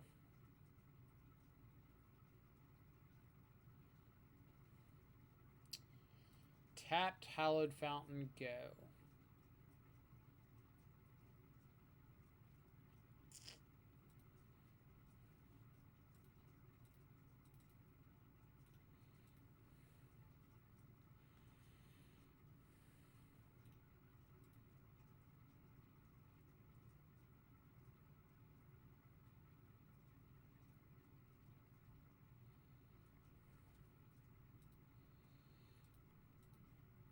Yeah, so because of the Sigarda's Aid, I don't really care about the Pure Steel Paladin. Like, shit's on Stoneforge Mystic. 4-1s yesterday with Stoneforge. Trophies with Stoneforge today. I cannot argue the points in question.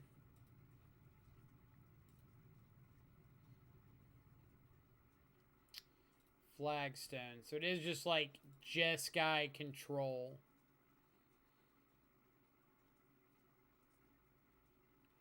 Tails End in the main deck?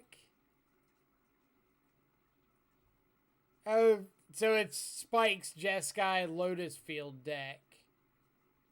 Okay. That makes way more sense, but still. Still, opponent, we need to have a talk.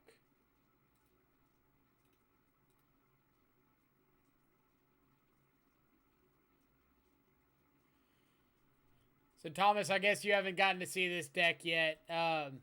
It's a Jeskai control deck that uses Blood Sun and Tails End to stop the trigger off Lotus Field. So that you just get like a 1 mana or 1 land, make 3 play. And then like Cleansing Wildfire plus your own flagstones to ramp yourself, draw cards.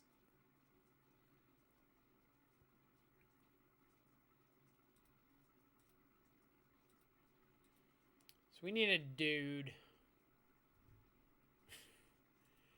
That is, by all technicalities, a dude.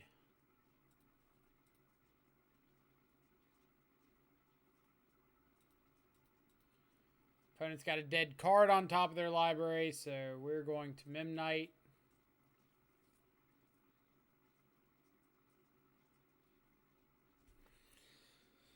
And if the opponent goes to Lightning Bolt, I've got so many hammers.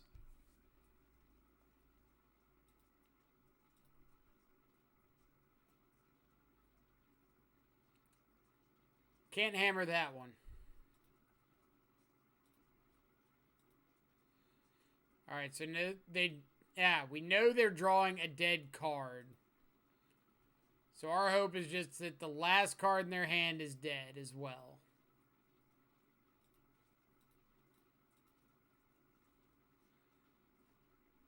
Creature.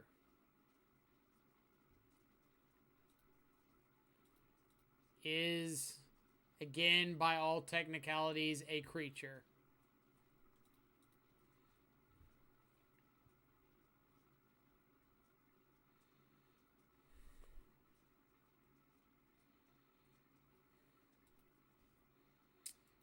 Why not triple hammer a Giver of Runes?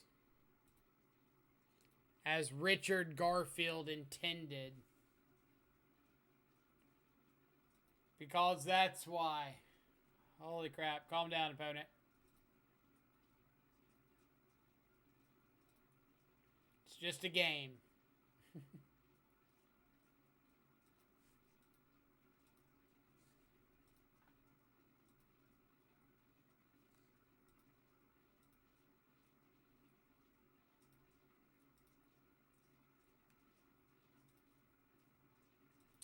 So, single best draw in the deck is Pure Steel Paladin, right? It's just like Paladin plus all these hammers.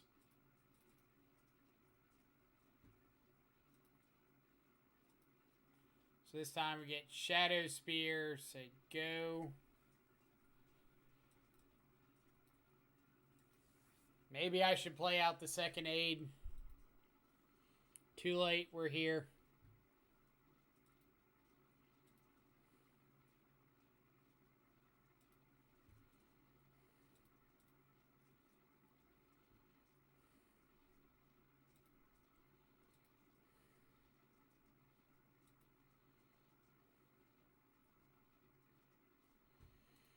Alright, so we played Memnite out first. So if they have like Path to Exile on our Stoneforge, we do just get to equip like hammers and stuff to Memnite.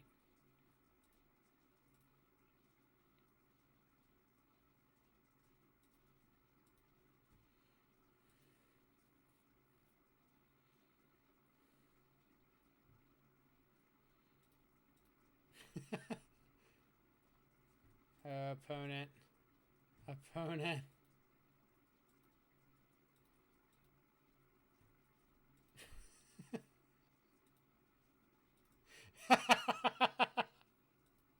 So many hammers. Oh, man.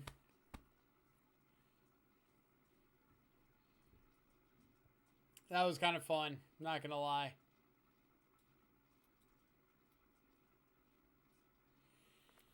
This feels weird. A giver mystic carrying such hammers. The only equip should be possible, or the equip should only be possible to giants.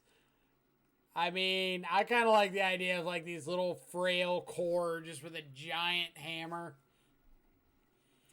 All right, so considerations. It's an aspiring spike list. So first and foremost, Madcap Experiment into Platinum Empyrean, which I believe Thoughtseize is the only way we can interact with that. Or we can Ink Moth. We can Infect. So we do have some other amounts of outs to that.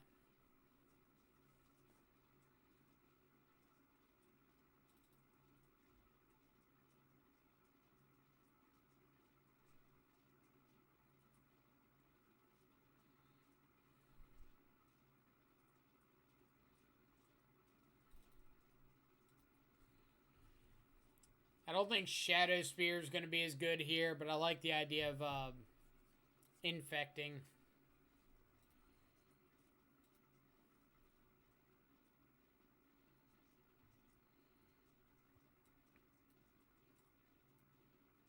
Turn 1, Aid Ornithopter. Turn 2, Gift for a hammer. Right. No hexproof equipment in sideboard for paths. I've seen some lists here and there running like a Swiftfoot boots in the main. Maybe it's not the worst idea.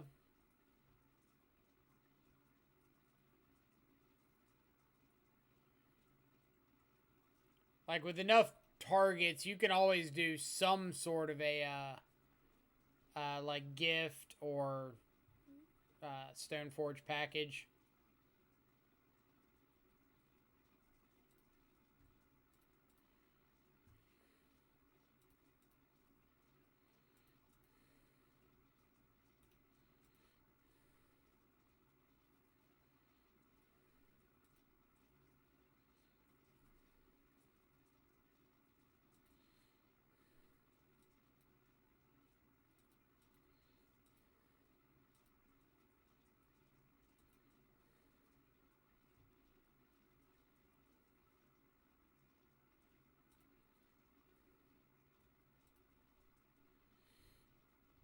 So let's get hammer. Play marsh flats, and we'll decide what we're doing with this bobble on their turn.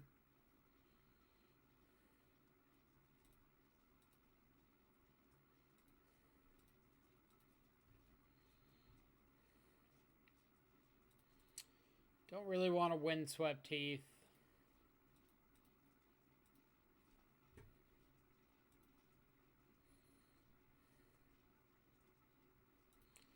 That's a pretty good set of draws. So now we can, like, Thoughtseize. They either have to counter this, let it resolve. We play Giver, and we get to strap up a hammer on it.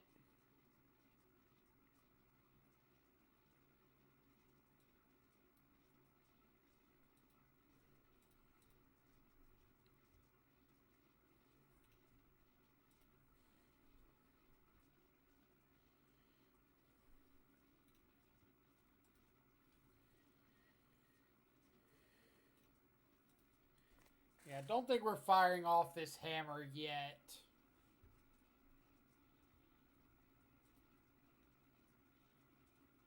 Like, I really want this hammer to draw a card.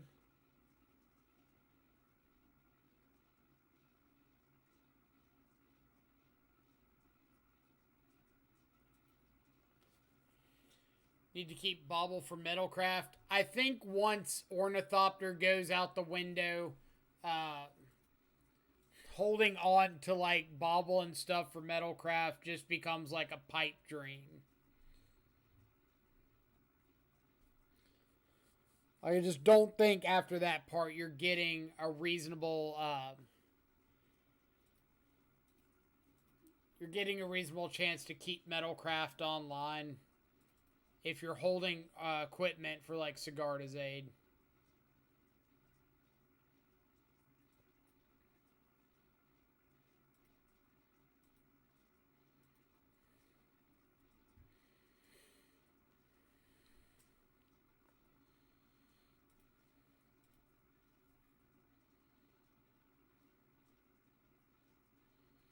We're not playing Teferi.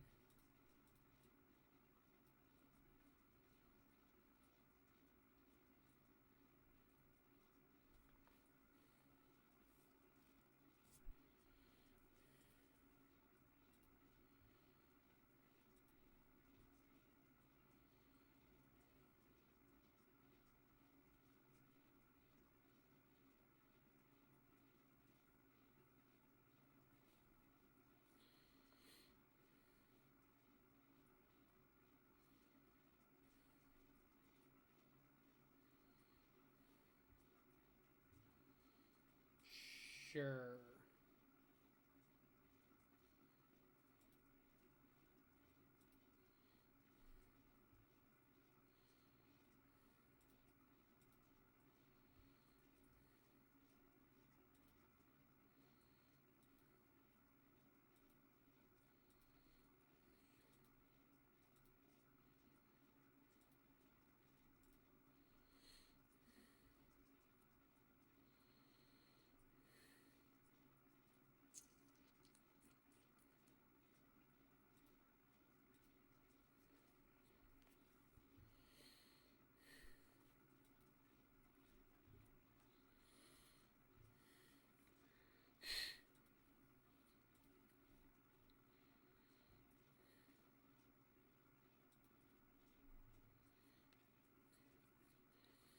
All right, what's my plan here?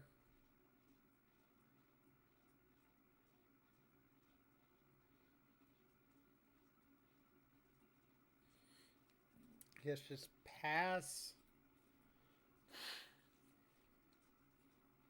Yeah.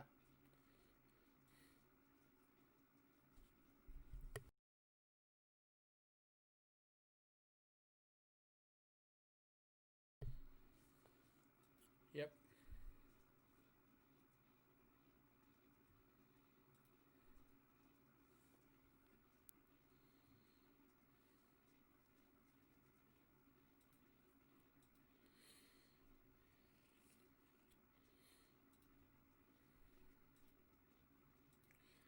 So with Teferi's trigger on the stack,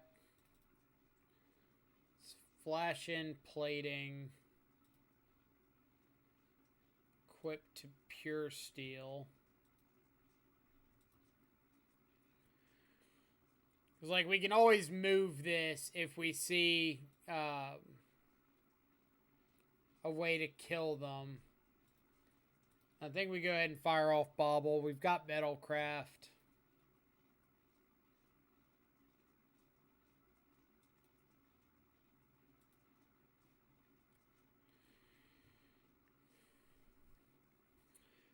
So, Stoneforge for Hammer. Hammer onto Ornithopter with Pro Blue. Kills them.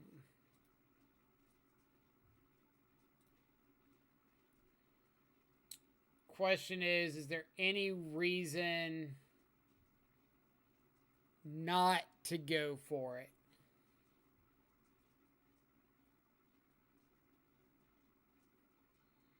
Like, Path to Exile stops it.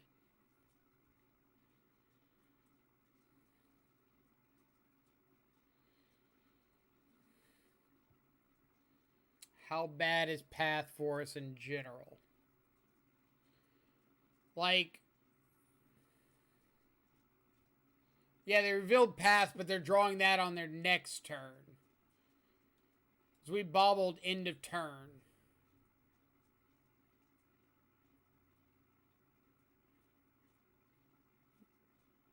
Like, they went to their Teferi trigger. We pure steeled. Or we put in cranial plating. Saw Path.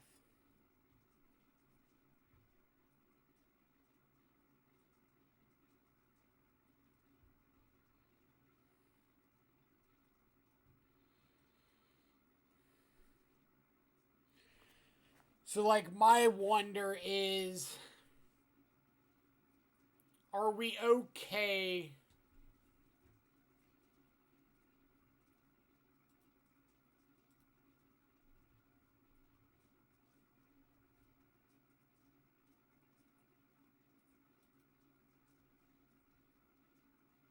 All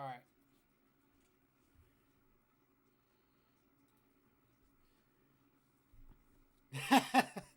Connor, I hope you know I went back preparing for today and watched your VOD from the Mana Traders series to try to get some understanding of the deck before I started the day. And we also trophied our first league. So we're like currently 7-2 with the deck. And this is the first time I've ever played this deck. So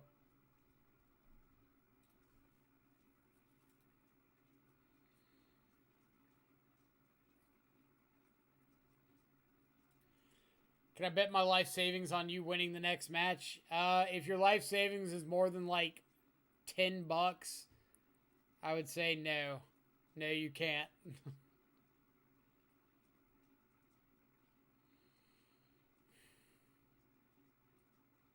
This hand's like so good if we see a second land. And so bad if we don't.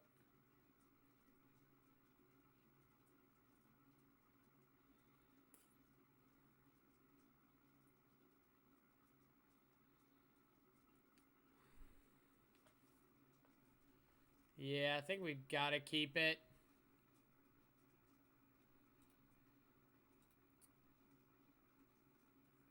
Springleaf Drums, the higher upside. Because if we get to like Stoneforge next turn, then Stoneforge plus Springleaf is pretty sweet. But I think we just got to get down Age just in case our opponent's on a Thoughtseize deck.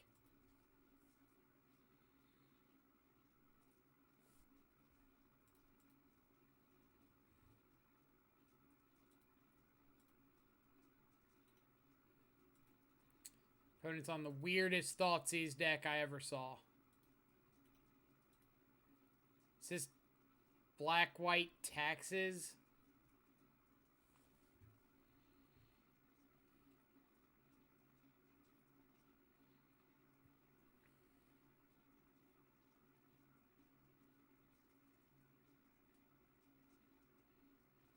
I'm assuming the path push deck is pretty bad for us, right?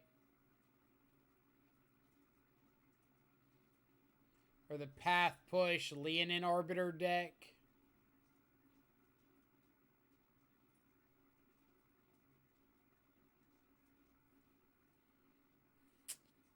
Yep.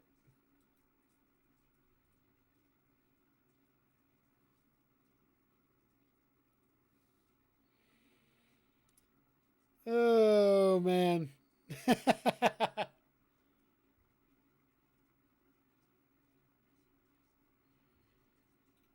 Alright. We'll go to the next one. Double fetch land off the Arbiter.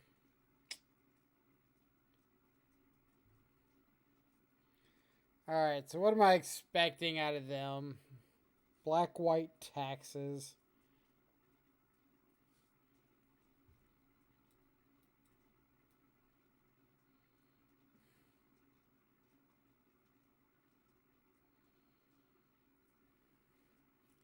Can I take my bet back? I told you not to make it in the first place.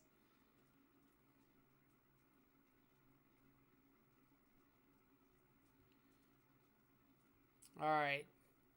Black-white taxes. Auriok Champion's a possibility. Like, dodging push is nice. Dodging path, or not dodging path, might be okay. So these are at least considerations. Things we don't like.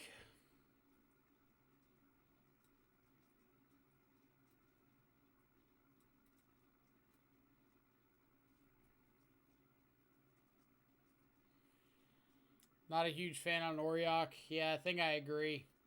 It's like a mild upgrade for a kind of subpar creature here.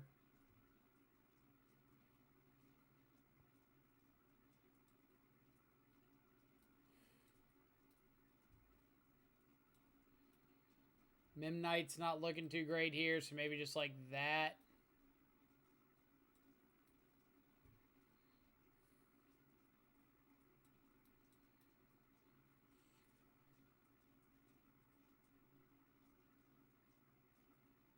We'll give it a shot. See what happens.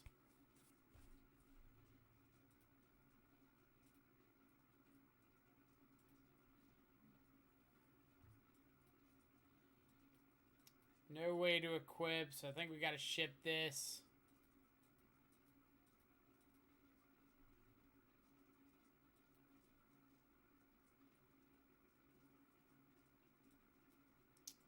Again, no way to equip.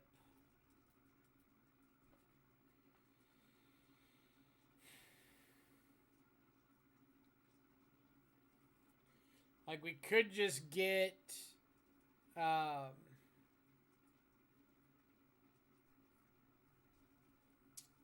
we could just get Shadow Spear and, like, be able to start swinging pretty quickly.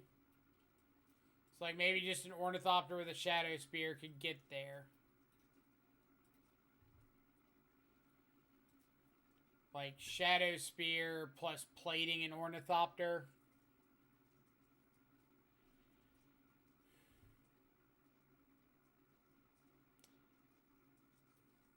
Alright, so I don't love the hand.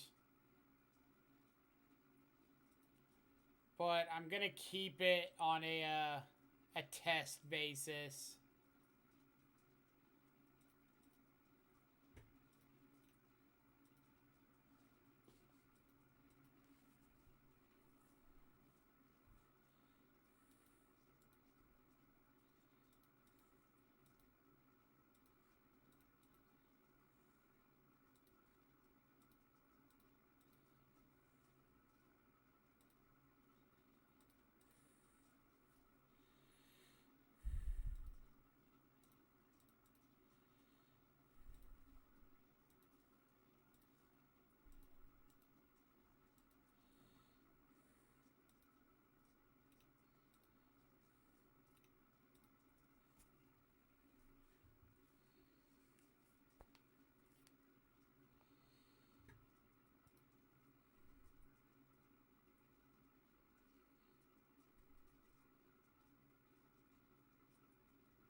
What kind of hand are they keeping if they're going double temple Vile Pass?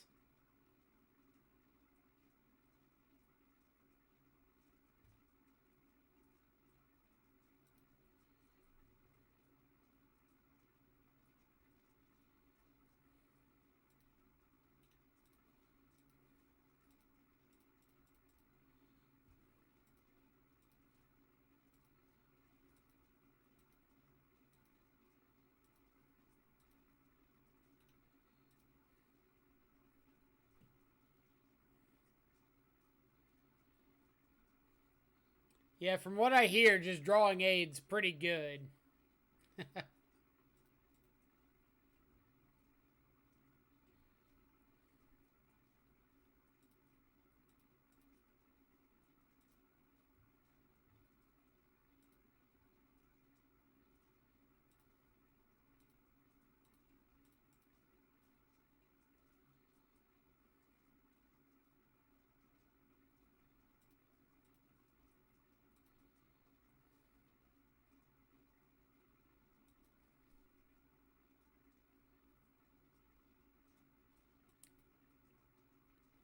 Leonin Relic Warder.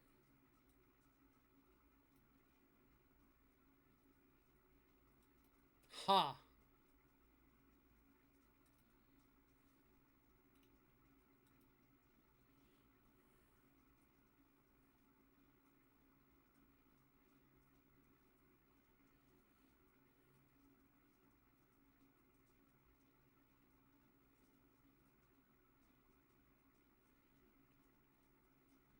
See, second gift for Spear is wrong since we're not really playing it soon. It's correct to see, or correct to draw and see if we get a hammer. Makes sense.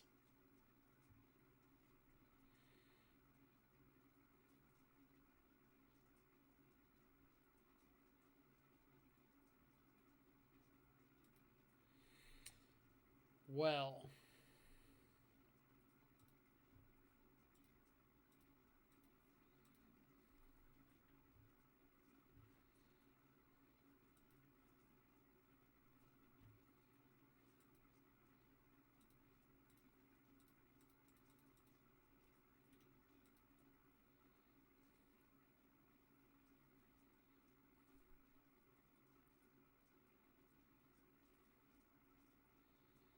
So you've got to have something to violin to here, right?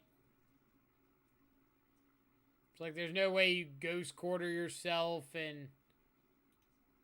Really?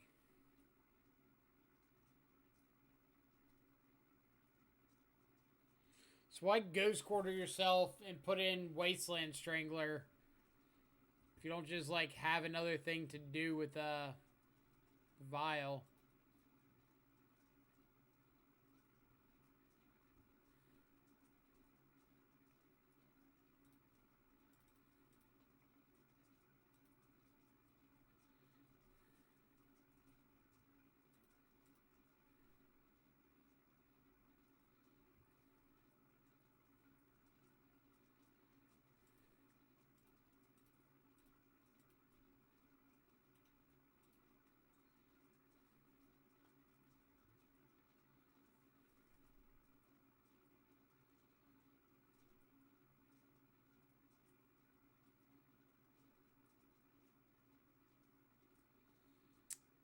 All right. I don't think we're winning this one. We are definitely not winning this one.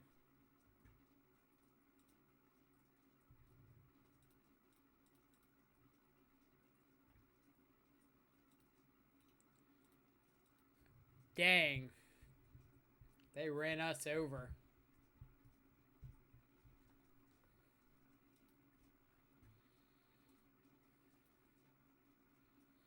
All right, so Connor, this is the list we ran. Some of the things I wasn't a big fan of. So let's see, 11, 12, 13, 14, 15, 16, 17, 18, 19, 20. I wasn't a huge fan of the third Springleaf drum. I think I boarded it out a lot. Um,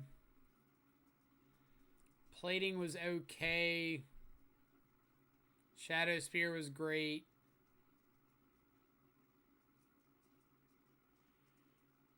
Is this just your list or from somewhere? It was from a MTG Goldfish. I can't remember if it was a 5-0 list or a challenge list. But like I told everybody earlier, since I haven't played with the deck, I don't know like when you would rather have like cranial plating or swift foot boots or what's the other one? Paradise Mantle.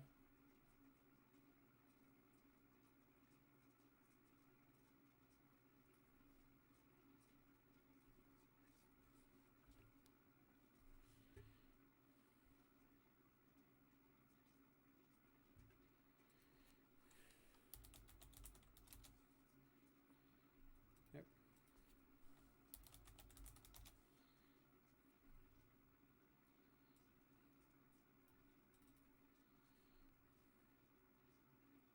Collapse with Paladin. I can see that.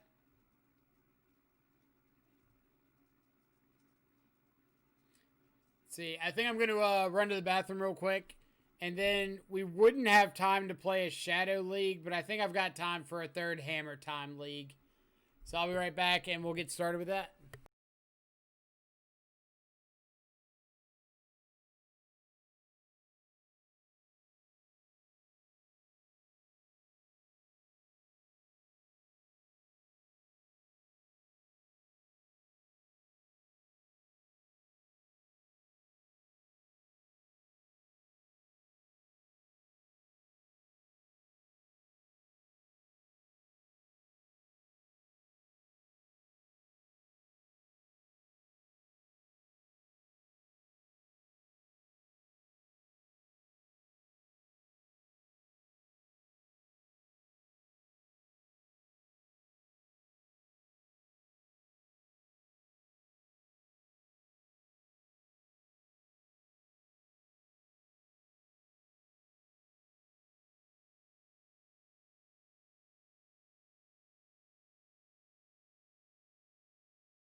All right.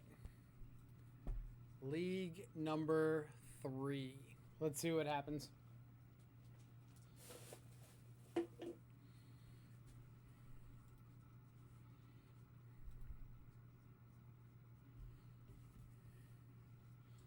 I'm optimistic.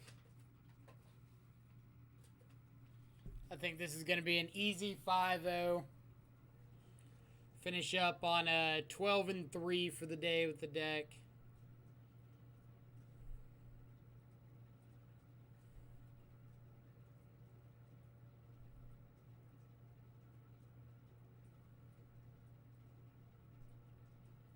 Why do we want push?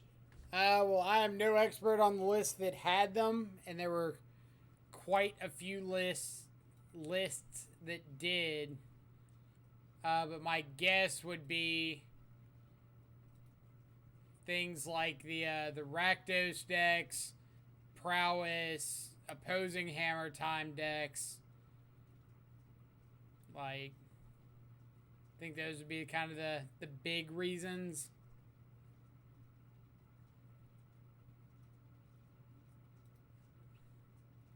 But like going through the recent lists, basically all the black-white variants had some number of push. So that one's got path instead. So some sort of removal out of the board.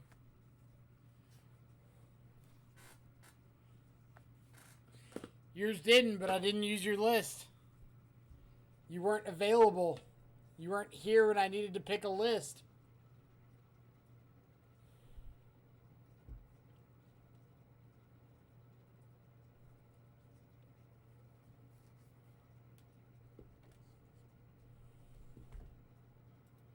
Like, if you've got an updated list and you can send me one, I can absolutely update this list. I just didn't have anything to go off of.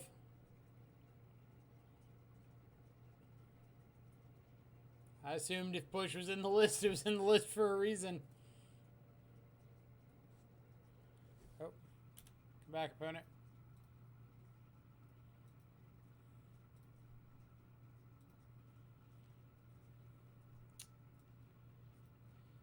Hand is pretty blah. Could turn 1 play and equip a mantle. But overall not great.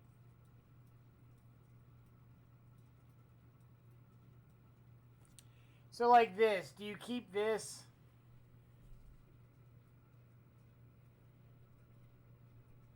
Just like keep bottom of Marsh Flats? So I mean, we've got Metalcraft with any equipment. Yeah, we're on the play.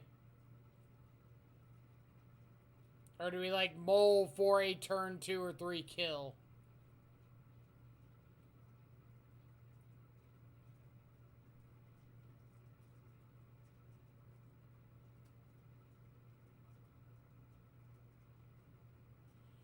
Alright, I'm fine with mulliganing. Mole to aid, Stoneforge, Snap keep. So we can like keep bottom Marsh Flats.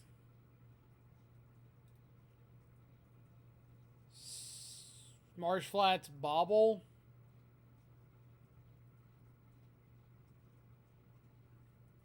That way we've got turn 1 aid. We protect Stoneforge from like a hand disruption spell. Keep flats.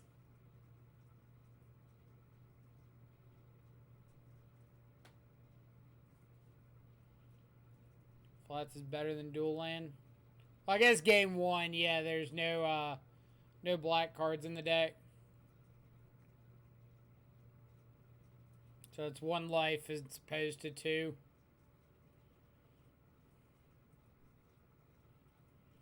So like I'm thinking just bottom Bobble.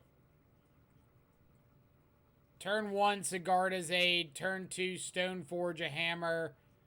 If they've got hand disruption, we've got a backup. So we're going to go with that.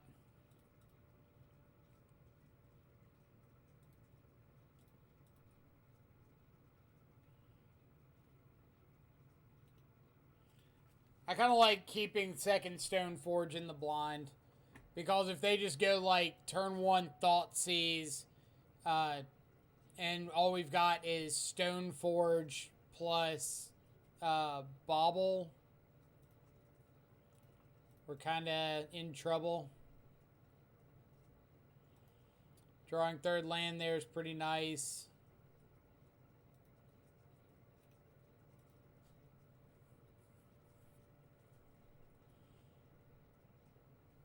Like, if we knew what we were up against, it's probably more than likely correct to ditch the second Stoneforge if they're not on Thoughtseize. But not knowing, I like keeping second Stoneforge.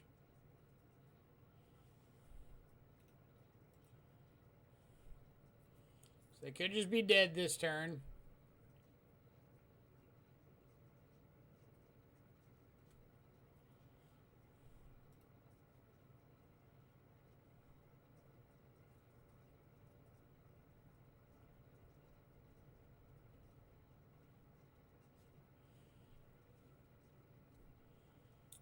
So just like Stoneforge for another hammer.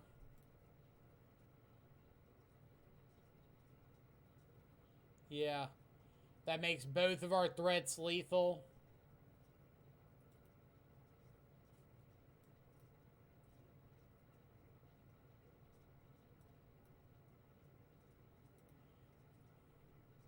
And protects from Lightning Bolt if we find another land.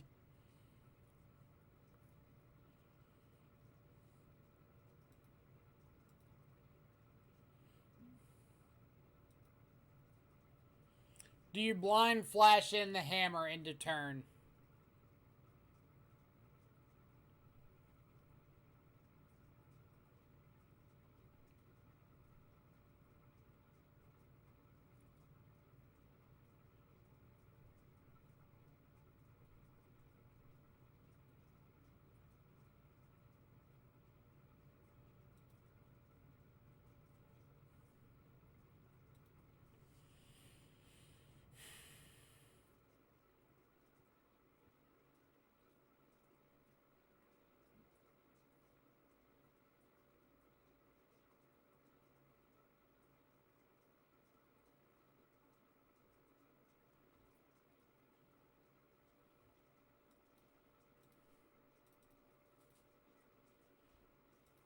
I like Lurrus there.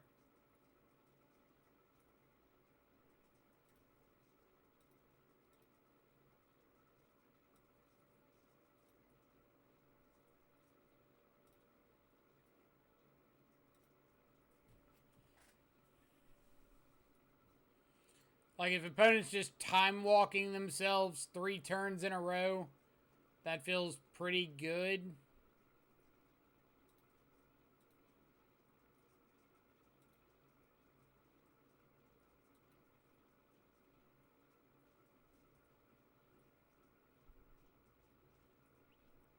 Oh no, I have no idea how to play this deck.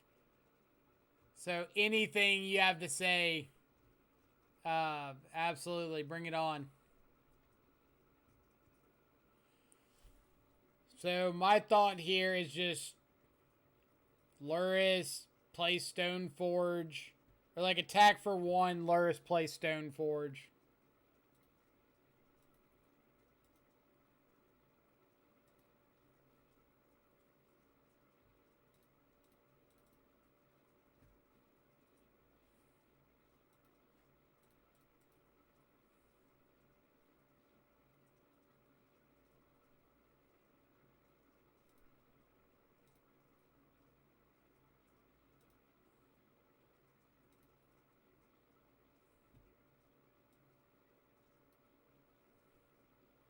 Just another hammer. So like, alright, you're going to have to deal with multiple things with hammers.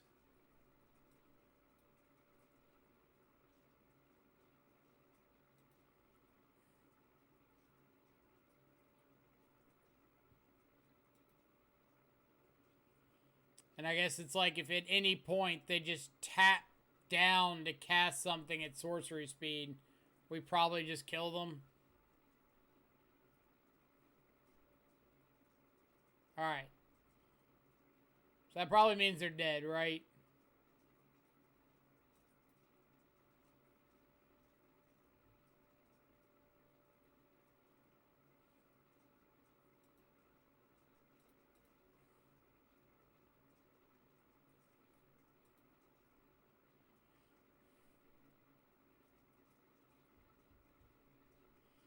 I guess we can just wait until, like, our both of our stone forges are lethal. So we would just have, like, lethal, lethal, lethal with 3 hammers.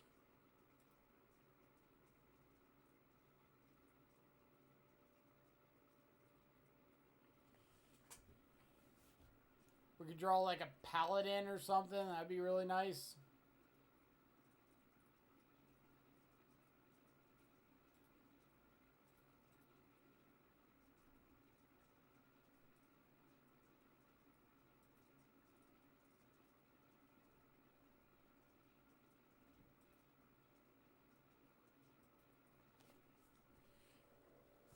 That's another lethal attacker.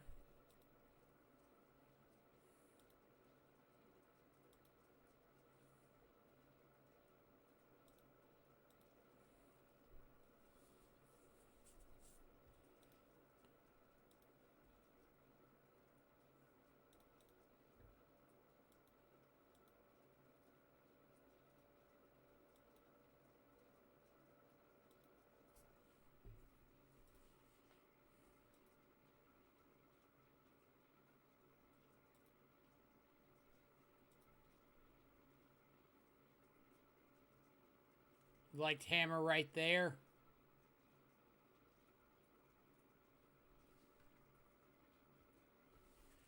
Possibly.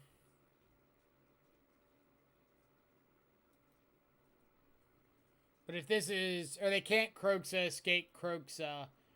And this taps them down off of their second black.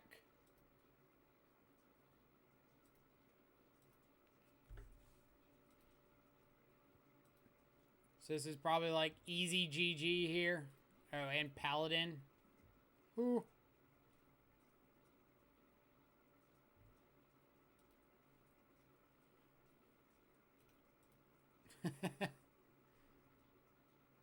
Why not just have a Paladin for giggles?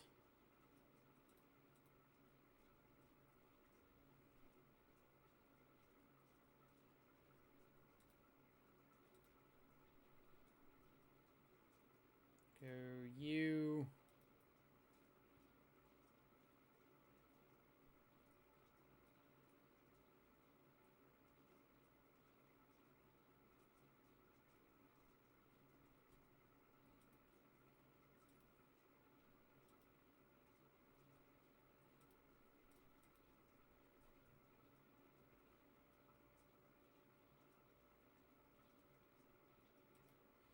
So now they have to do something or they die.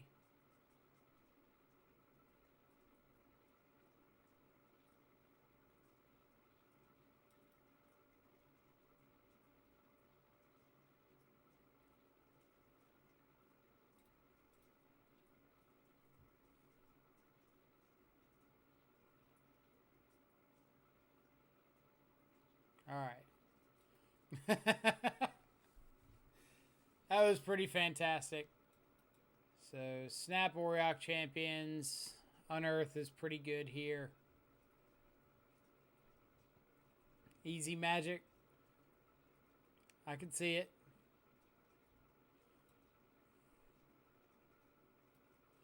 Cranial plating on Auriok's pretty good.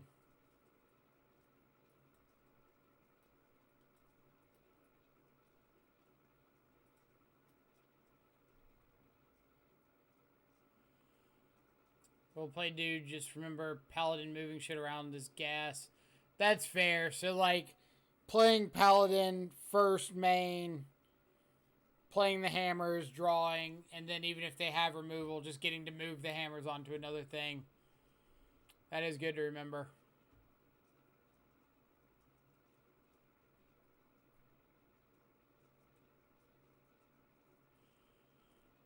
So what would you board out in this kind of matchup? Like, I think trimming.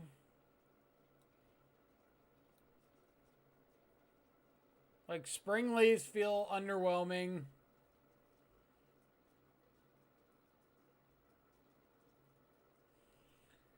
Could maybe make an argument for, like, not bringing in Unearth.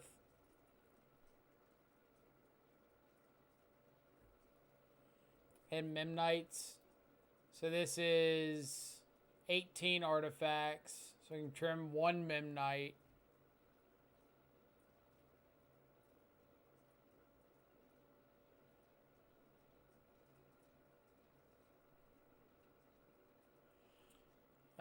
Bench, is this a third league? Yes.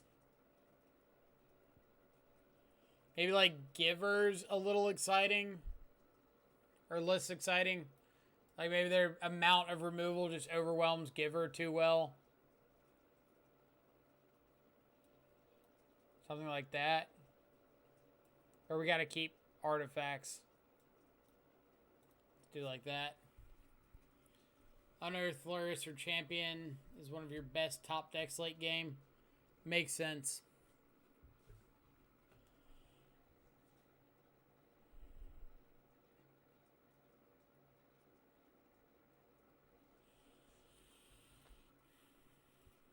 What do we got? We got Aid. We have Double Gift. So just keep and hope they don't Thoughtseize this turn one.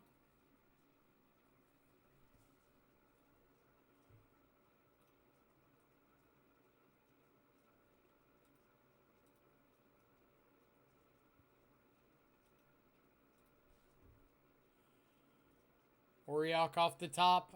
Fingers are crossed. That's one thing I've noticed. All of my opponents have been bringing in a lot of hate for the graveyard. And that just seems like not correct.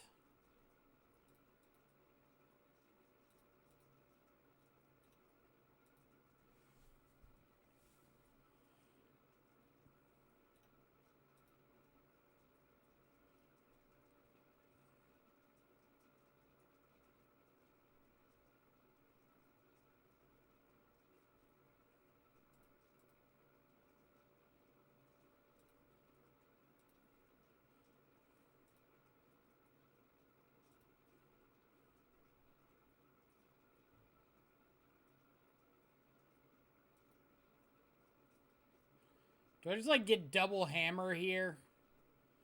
Just attack for one with the Memnite double hammer.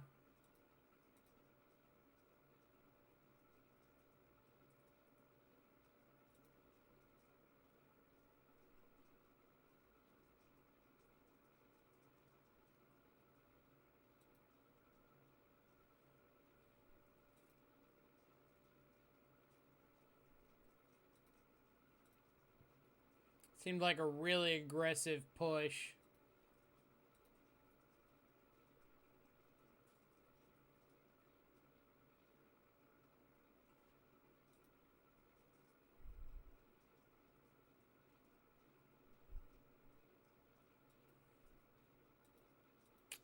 Double push, all right?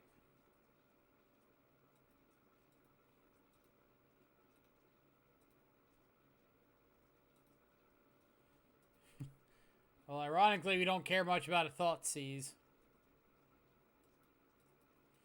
Would you like our hammer, or our hammer?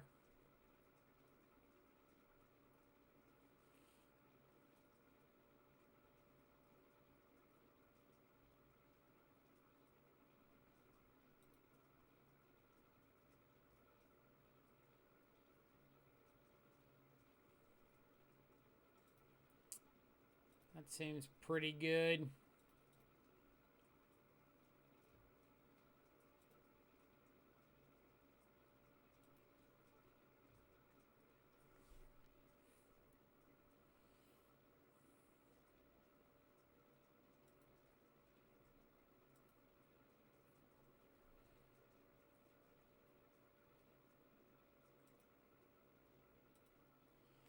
So now we just want to dodge, like, Liliana of the Veil.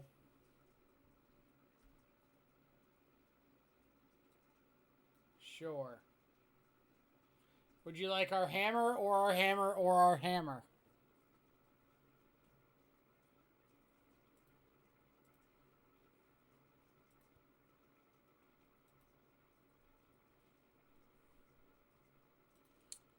Opponent's got one card in hand. They've already pushed us twice. I feel like we just go for it here.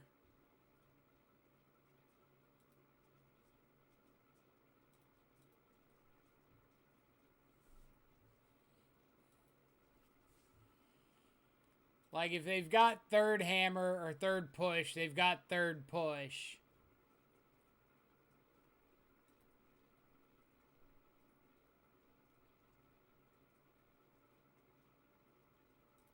Yeah, so they die.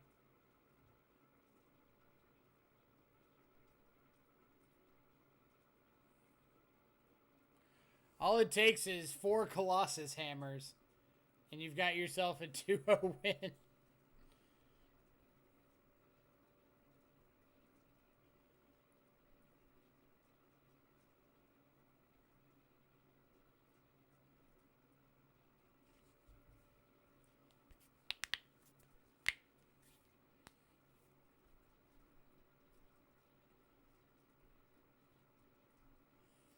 Love the way I played the match. You're acting like you didn't tell me what to do for that entire match. I just sat here and clicked the mouse.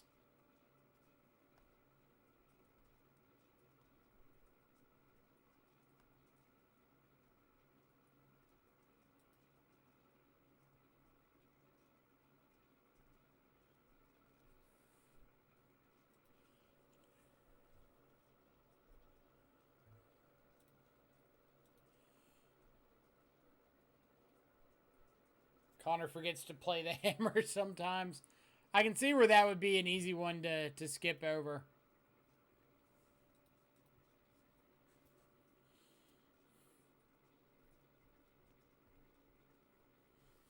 So this is like...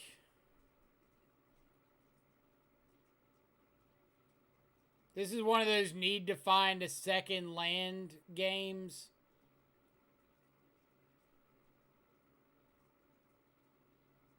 But we're like super resilient if we do.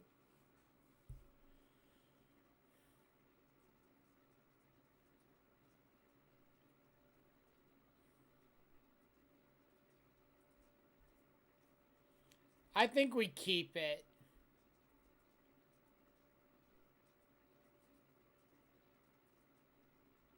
You consider it on the draw, no shot on the play. Fair.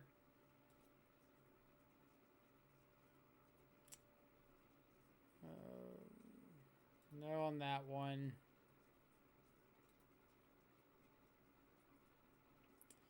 All right. So we get to keep 4 of these. So we can go Memnite.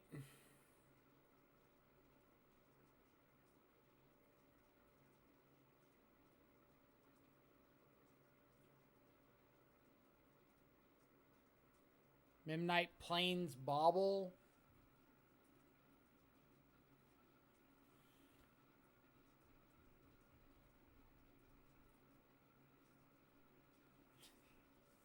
Geek Media, Connor loved that you did what he said. Let's see. Are we just bottoming second Memnite?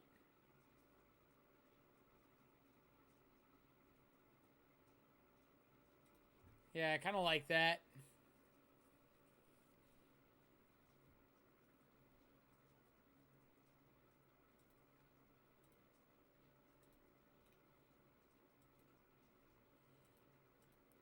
Opponent's also on Lurrus, so we're probably dead. It's like a Thoughtseize or an Inquisition here, and this hand's just terrible.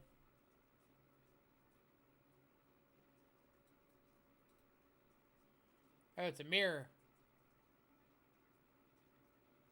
It's a mirror, and we are super dead.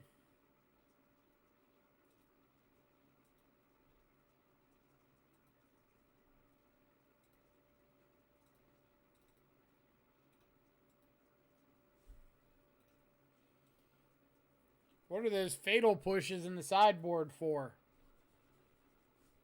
That.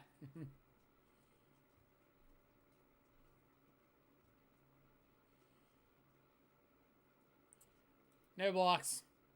If you got double hammer, you got double hammer. I'm not beating that.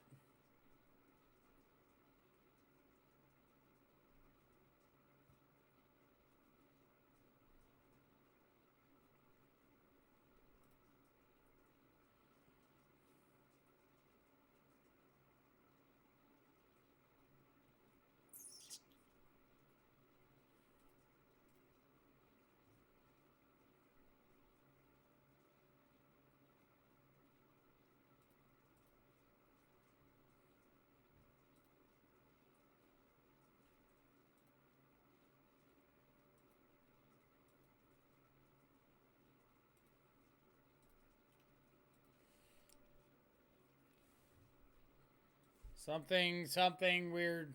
Maybe doing something.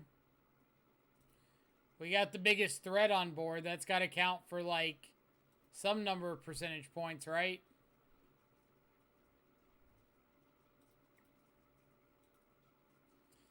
My body is ready for double hammer.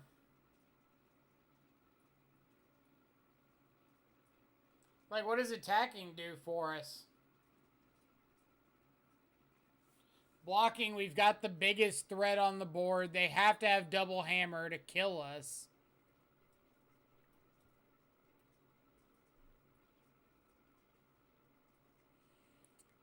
It definitely didn't matter.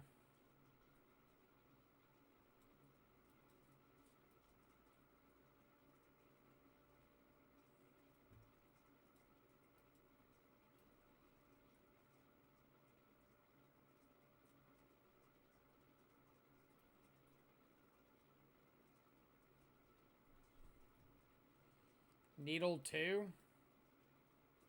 Even though, like, you can... I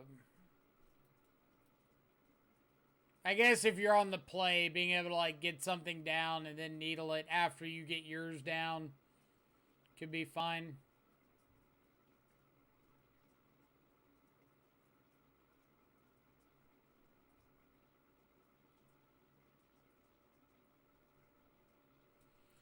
I'm thinking something like that.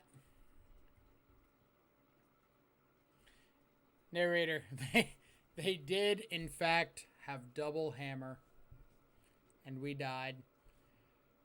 Like, Giver doesn't seem great. Cranial plating. We're not making our stuff bigger than something they have with a hammer with plating. So it doesn't seem like it's worth it to me.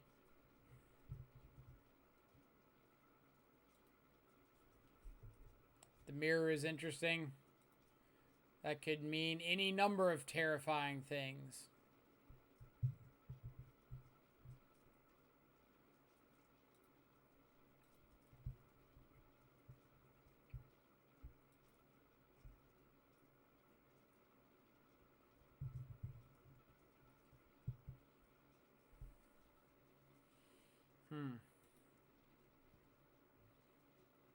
Stitching a gift.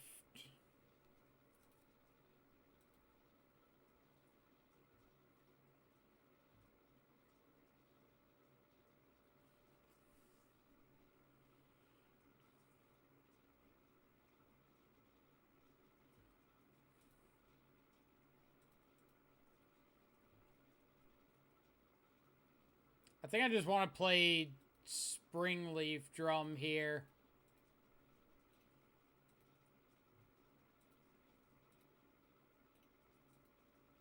So if I draw like a zero-mana guy, being able to aid plus dude plus hammer would be pretty sweet.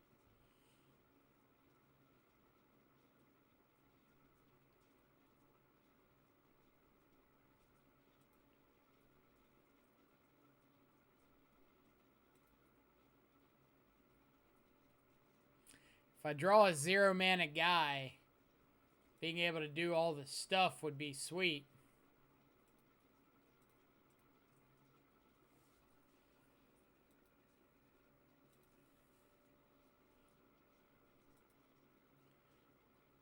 I didn't mind Bobble Trick there. I thought about it, but I think I wanted to get down this Springleaf Drum because getting it down on turn 2 and not being able to like use it until turn 3 would have been pretty rough.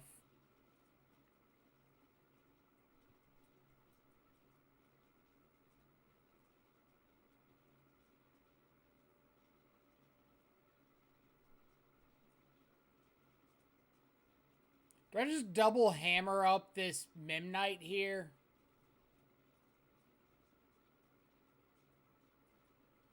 Jam one hammer.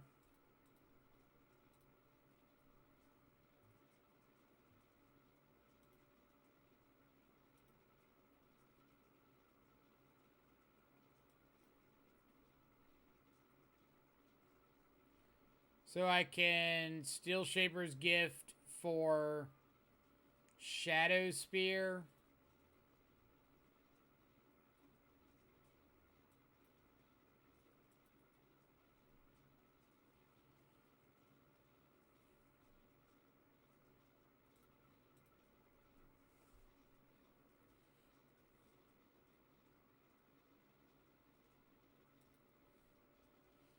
Then we attack with Memnite, and if they just like don't block because of the known Shadow Spear, we just flash in second hammer.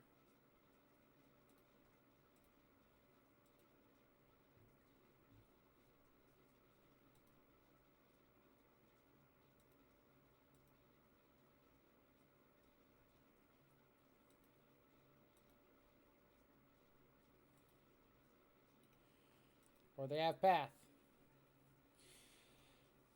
Ugh.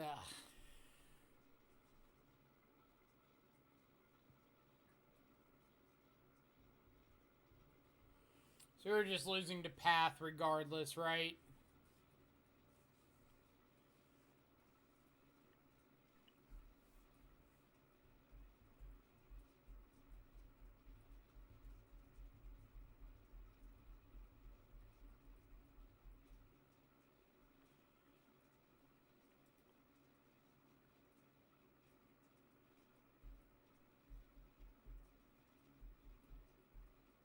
Yep. Well, let's see. No, because of the Ornithopters, we can't even like Memnite double strap up hammers or Memnite hammer Shadow Spear.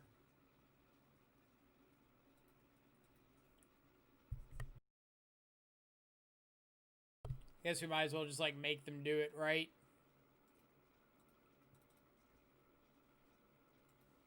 So maybe they see like, oh, well, he doesn't have another hammer, he can't equip the hammer he's got. I'll just attack as is. And we get to flash in hammer, block this.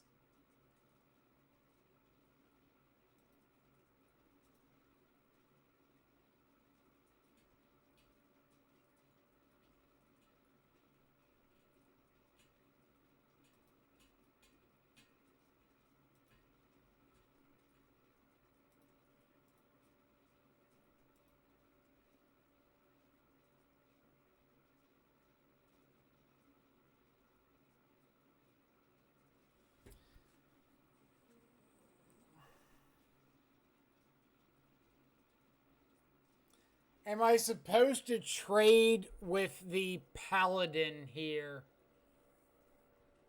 So they can't move hammers around.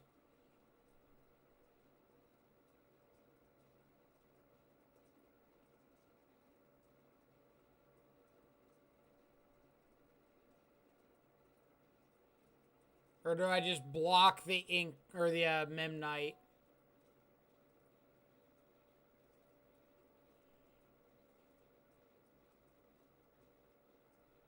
I think I have to block the Memnite or block the I'm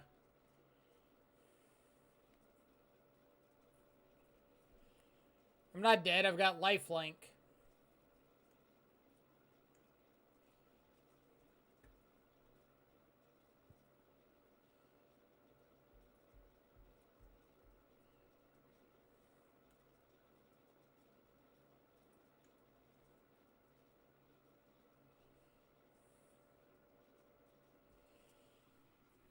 If we draw push, we win if we block Memnite.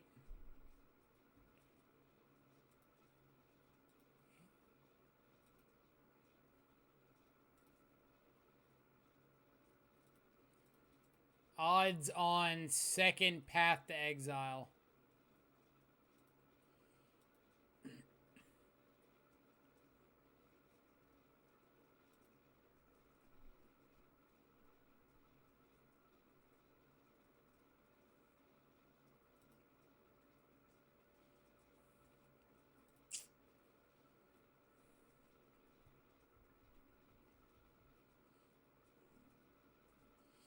Opponent had lethal like 3 different ways. They could have Ink Moth. They could have hammered up each Ornithopter. Or no, they couldn't have hammered up each Ornithopter. It was just Ink Moth, right?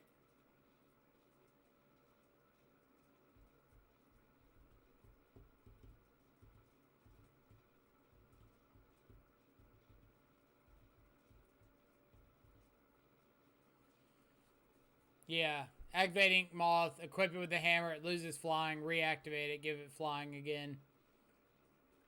But Plains does nothing.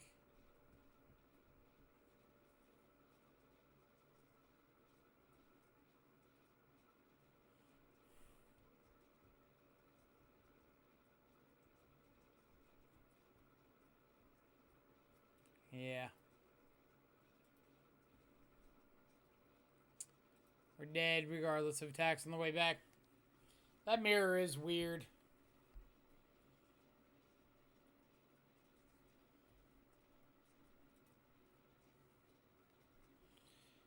Yeah, like anything we did, it was GG, and we couldn't really play around them, like making any play whatsoever. Hand's great.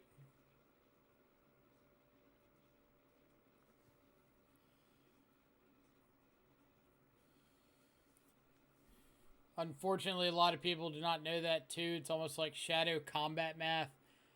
God, watching people through shadow combat math is painful sometimes.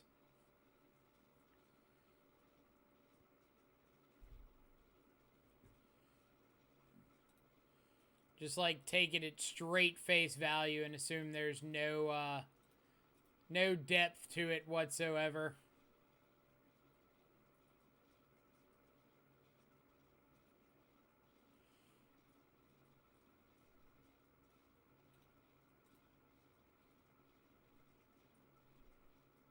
All draw based. Makes sense.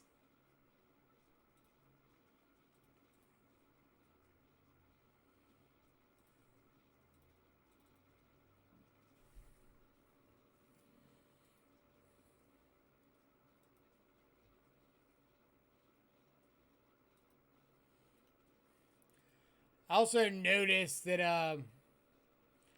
I draw Ink Moth Nexus way smaller of a percentage of the time than I feel like I should.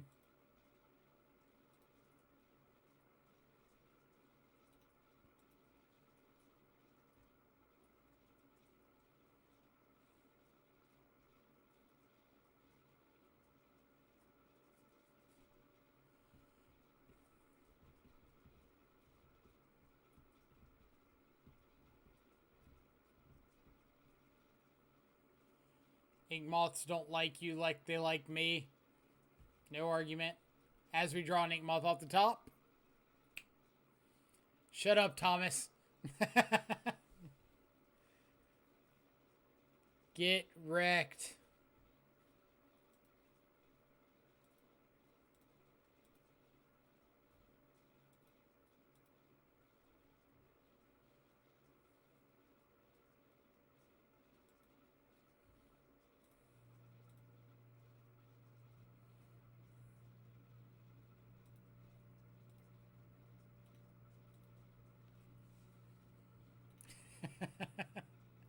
Am I doing this right? Am I doing the draw Ink Moth thing? Is this how it's supposed to look?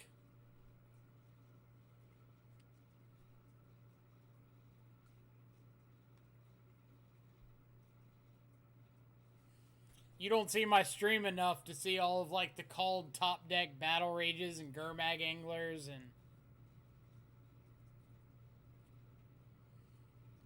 Teferi is a 0 fun card. Hard agree there.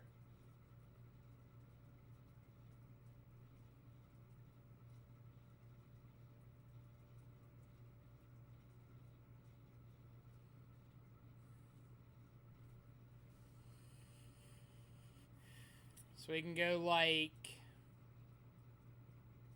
Shadow Spear, attack it to Fairy.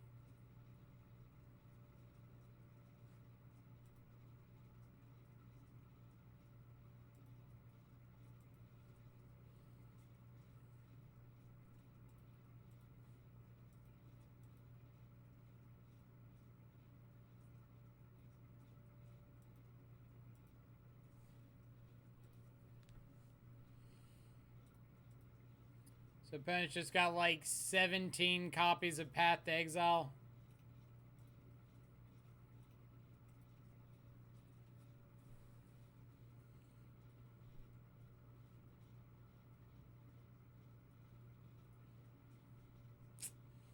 And Field of Ruin.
Man, I want to play this deck. Do you have it in paper yet? Do I? No. Absolutely not.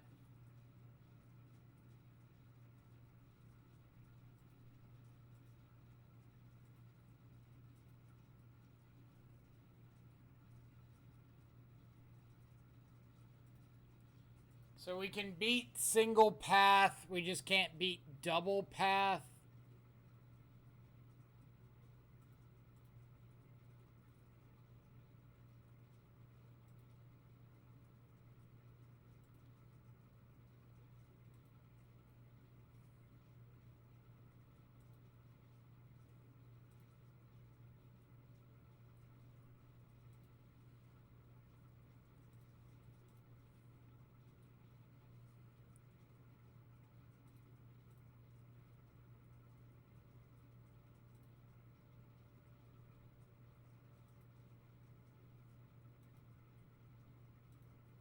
Follow myself, chat lag.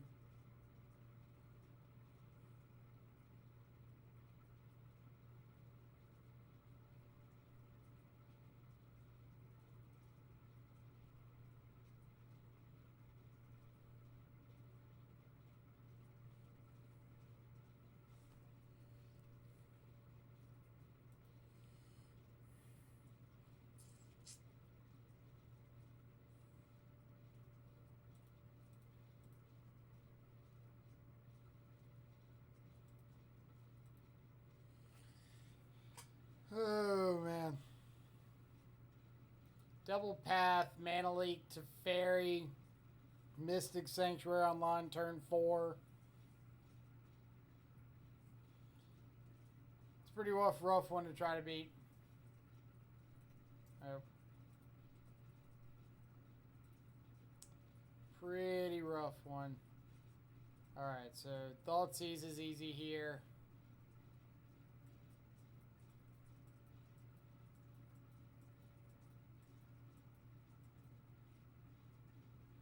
I don't hate Needle, but but I don't love it either.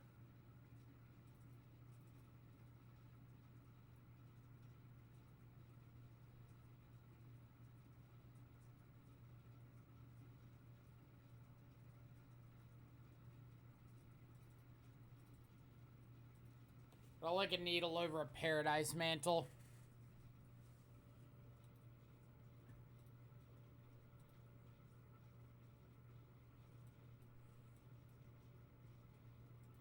Hand's not bad.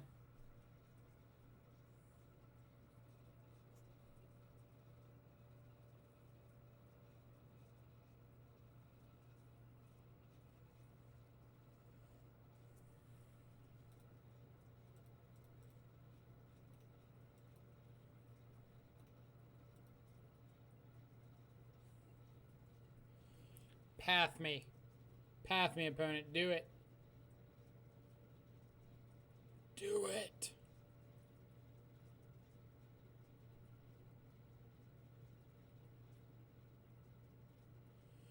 You don't want to deal with the Giver of Runes. You're afraid. We're just going to bolt. Boring.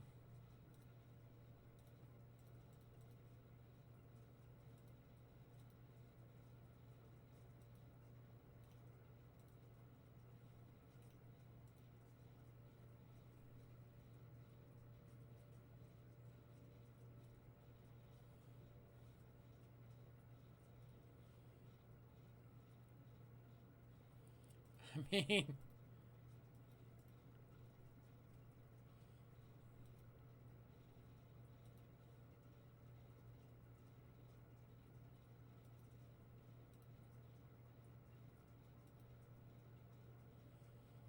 It's a bunch of Stoneforge Mystics.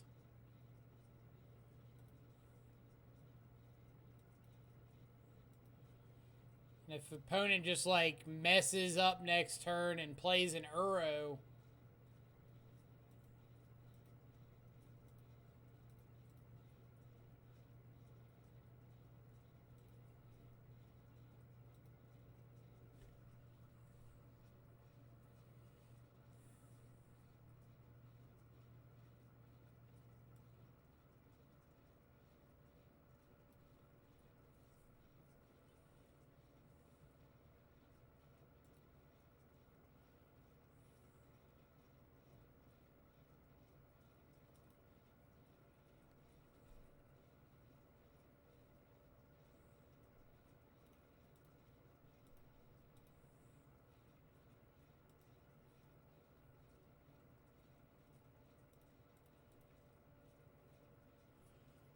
could maybe grab plating.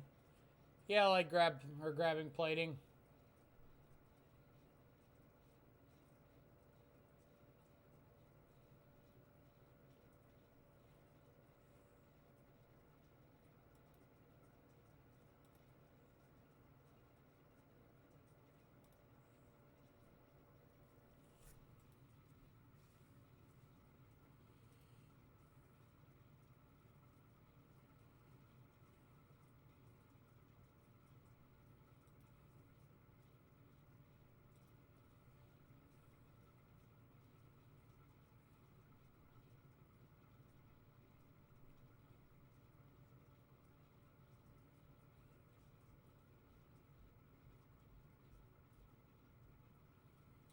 No opponent.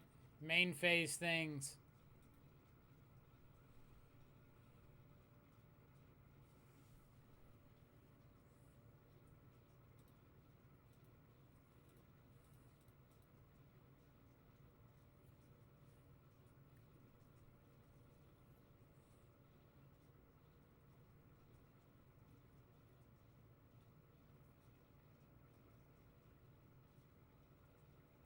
What?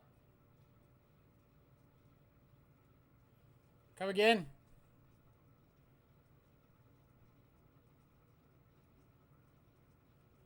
Opponent had 7 cards in their hand. What's going on?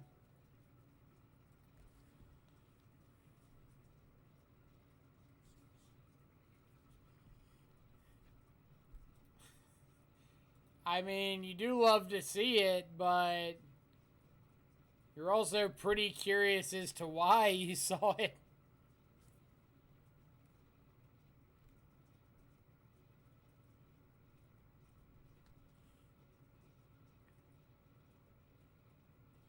Like, what about casting Paladin makes my opponent think, like, oh, yep, can't beat that.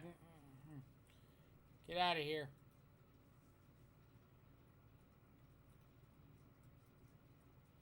Don't ask, don't tell. Well, I just don't know why we're bringing U.S. military policies into this.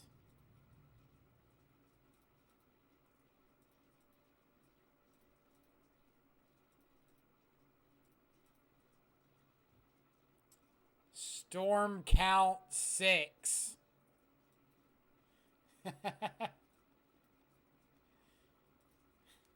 Go.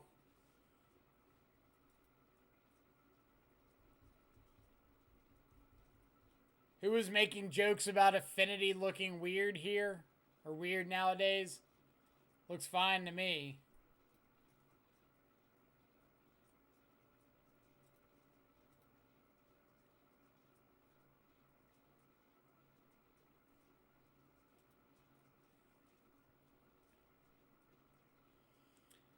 Jinzo 86. Hey, Hammer been fun. It has been. Last league we had like a 2-3. It was kind of but the first league we 5-0'd. This league I think we're currently 1-1.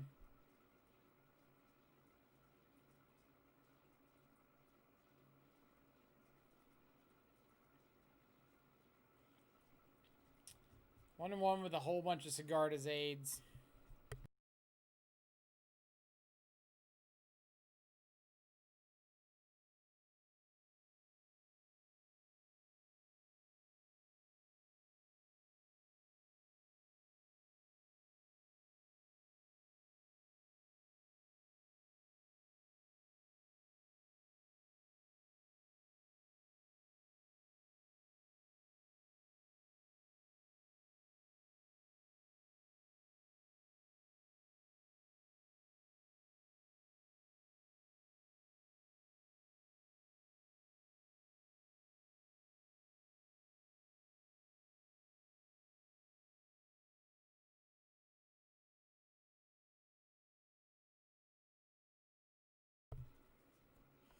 Yeah, I had a phone call coming in, so I had to mute it real quick.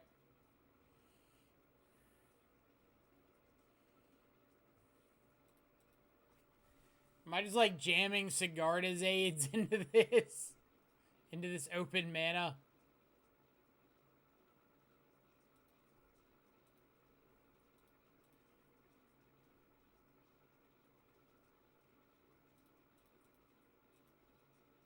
Yeah, get wrecked, opponent.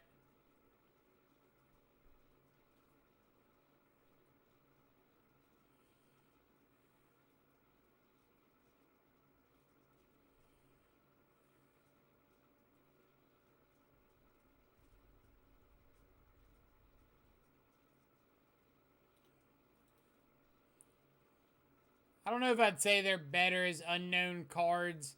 Like, we're not a combat trick deck.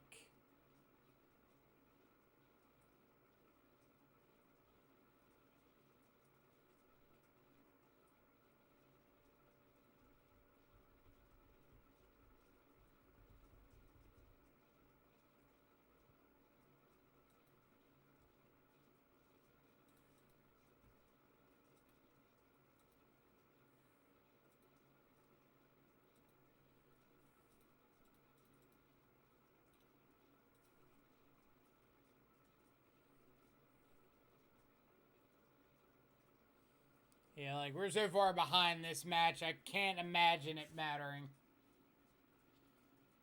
Especially if they're able to, like, path or bolt or something here.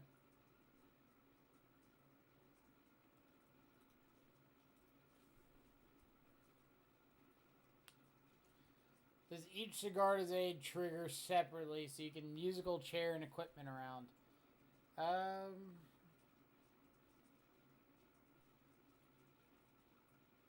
I don't think so.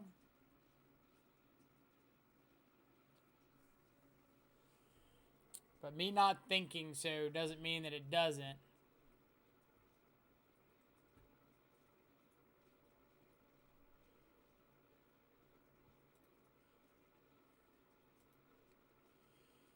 Alright, so at least get to put Lurrus into our hand.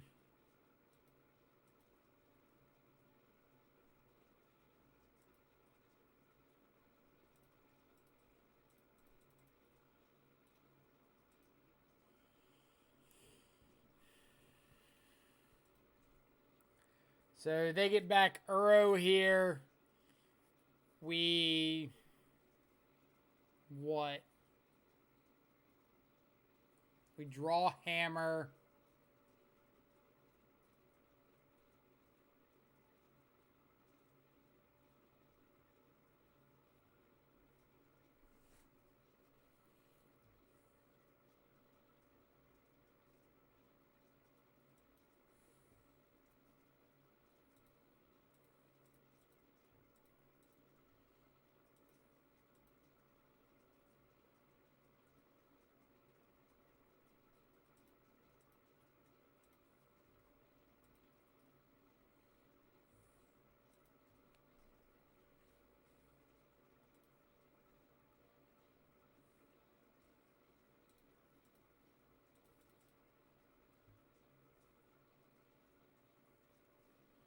Do you also have like a mana leak here?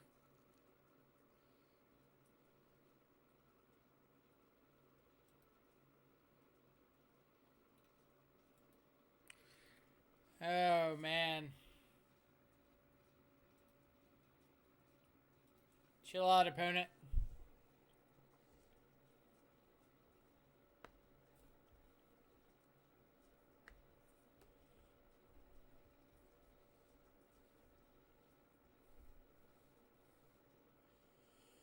You can choose different targets, but the card doesn't bounce around and attach / unattach a bunch of times. Defense Grid looking Maximal Pogus. Defense Grid is a sweet card, but I don't think every deck just needs to jam it. I also missed a follow. Dr. Stacks, thank you so much for the follow. I hope you're having a fantastic Wednesday morning, evening, or afternoon, wherever you're at in the world. Appreciate you coming by and hanging out with us.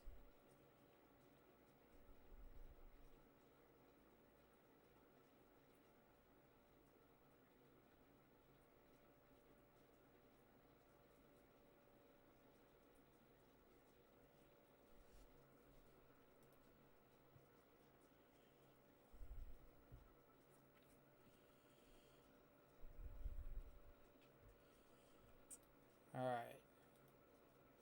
Let's get back on track. Can't keep the no-lander.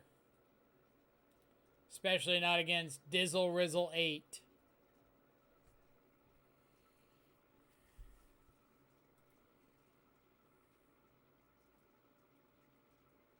So just bottoming like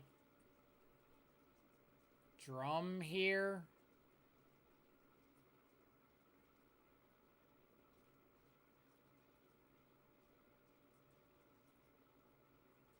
Or maybe it's either Drum or Mantle. And I guess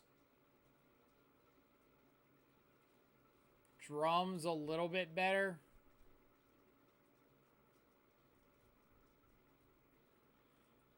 Let's see.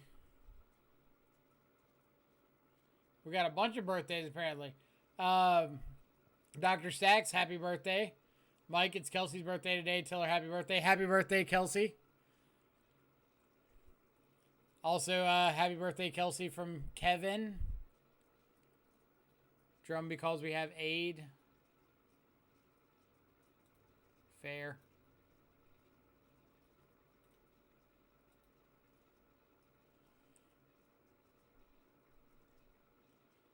Happy birthday and Merry Christmas and Happy New Year and Happy Easter from Pedro. You also forgot Happy 4th of July, Happy Arbor Day, the ever popular Happy President's Day, even though it's not outside of the U.S. Happy Leif Erikson Day. Like, all I'm saying is y'all missing some reason to celebrate.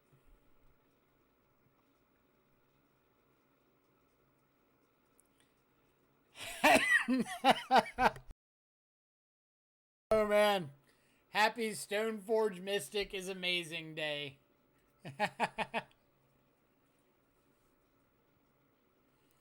Happy Cheesecake Day. Now we're talking.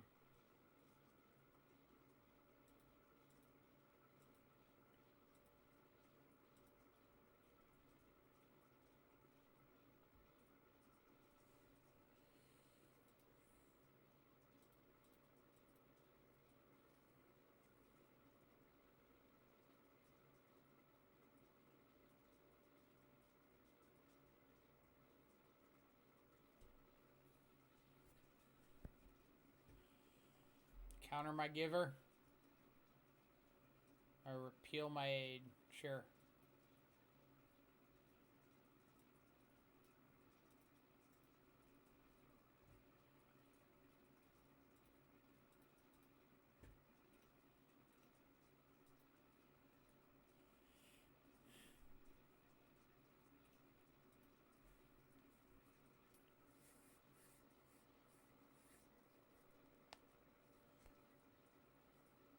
Too American for me. I don't want to offend anyone.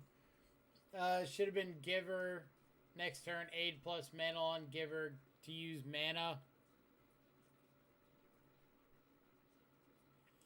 My thought process was, at the moment we were against Storm, and I figured the faster race turn would have been, or race hand would have been better. Looks like we're still against Storm, so it doesn't matter too much.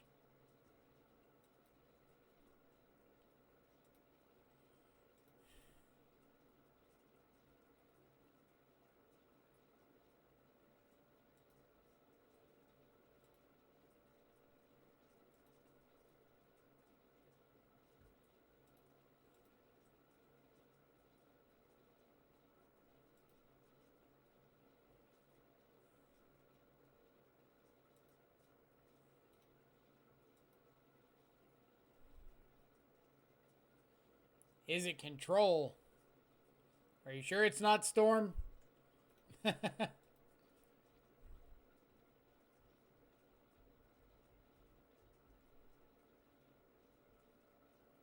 Is it? Is it?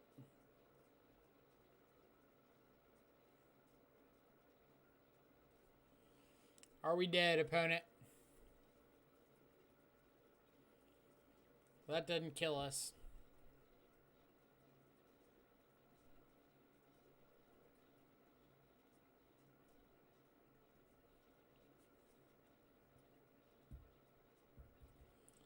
That also doesn't kill us.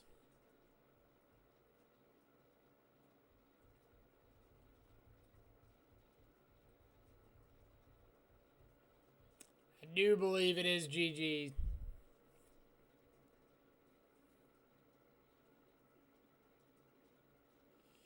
If it is it, then is it a control deck? Well, if it is an is it deck, it is not an is it control deck. Unless it is it, in which case the question, is it control deck, would be it is.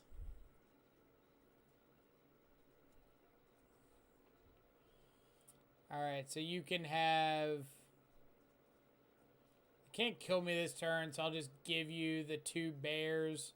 Repealing Manamorphose to the yard.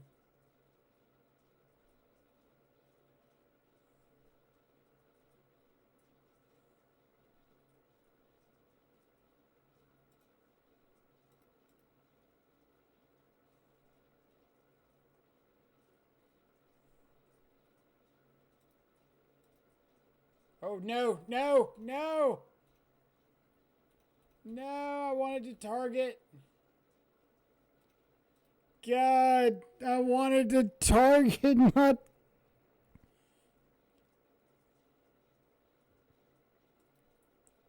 Misclick.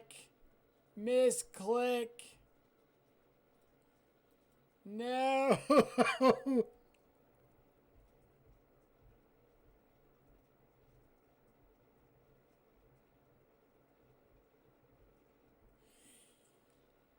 Ah. Misclicks.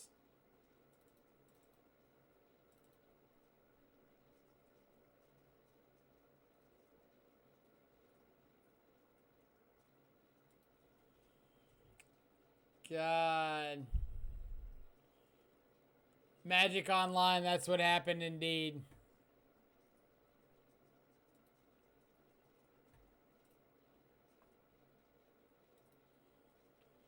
Like, so I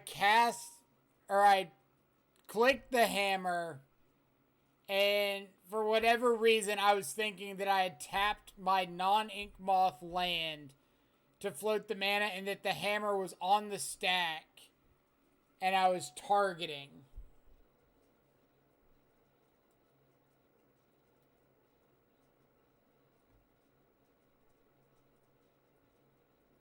Like, I was so sure I was just targeting with the hammer there.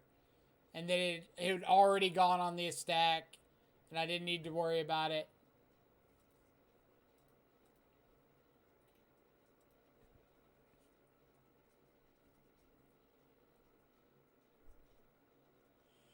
We will never financially recover from this. We might not.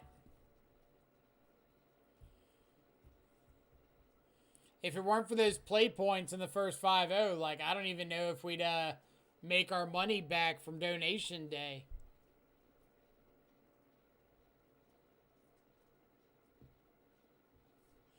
Haven't seen anyone that plays Hammer Time? I hope so. I don't want to be alone.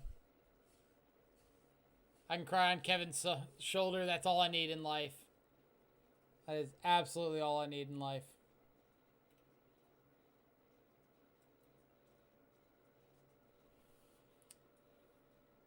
Mr. Snuffleupagus, is that Vans in Mississippi? It is. It is.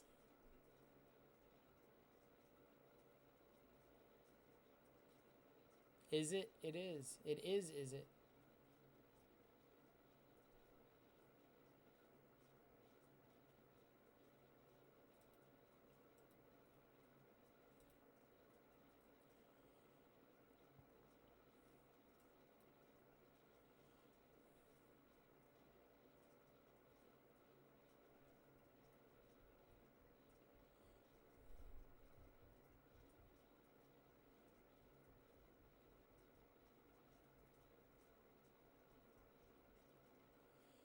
I don't think there's a reason to play into repeal here, is there?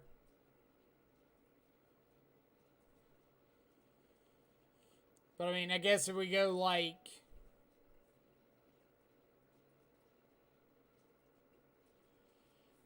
Let's see.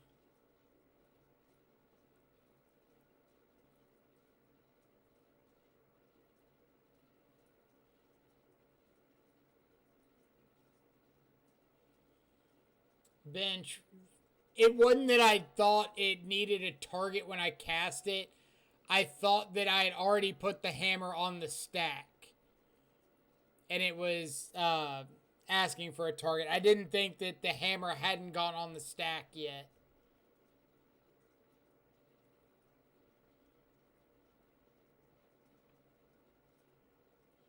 See, by the way, I've noticed you play your lands before your spells when you don't need to. Cost you twice, just a heads up.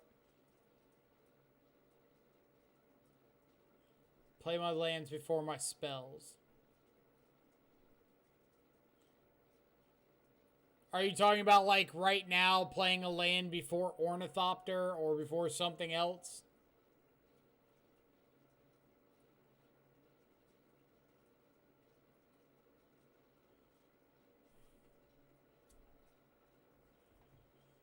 Because I'm about to do it again if that's the case.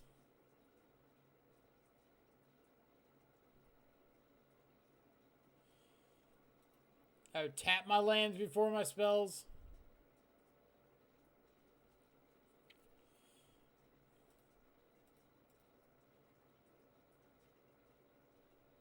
Usually I don't tap my lands before my spells.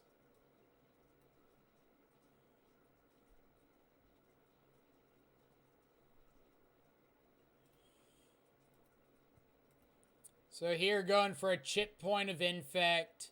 If they go for Bolt, I can flash in Hammer. If they don't, I can sit on Ink Moth, second main phase, play Ornithopter, pass the turn. If they go to Bolt the Ink Moth, I can flash in Hammer to save it.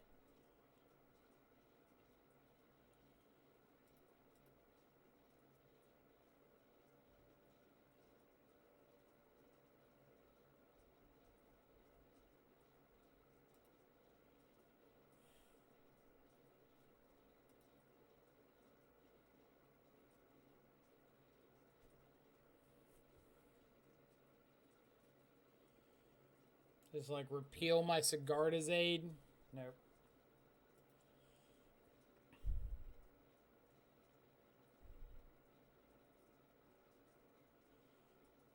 Played Nexus over white mana.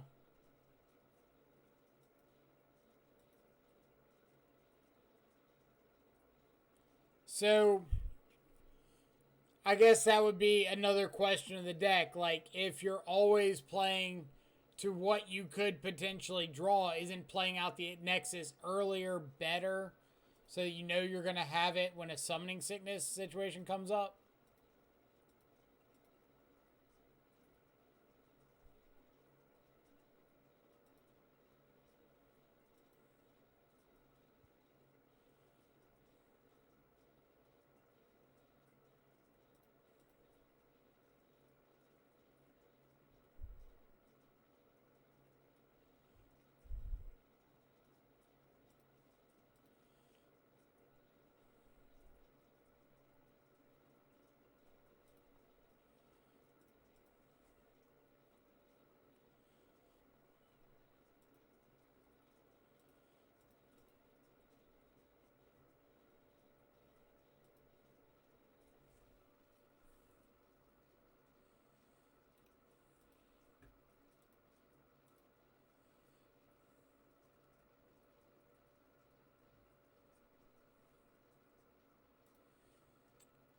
Just gonna go for Hammer, because if it's Bolt, he bolts me, or he bolts the Ink Moth. If it's like Remand or Repeal on my Colossal Hammer, or Colossus Hammer, I still get to kill him.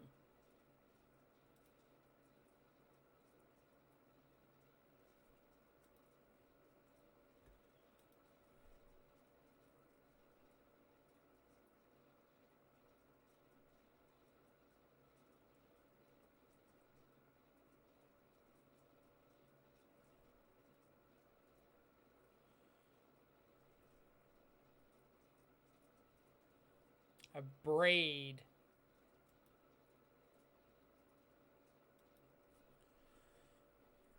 That's an interesting choice.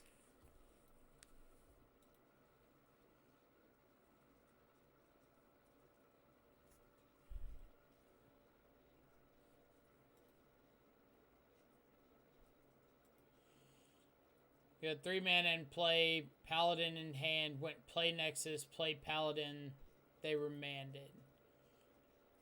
I would have to see what the rest of my hand was, because there's a lot of times that, like, I'm playing Paladin and I don't care if they remand it. Like, I'm not replaying it right there.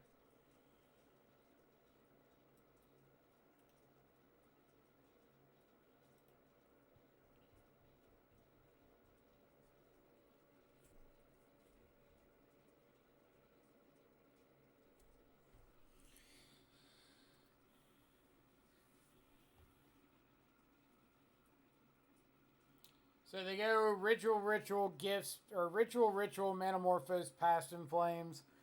We put the 2 rituals in the yard. If they have a 3rd mana source, they kill us deterministically. If they don't have a 3rd mana source, then they probably shouldn't be playing the deck.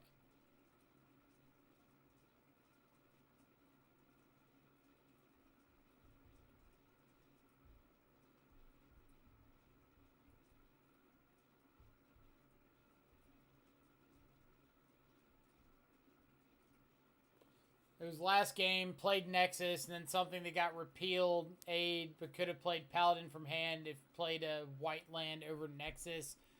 So, I think one of the issues here is we're using hindsight arguments for why we should have played differently around like a one of card out of their deck. Like, our hand or our play probably had more upside if they don't have the one of, but they did, so our hand or our play was wrong. And I feel like that's a little results oriented. Like, I'm sure it has happened, absolutely, that I should have played some land over another, and I have no argument about that. But, like, that example is kind of like, oh, they repealed so you couldn't do something.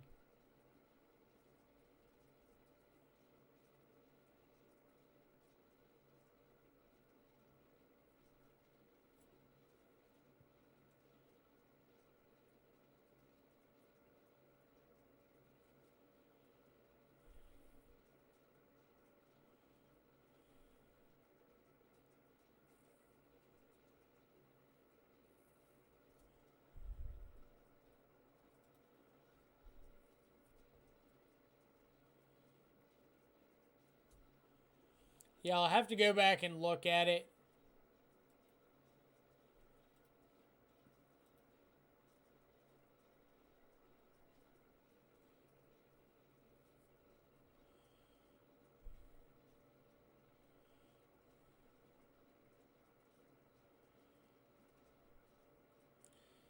So do we keep this and hope we find a way to get a hammer?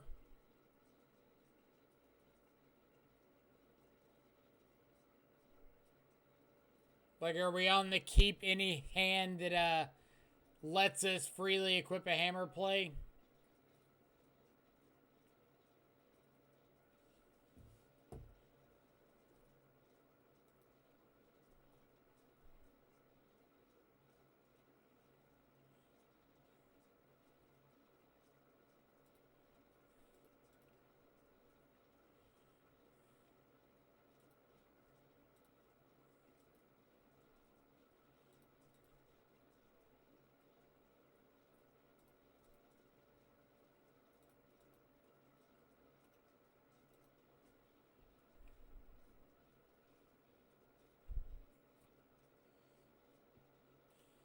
I don't know, probably in the O3, or we're in the O3 bracket, so probably have lots of time.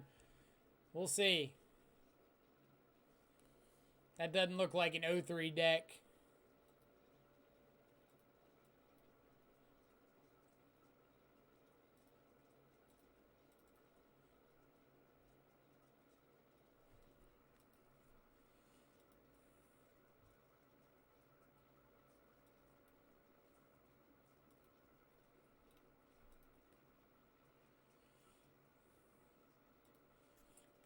Look at Hammer.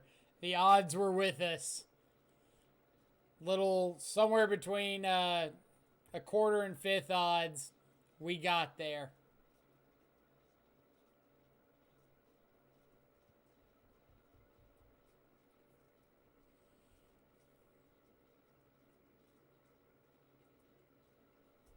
Ren, sure. Don't care about no Ren.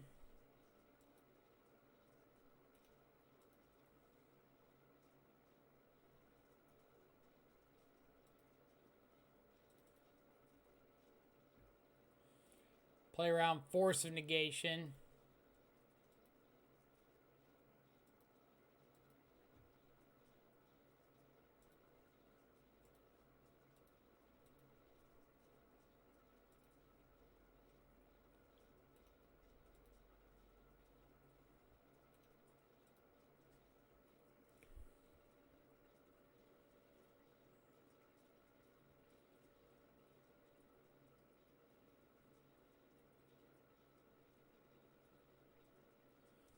Cool. I'll steal Shaper's gift for another one.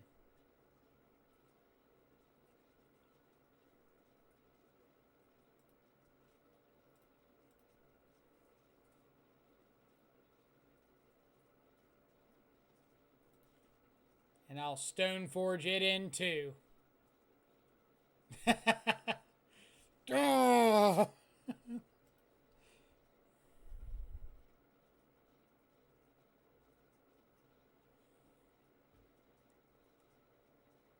I think we did something right that game.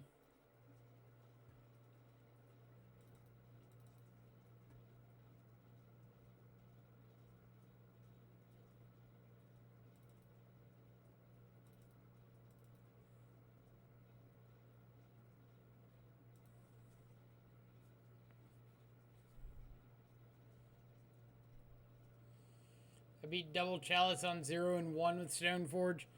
Stoneforge is pretty good in some decks. I think it was a big misconception when the card got unbanned and everybody was like, oh yeah, you're playing white, you're playing for Stoneforge.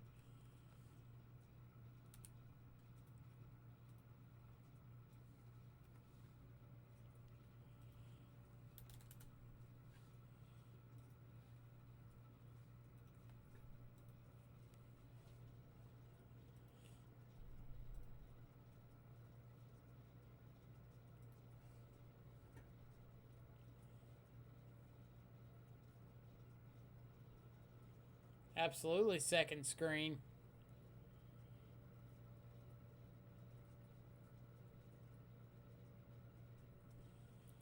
Alright. So we get a Bauble Scry.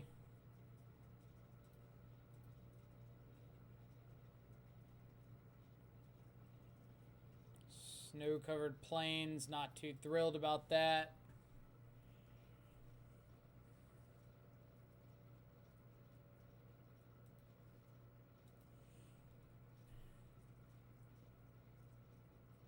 Do we just aid here to like make sure we get it under a counter spell?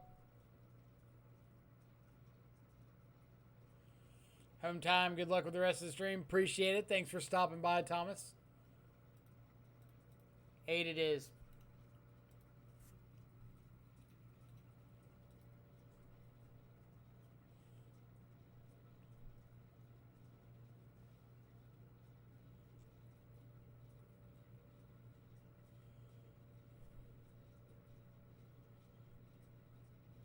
Thoughtseize gift for a hammer.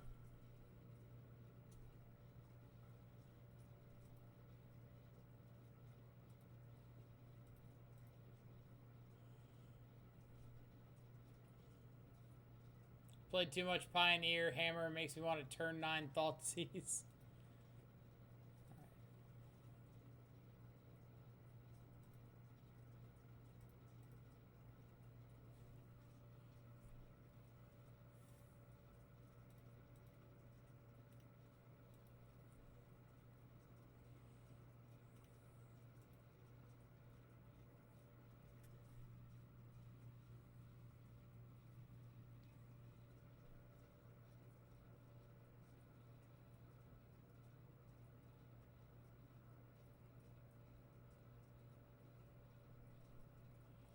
Didn't play Nexus before gift, so I did it right that time. So confusing.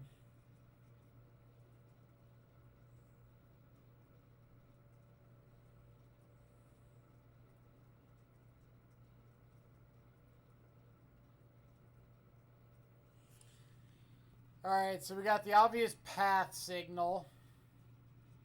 Or veil.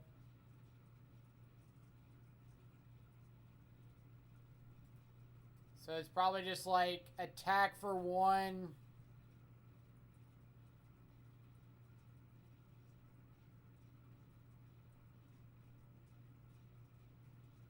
Hammer, Thopter, equipment. Right? I think I'm on board with like attack for 1, Ornithopter, Paladin, and then have the ability to flash in Hammer.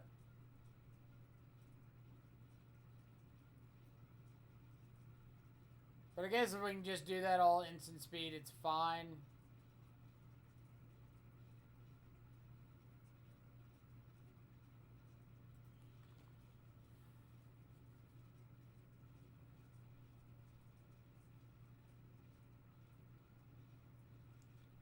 Well, I'm not expecting this attack to resolve. Like, I'm expecting them to have path.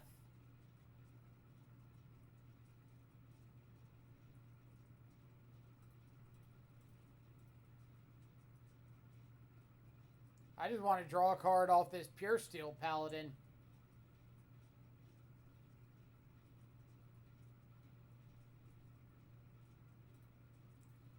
So this is like, alright, if they path my Mem Knight, sure.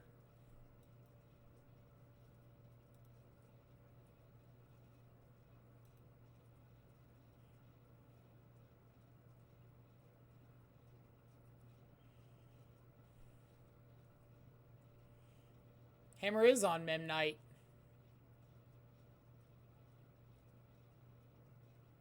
Now Hammer's not on Mem Knight.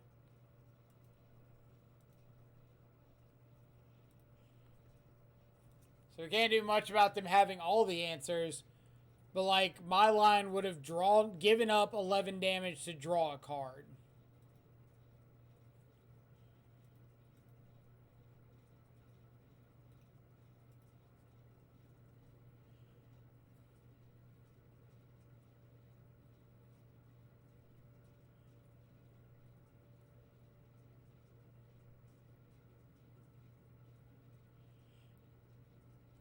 Did you just not notice the aid?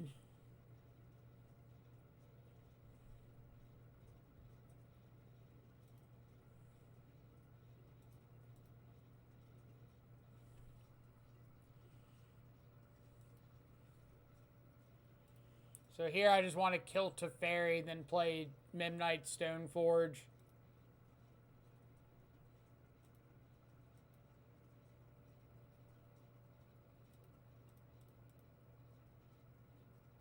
You're on your phone. Gotcha. That makes a lot more sense.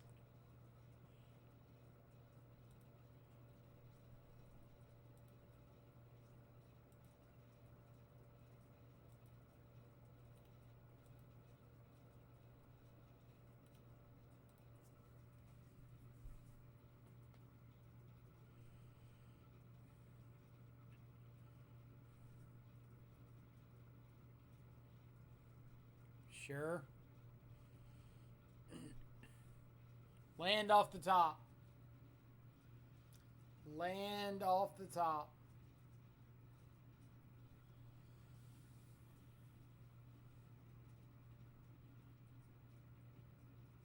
Not a land.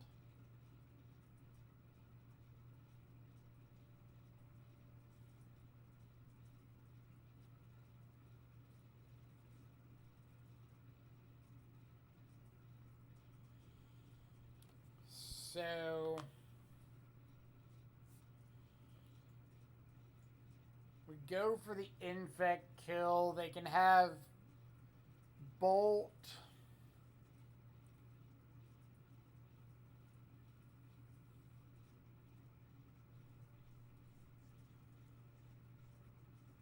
That's kind of my biggest hesitation is I don't really want to lose the Ink Moth Nexus to a lightning bolt because like we're not really beating Uro. Well, I guess maybe we're beating Uro without it.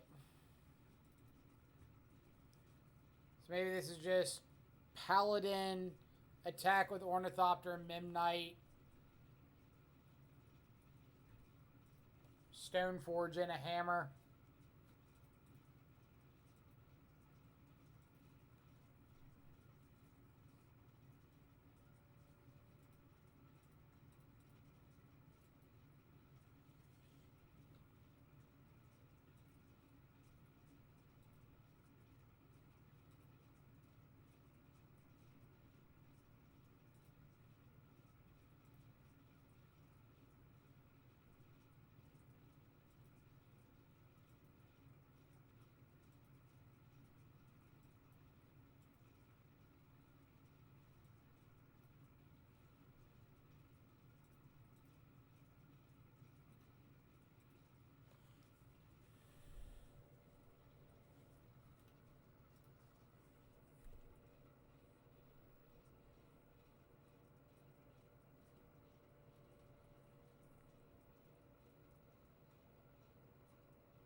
See, when I think of like the pre-combat versus the in-combat route, I think about going into combat gives my opponent the chance to screw up.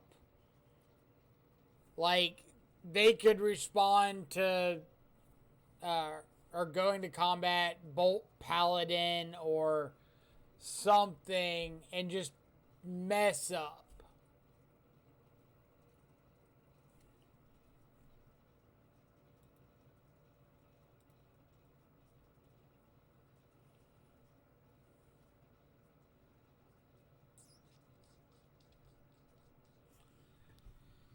So now we're pretty dead, right?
So many arrows.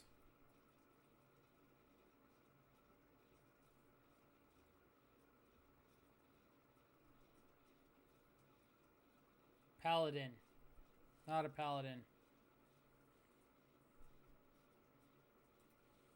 But could be a paladin. Still not a paladin.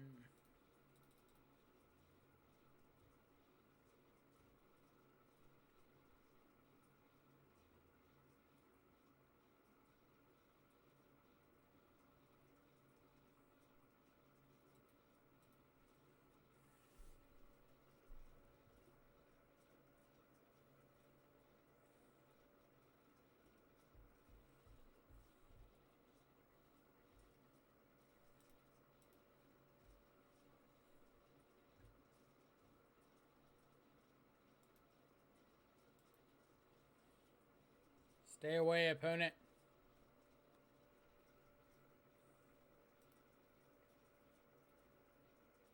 Just have path plus bolt. Have you been drawing mono paths and bolts?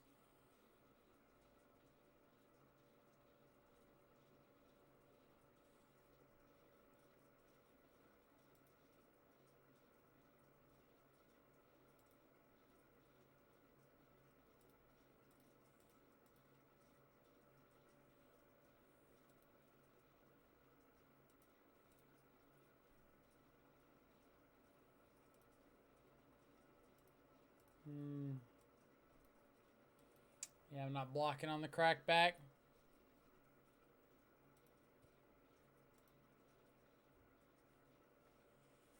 So drawing bolt for turn.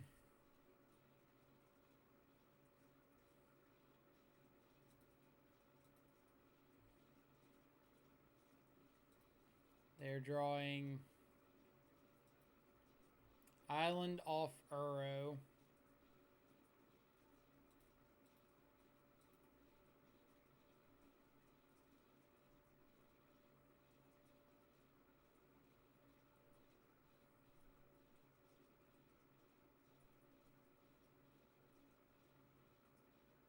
So it's just like escape the other Uro.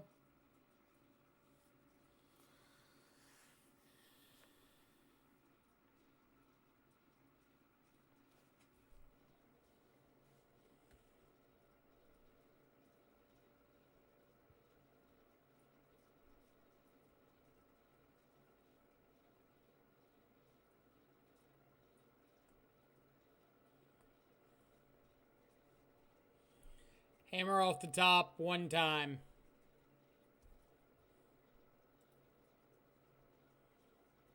Technically, yes.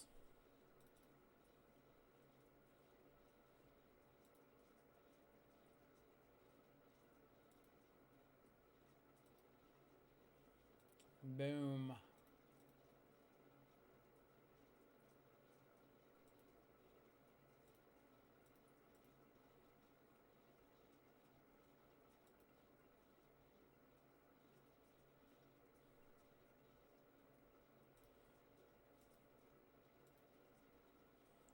What's that, opponent? No blocks.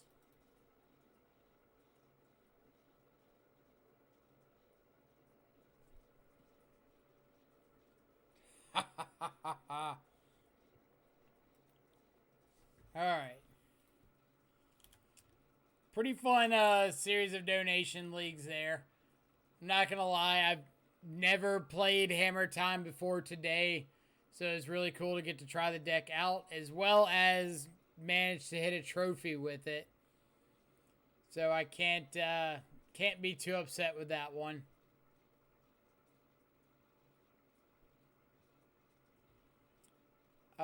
Thoughts about the deck?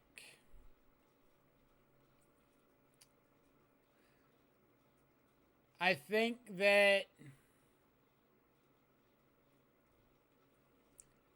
myself and a lot of other people have probably put the deck off as kind of a one-trick pony. Like, okay, you get a hammer, you strap it up to something, you hit them for a large number, and that's kind of it. That's the extent of it. But I do think that the deck has more going on than that. And that's pretty nice. The equipment does come a lot more consistently than I thought it would. Between, like, Sigarda's Aid, Stoneforge, actually drawing what you need. The cheap mana cost is nice. I think I would look for some sort of utility equipment outside of Paradise Mantle and Cranial Plating. I don't know what it would be, but I wouldn't mind something. I also want to try one of the lists at some point with Core Outfitter, just to see how it goes. Boots is the only other one.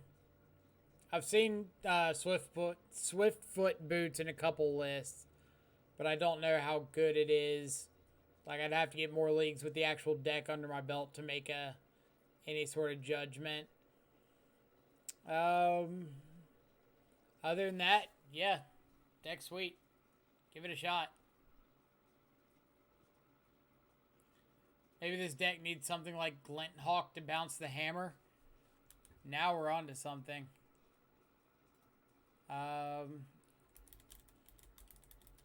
It's like the 2/2 that returns an artifact.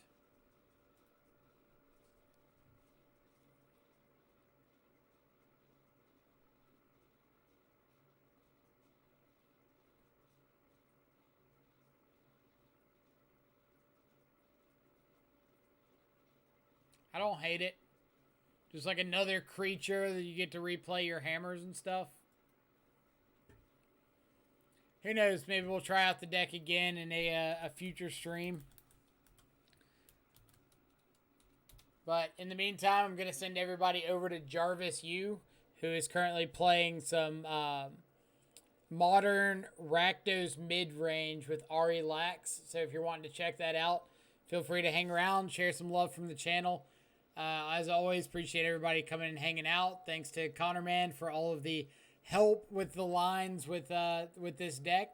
If y'all get a chance, Connor streams as well. Feel free to go over to his channel, give him a like, give him a follow. If you want to see somebody play this deck a lot more proficiently than me. But yeah, other than that, I hope everybody stays safe, has a fantastic rest of their Wednesday. Eat some good food, have some good company, relax. And I'll see everybody back again tomorrow if you come and hang out. And we will be playing Death Shadow again tomorrow. So don't worry.